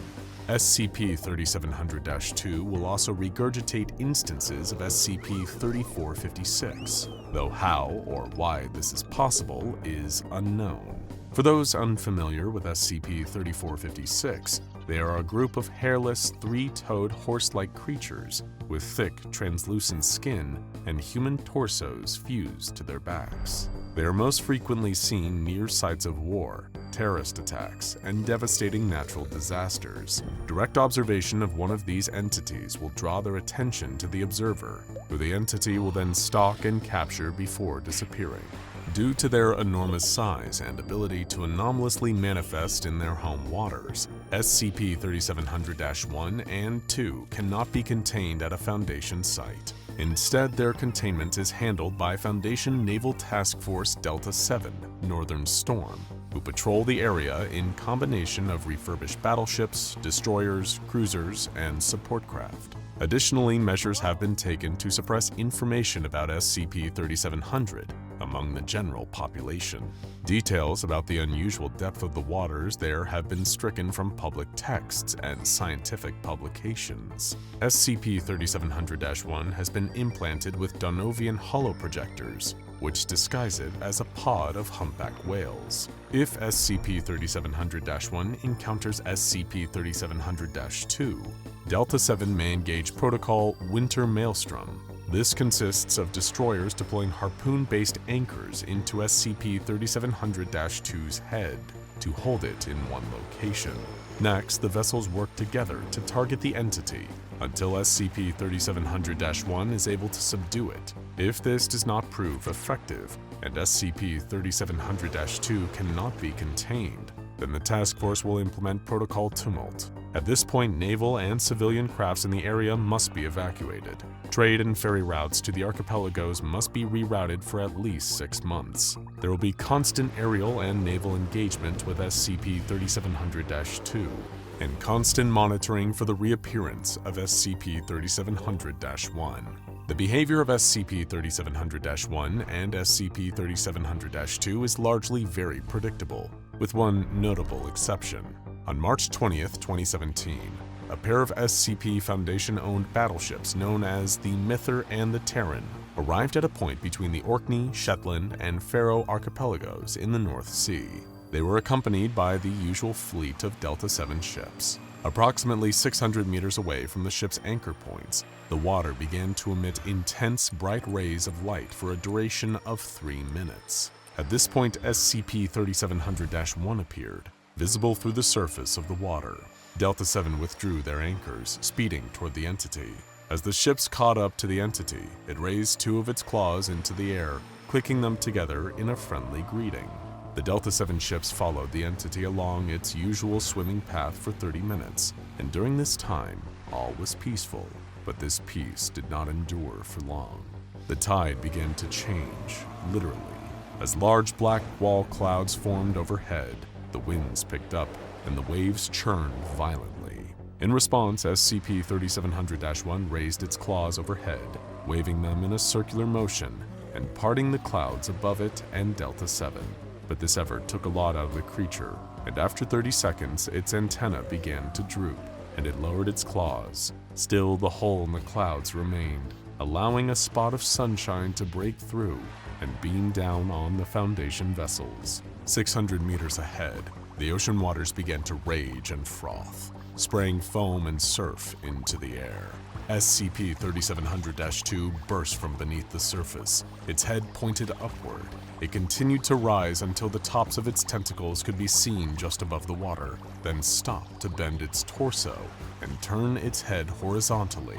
Its jaw unhinged, exposing rows upon rows of serrated teeth. The beast let out a mighty roar, accompanied by a stream of blue flame. At the sight of its rival, SCP-3700-1 dove beneath the surface, disappearing from view. The SCPs Myther ordered the rest of the vessels to engage Protocol Winter Maelstrom. Delta-7 scattered out from SCP-3700-1's point of submersion, and all 13 destroyers fired their harpoons at SCP-3700-2, embedding themselves in the entity's head. Naturally, this enraged the creature, and it began to roar and wail, spinning its lower body vigorously enough to generate a whirlpool. The cruisers opened fire with a combination of L cannons and conventional weaponry in order to distract the entity as the destroyers pulled their harpoon lines taut, dragging its head in a continuous circle.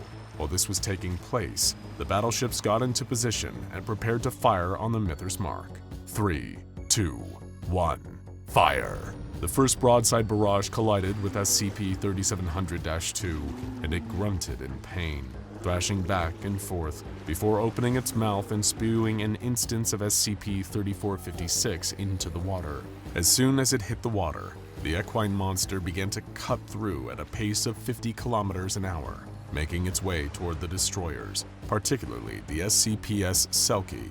The Selkie attempted to retarget its weapons and prevent the creature from reaching it, but the monster moved too quickly for the Selkie to adjust. The Selkie was lifted out of the water by the creature as crew members desperately clung to the railings and their weaponry. As the crew cowered and tried to fend off the creature, it reached for them, trying to pull them from the ship. While the Selkie was occupied, SCP-3700-2 was able to attack again, blasting another ship with a stream of blue fire. A loud crack rang out from across the sea as the Selkie dropped back into the water, the SCP-3456 instance shrieking in pain. SCP-3700-1 burst through the surface, striking the creature with its club-like limbs, each blow emitting another loud crack. The third blow tore the instance in half, sending its human torso careening through the air and past the SCPs Myther. Freed from its attack, the Selkie moved full steam ahead, pulling the harpoon line taut again and dragging SCP-3700-2 out of its path. Several Selkie crew members were thrown overboard during the struggle, and as they struggled to keep their heads above water, SCP-3700-1 scooped them up, placing them onto the deck of a nearby destroyer and out of harm's way.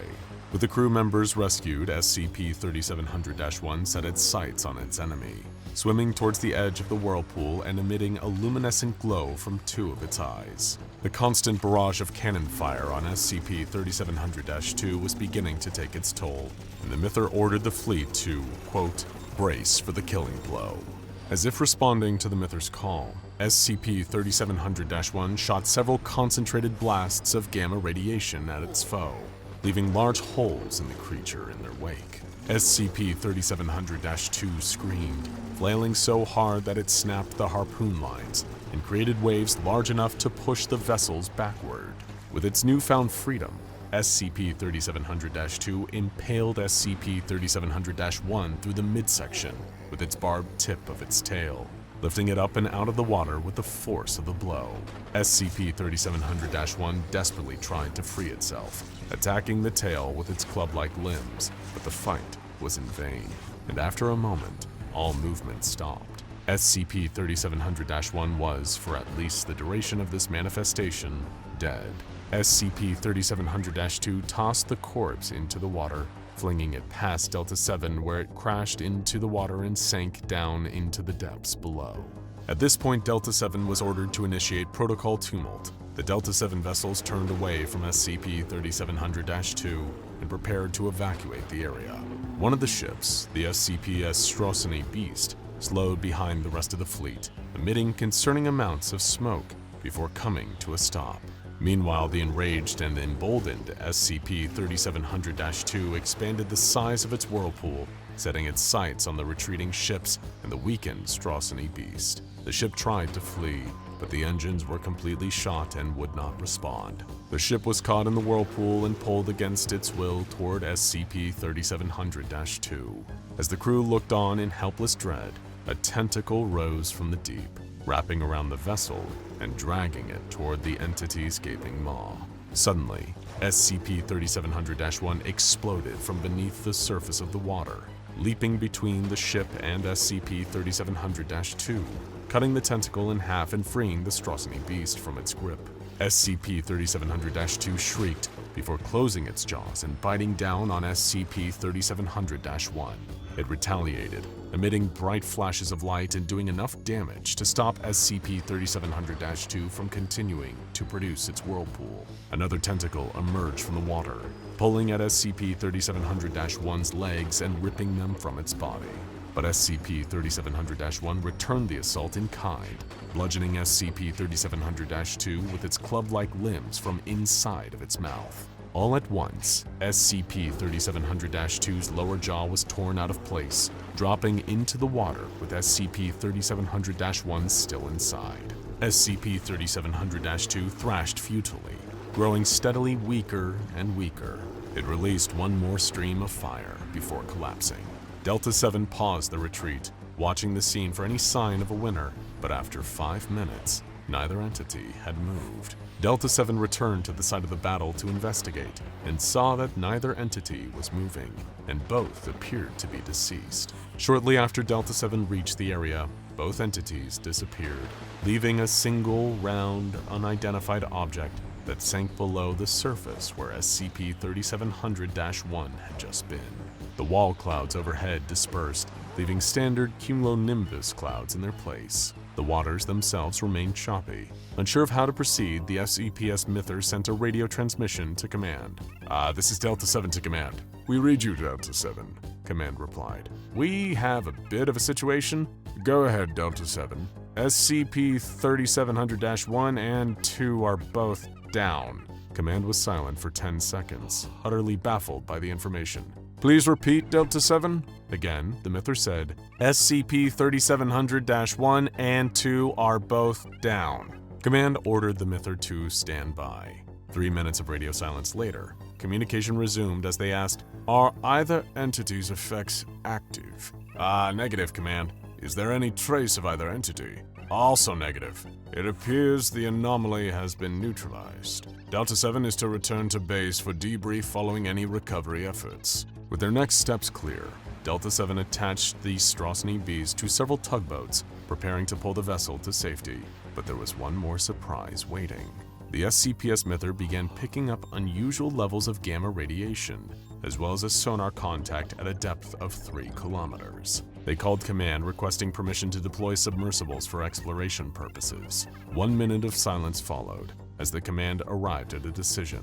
Request denied. Return to base for debriefing. And so, Delta-7 began to evacuate the area once more, steaming in the opposite direction of the battle.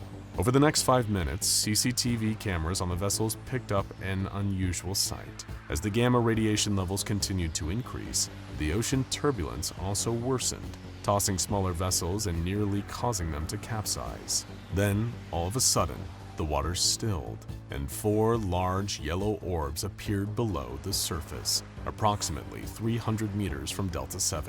They lingered there for 2 minutes before vanishing.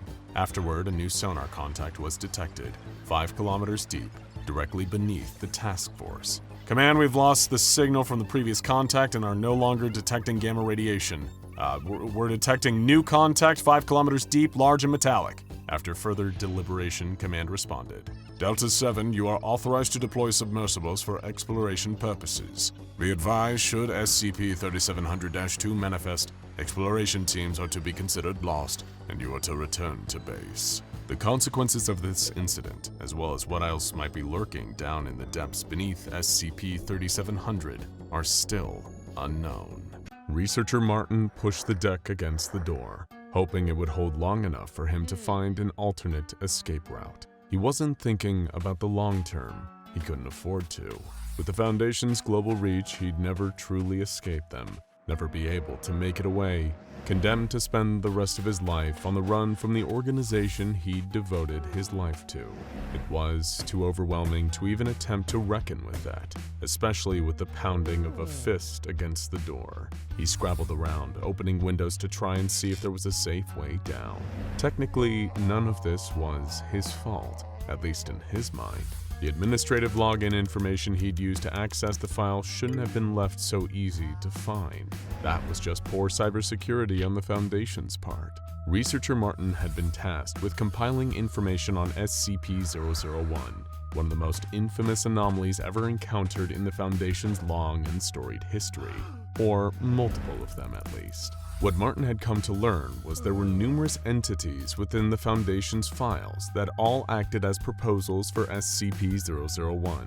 Some were creatures, the typical kind of anomalous entities the Foundation dealt with on a regular basis, but some of the proposals focused on more abstract anomalies, and somehow, those were more existentially terrifying than any evil godlike being bent on destroying reality. Theories about the very source of anomalies themselves, that their very existence might have been predetermined by some otherworldly force. Then there were the other proposals that named parts of the Foundation as the true SCP-001. Those seemed to suck Researcher Martin in like a vortex, dragging him down a deep, dark rabbit hole that made him start to question everything he thought he knew about working for the SCP Foundation, and the one that had toppled him into a full-blown conspiracy-obsessed stupor that there was no coming back from, the Noir Box proposal. The weighted head of a battering ram splintered the wooden surface of the door, spraying fragments over the room. The table propped up to keep it shut toppled under the force of the entry as a squad of shadowy figures in full black combat gear rushed inside. The mobile task force surrounded the cowering researcher, keeping their weapons trained on him. Researcher Martin, pleading for his life, started gesturing to the walls of the room around him that had been plastered with hastily scrawled diagrams and equations. Martin tried desperately to find some concise, easy-to-understand way of explaining to the soldiers what he'd uncovered. They only picked up on a few words like many worlds hypothesis and splitting universes, but ultimately they didn't follow what he was saying and weren't sent there to hear him out. All the MTF had been told was that Researcher Martin had breached Foundation security and now posed a risk of exposing sensitive information about SCP-001. There was only one path of recourse: termination. However, unbeknownst to them, Dr. Martin was fine. At least a version of him was. One who never learned about the Noir Box proposal for SCP-001 and hadn't gone mad trying to unravel its mysteries. Instead, he was a respected higher-ranking member of the Foundation who was alive and well, in a completely different timeline. The formation of the SCP Foundation has always been shrouded in mystery, with nobody really knowing what the true origin of the organization is, and what is merely just a cover story left in the archives to keep the truth hidden. SCP-001, the Noir Box proposal at least, might hold the answers to the questions surrounding how the Foundation came to be.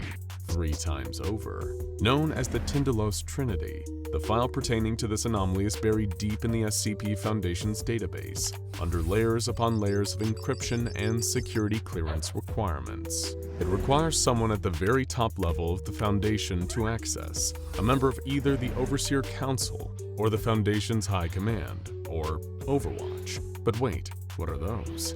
Aren't they the same thing? Well, yes and no. The exact name of the high-ranking secretive group that runs the Foundation has often been interchangeable, whether they're known as the O5 Council, the Overseer Council, etc. But what if it wasn't just many different names for the same governing body, but actually separate names for alternate versions of the ones who control the SCP Foundation? Allow us to explain.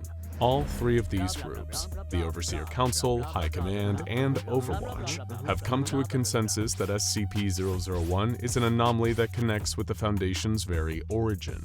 They believe that the founder of the SCP Foundation, also known as SCP-001, was anomalous in some way that caused them to interact with time in an unusual fashion.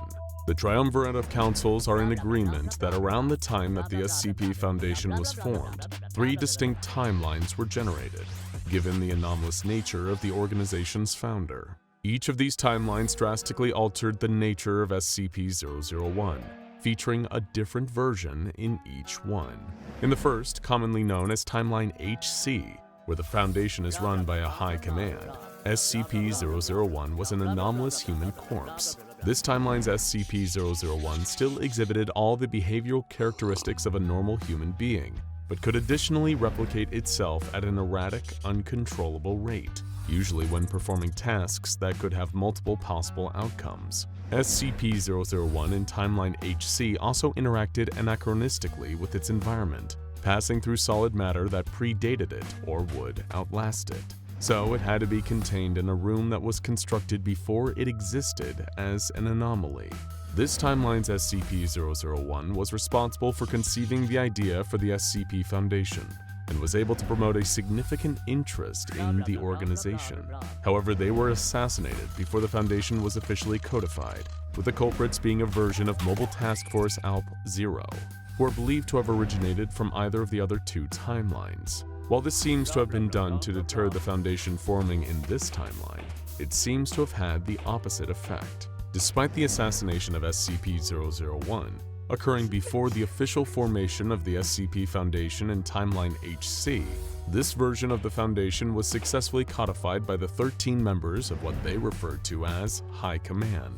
Given the anomalous circumstances around the death of SCP-001, it provided a catalyst for the organization to immediately establish itself as this timeline's protection against the threat posed by anomalous entities. The body of SCP-001 was placed in the building that had been its childhood home, securing it somewhere that predated them to negate their anomalous properties. This made them the first anomaly contained by Timeline HC's version of the SCP Foundation, posthumously garnering them the official designation of SCP-001.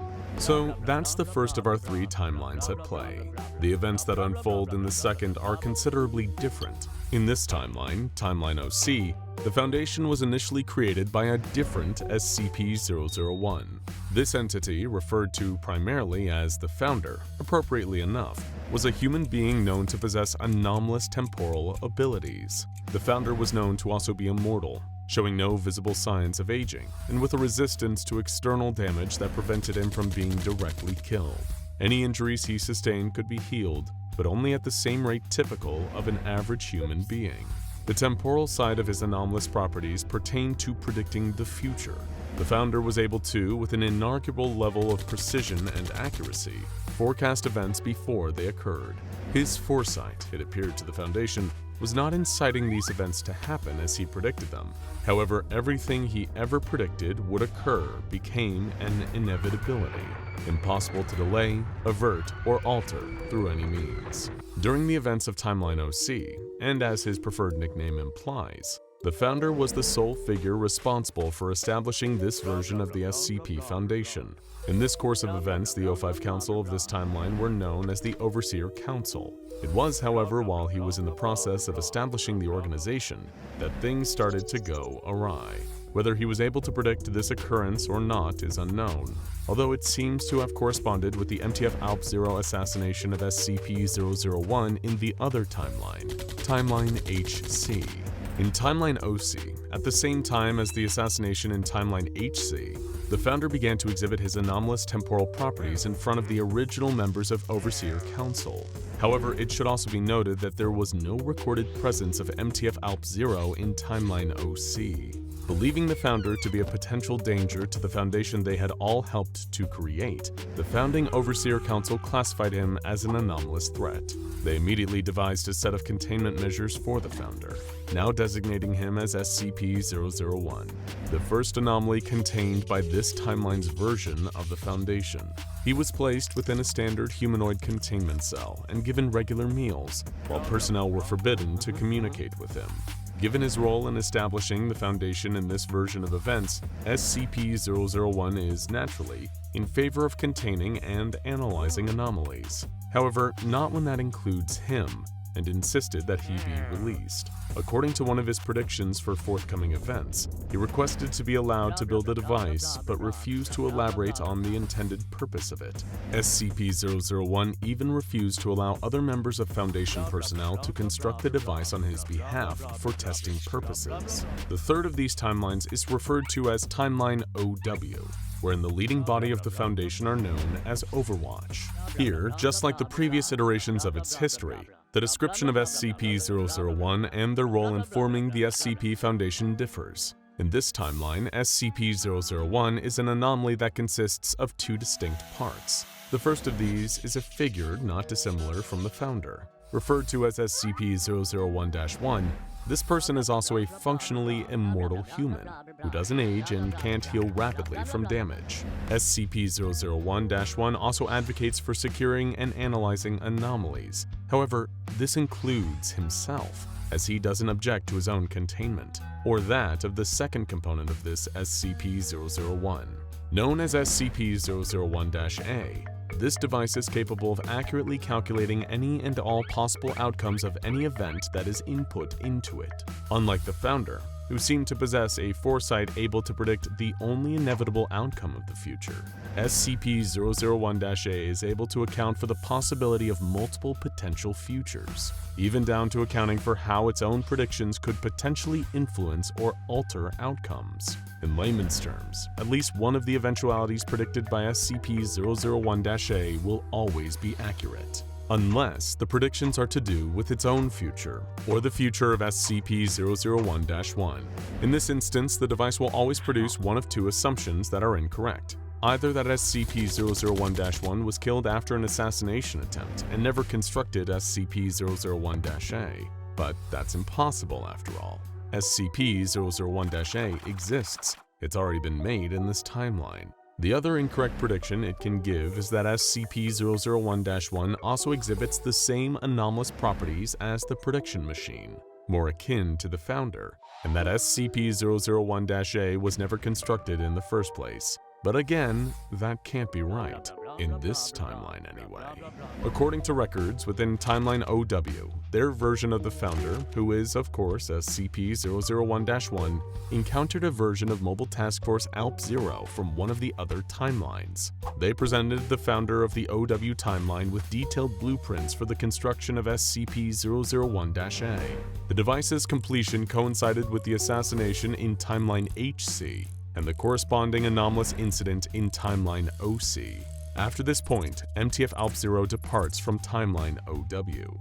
This version of the SCP Foundation is then created to study the device, SCP-001-A, with this founder and a group of his close friends, who would become this Foundation's Overwatch. Following this initial research group's discovery of other anomalous phenomenon that threatened the rest of society, the team's goal expanded to research anomalies and protect the world from the danger they posed. However, the rest of the Overwatch began to age at a natural rate. While the founder didn't recognize this, he volunteered to be contained and studied, thus becoming a component of this timeline's SCP-001.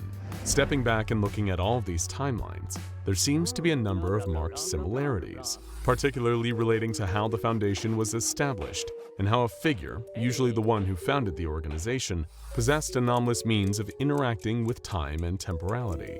Under normal circumstances, interaction between alternate timelines should be impossible. But the preservation of information about all three on the SCP Foundation's database has somehow enabled all three timelines to communicate with each other. Through exchanging intelligence via their own versions of the database, all three iterations of the Foundation across the three timelines have learned that almost all of the anomalies they have encountered since being established are exclusive to their own timeline. There are a total of 17 anomalies that have been confirmed to exist across the three timelines. But there is a concerning factor in all this: the presence of an anachronistic military group referring to itself as MTF-ALP-0. This Mobile Task Force's direct involvement in the events of both Timeline HC, where they assassinated SCP-001, and Timeline OW, where they provided schematics for SCP-001-A, raises an awful lot of questions. This MTF had to be acting on orders of the Foundation, but which version in which timeline? The consensus among the leading committees of all three, the High Command, Overseer Council, and Overwatch, is that at some unknown date in the future, each of them will inevitably send their own version of MTF-ALP-0 back in time to alter the Foundation's past. And in a sense, they've already done it, and seen how this altered the circumstances in order to inadvertently create the Foundation. But this poses the risk of one of these timelines overriding another, thus meaning all information garnered by alternate iterations of the Foundation could be lost. So, putting their heads together, these Foundation leading committees come to the conclusion that they need to attempt to merge all three timelines. And it seems the way to do so is using the device that Timeline OC's founder wanted to build, and that Timeline OW's founder was able to construct. This device is how this proposal for SCP-001 was given its nickname, the Noir Box.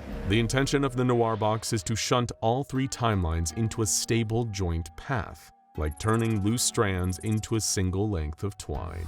As such, the leading committees of all three different timelines have agreed to share their intel on how each of them can safely create their own Noir Boxes, and all three will be used to merge the timelines. Every member of High Command, the Overseer Council, and Overwatch sign off on it. But whether or not the plan works is another matter. The fabric of time is delicate, and one wrong move could tear everything apart. There are places in the multiverse that human beings were never meant to find. Worlds populated with swarms of crawling spiders, isolated dimensional prisons where faceless corpses mimic the living, and realms bathed in the purest darkness where a glimmer of light may reveal more than what a visitor might ever want to see.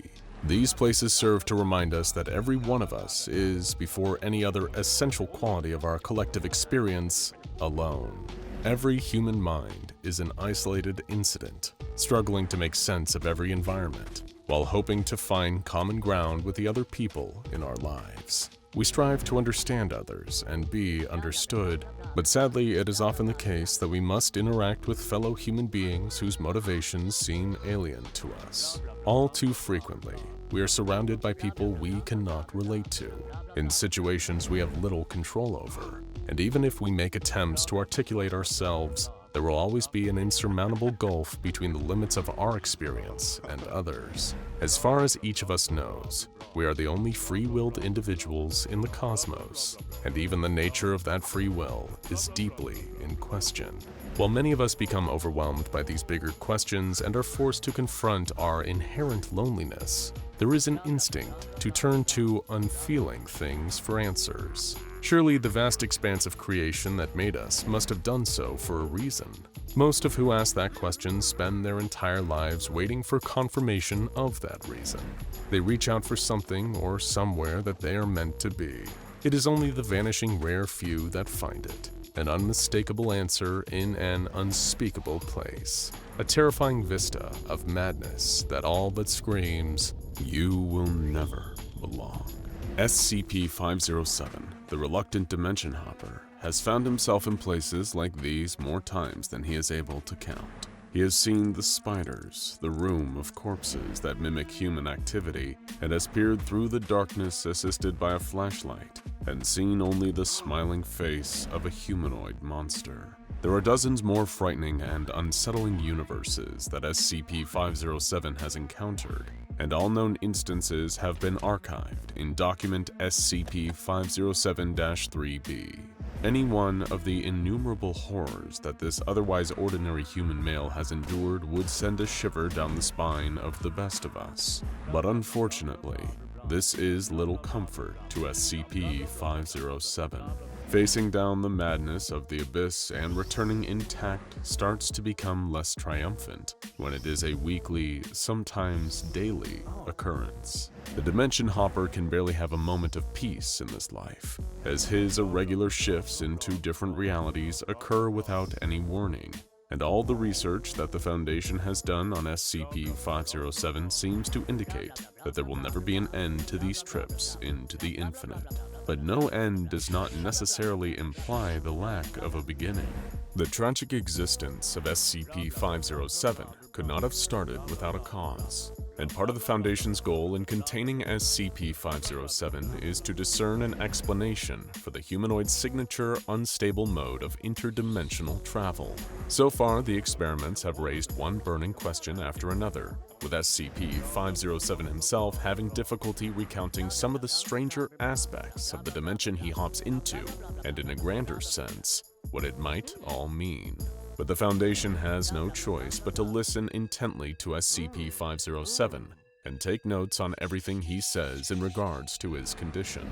After all, the phenomenon of leaping to other worlds primarily affect the Dimension Hopper himself, and can really only be understood through a thorough understanding of the subject. Over the course of many interviews with SCP-507, the research team has pieced together what they believe might be the definitive history of the reluctant Dimension Hopper from his native reality to the flux of ever-changing hellscapes that occupies his current days. While it is impossible to verify, due to the imperfect nature of memory and the countless traumas suffered by SCP-507, the Foundation believes that this record can be used as a case study for further investigation into the multiverse itself. On a less practical level, the interviews can help the Foundation to improve containment for SCP-507 and make sure that his existence is as lacking in unnecessary suffering as possible. We're going back to the beginning, to the earliest dimensional hops that SCP-507 can remember in detail. Considering the persistent nature of SCP-507's anomalous capabilities, it was hardly surprising for the Foundation to learn that the humanoid did not have a conventional childhood. 507 has never made any mention of identifiable biological parents, nor of any grade school educational facility, public or private. In the absence of these markers of normalcy, SCP-507 describes spending an indeterminate amount of his formative years in a fantastical realm known as Liminora. Though it has apparently been decades since SCP-507 has hopped into Liminora, he was able to describe the dimension in great detail. A grassy plain overrun with red, honeycombed standing stones that seemed to sing with thousands of beautiful voices as the wind blew through them. The skies of Liminora were colored a velvety bluish purple, which never got any dimmer than a commercial nightlight. There were shallow streams of spring water that seemed to run in all directions regardless of elevation. There were also dangers in Liminora.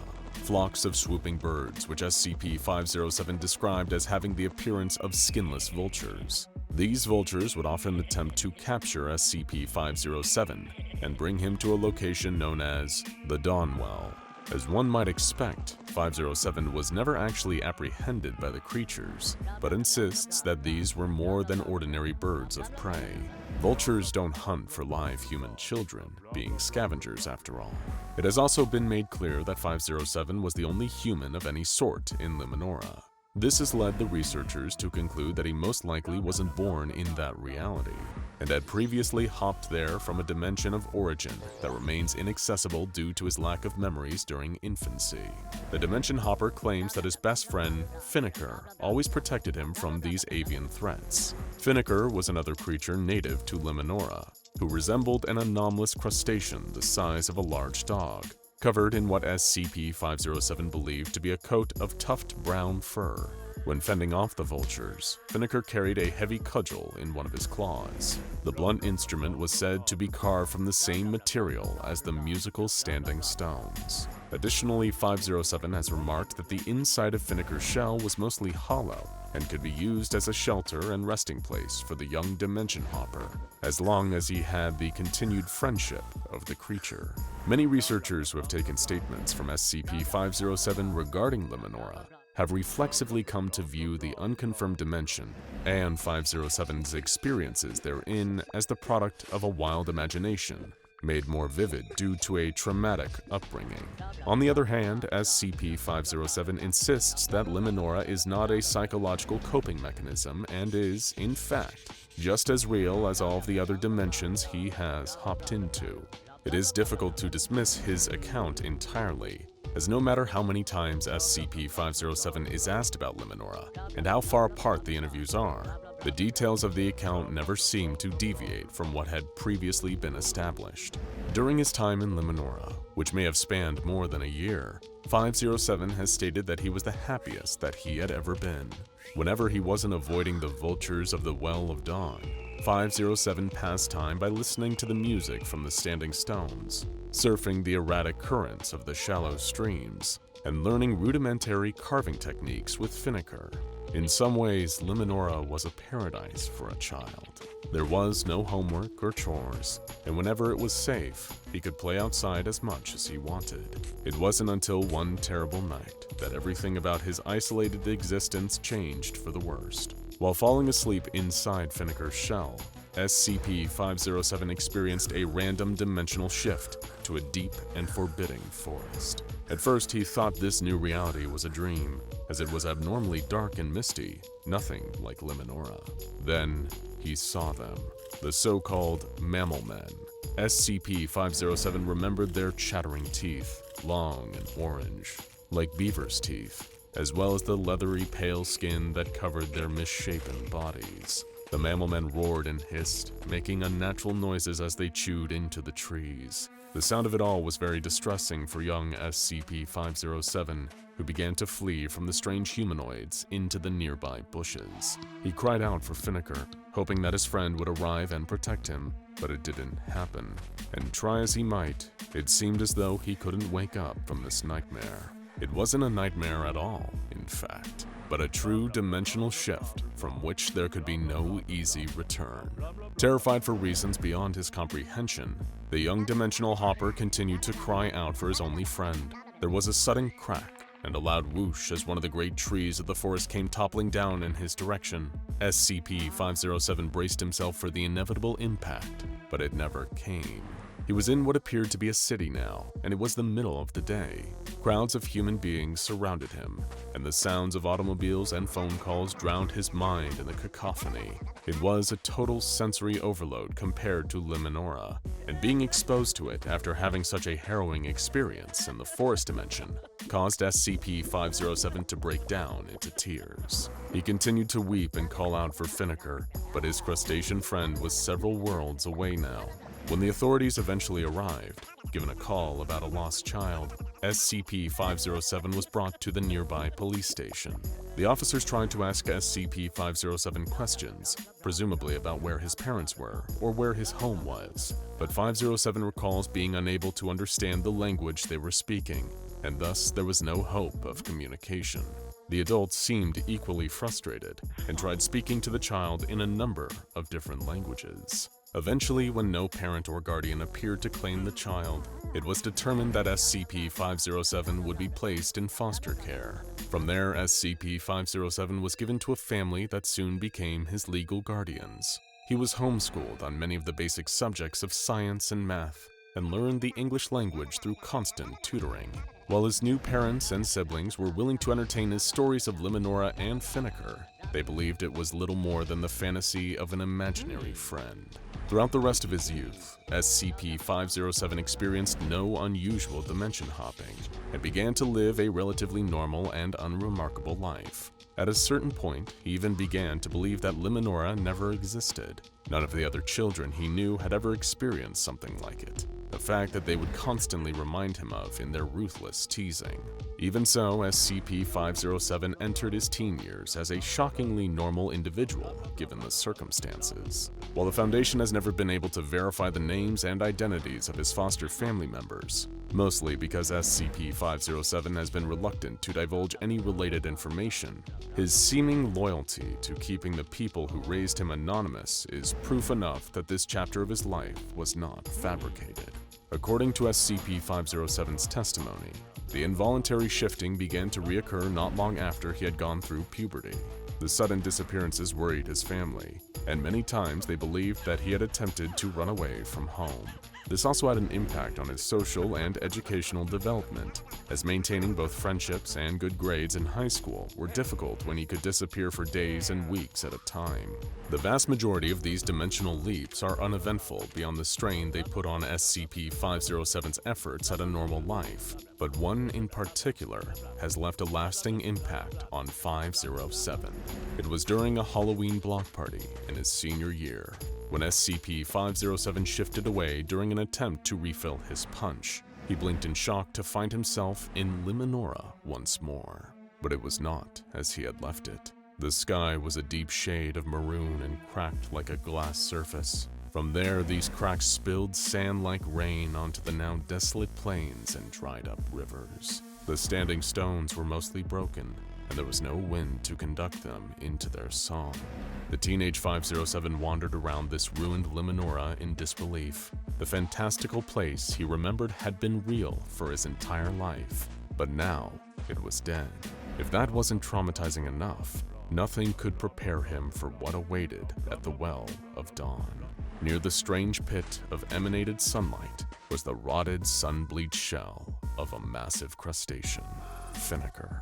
507 barely had any time to take in the sight of his long-lost friend before he was returned to the roof of the Halloween party.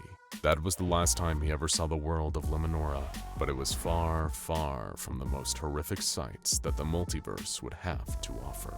Want to own an SCP of your own? Go to scpswag.com for premium anomalous merchandise. Now go check out SCP-507 Reluctant Dimension Hopper.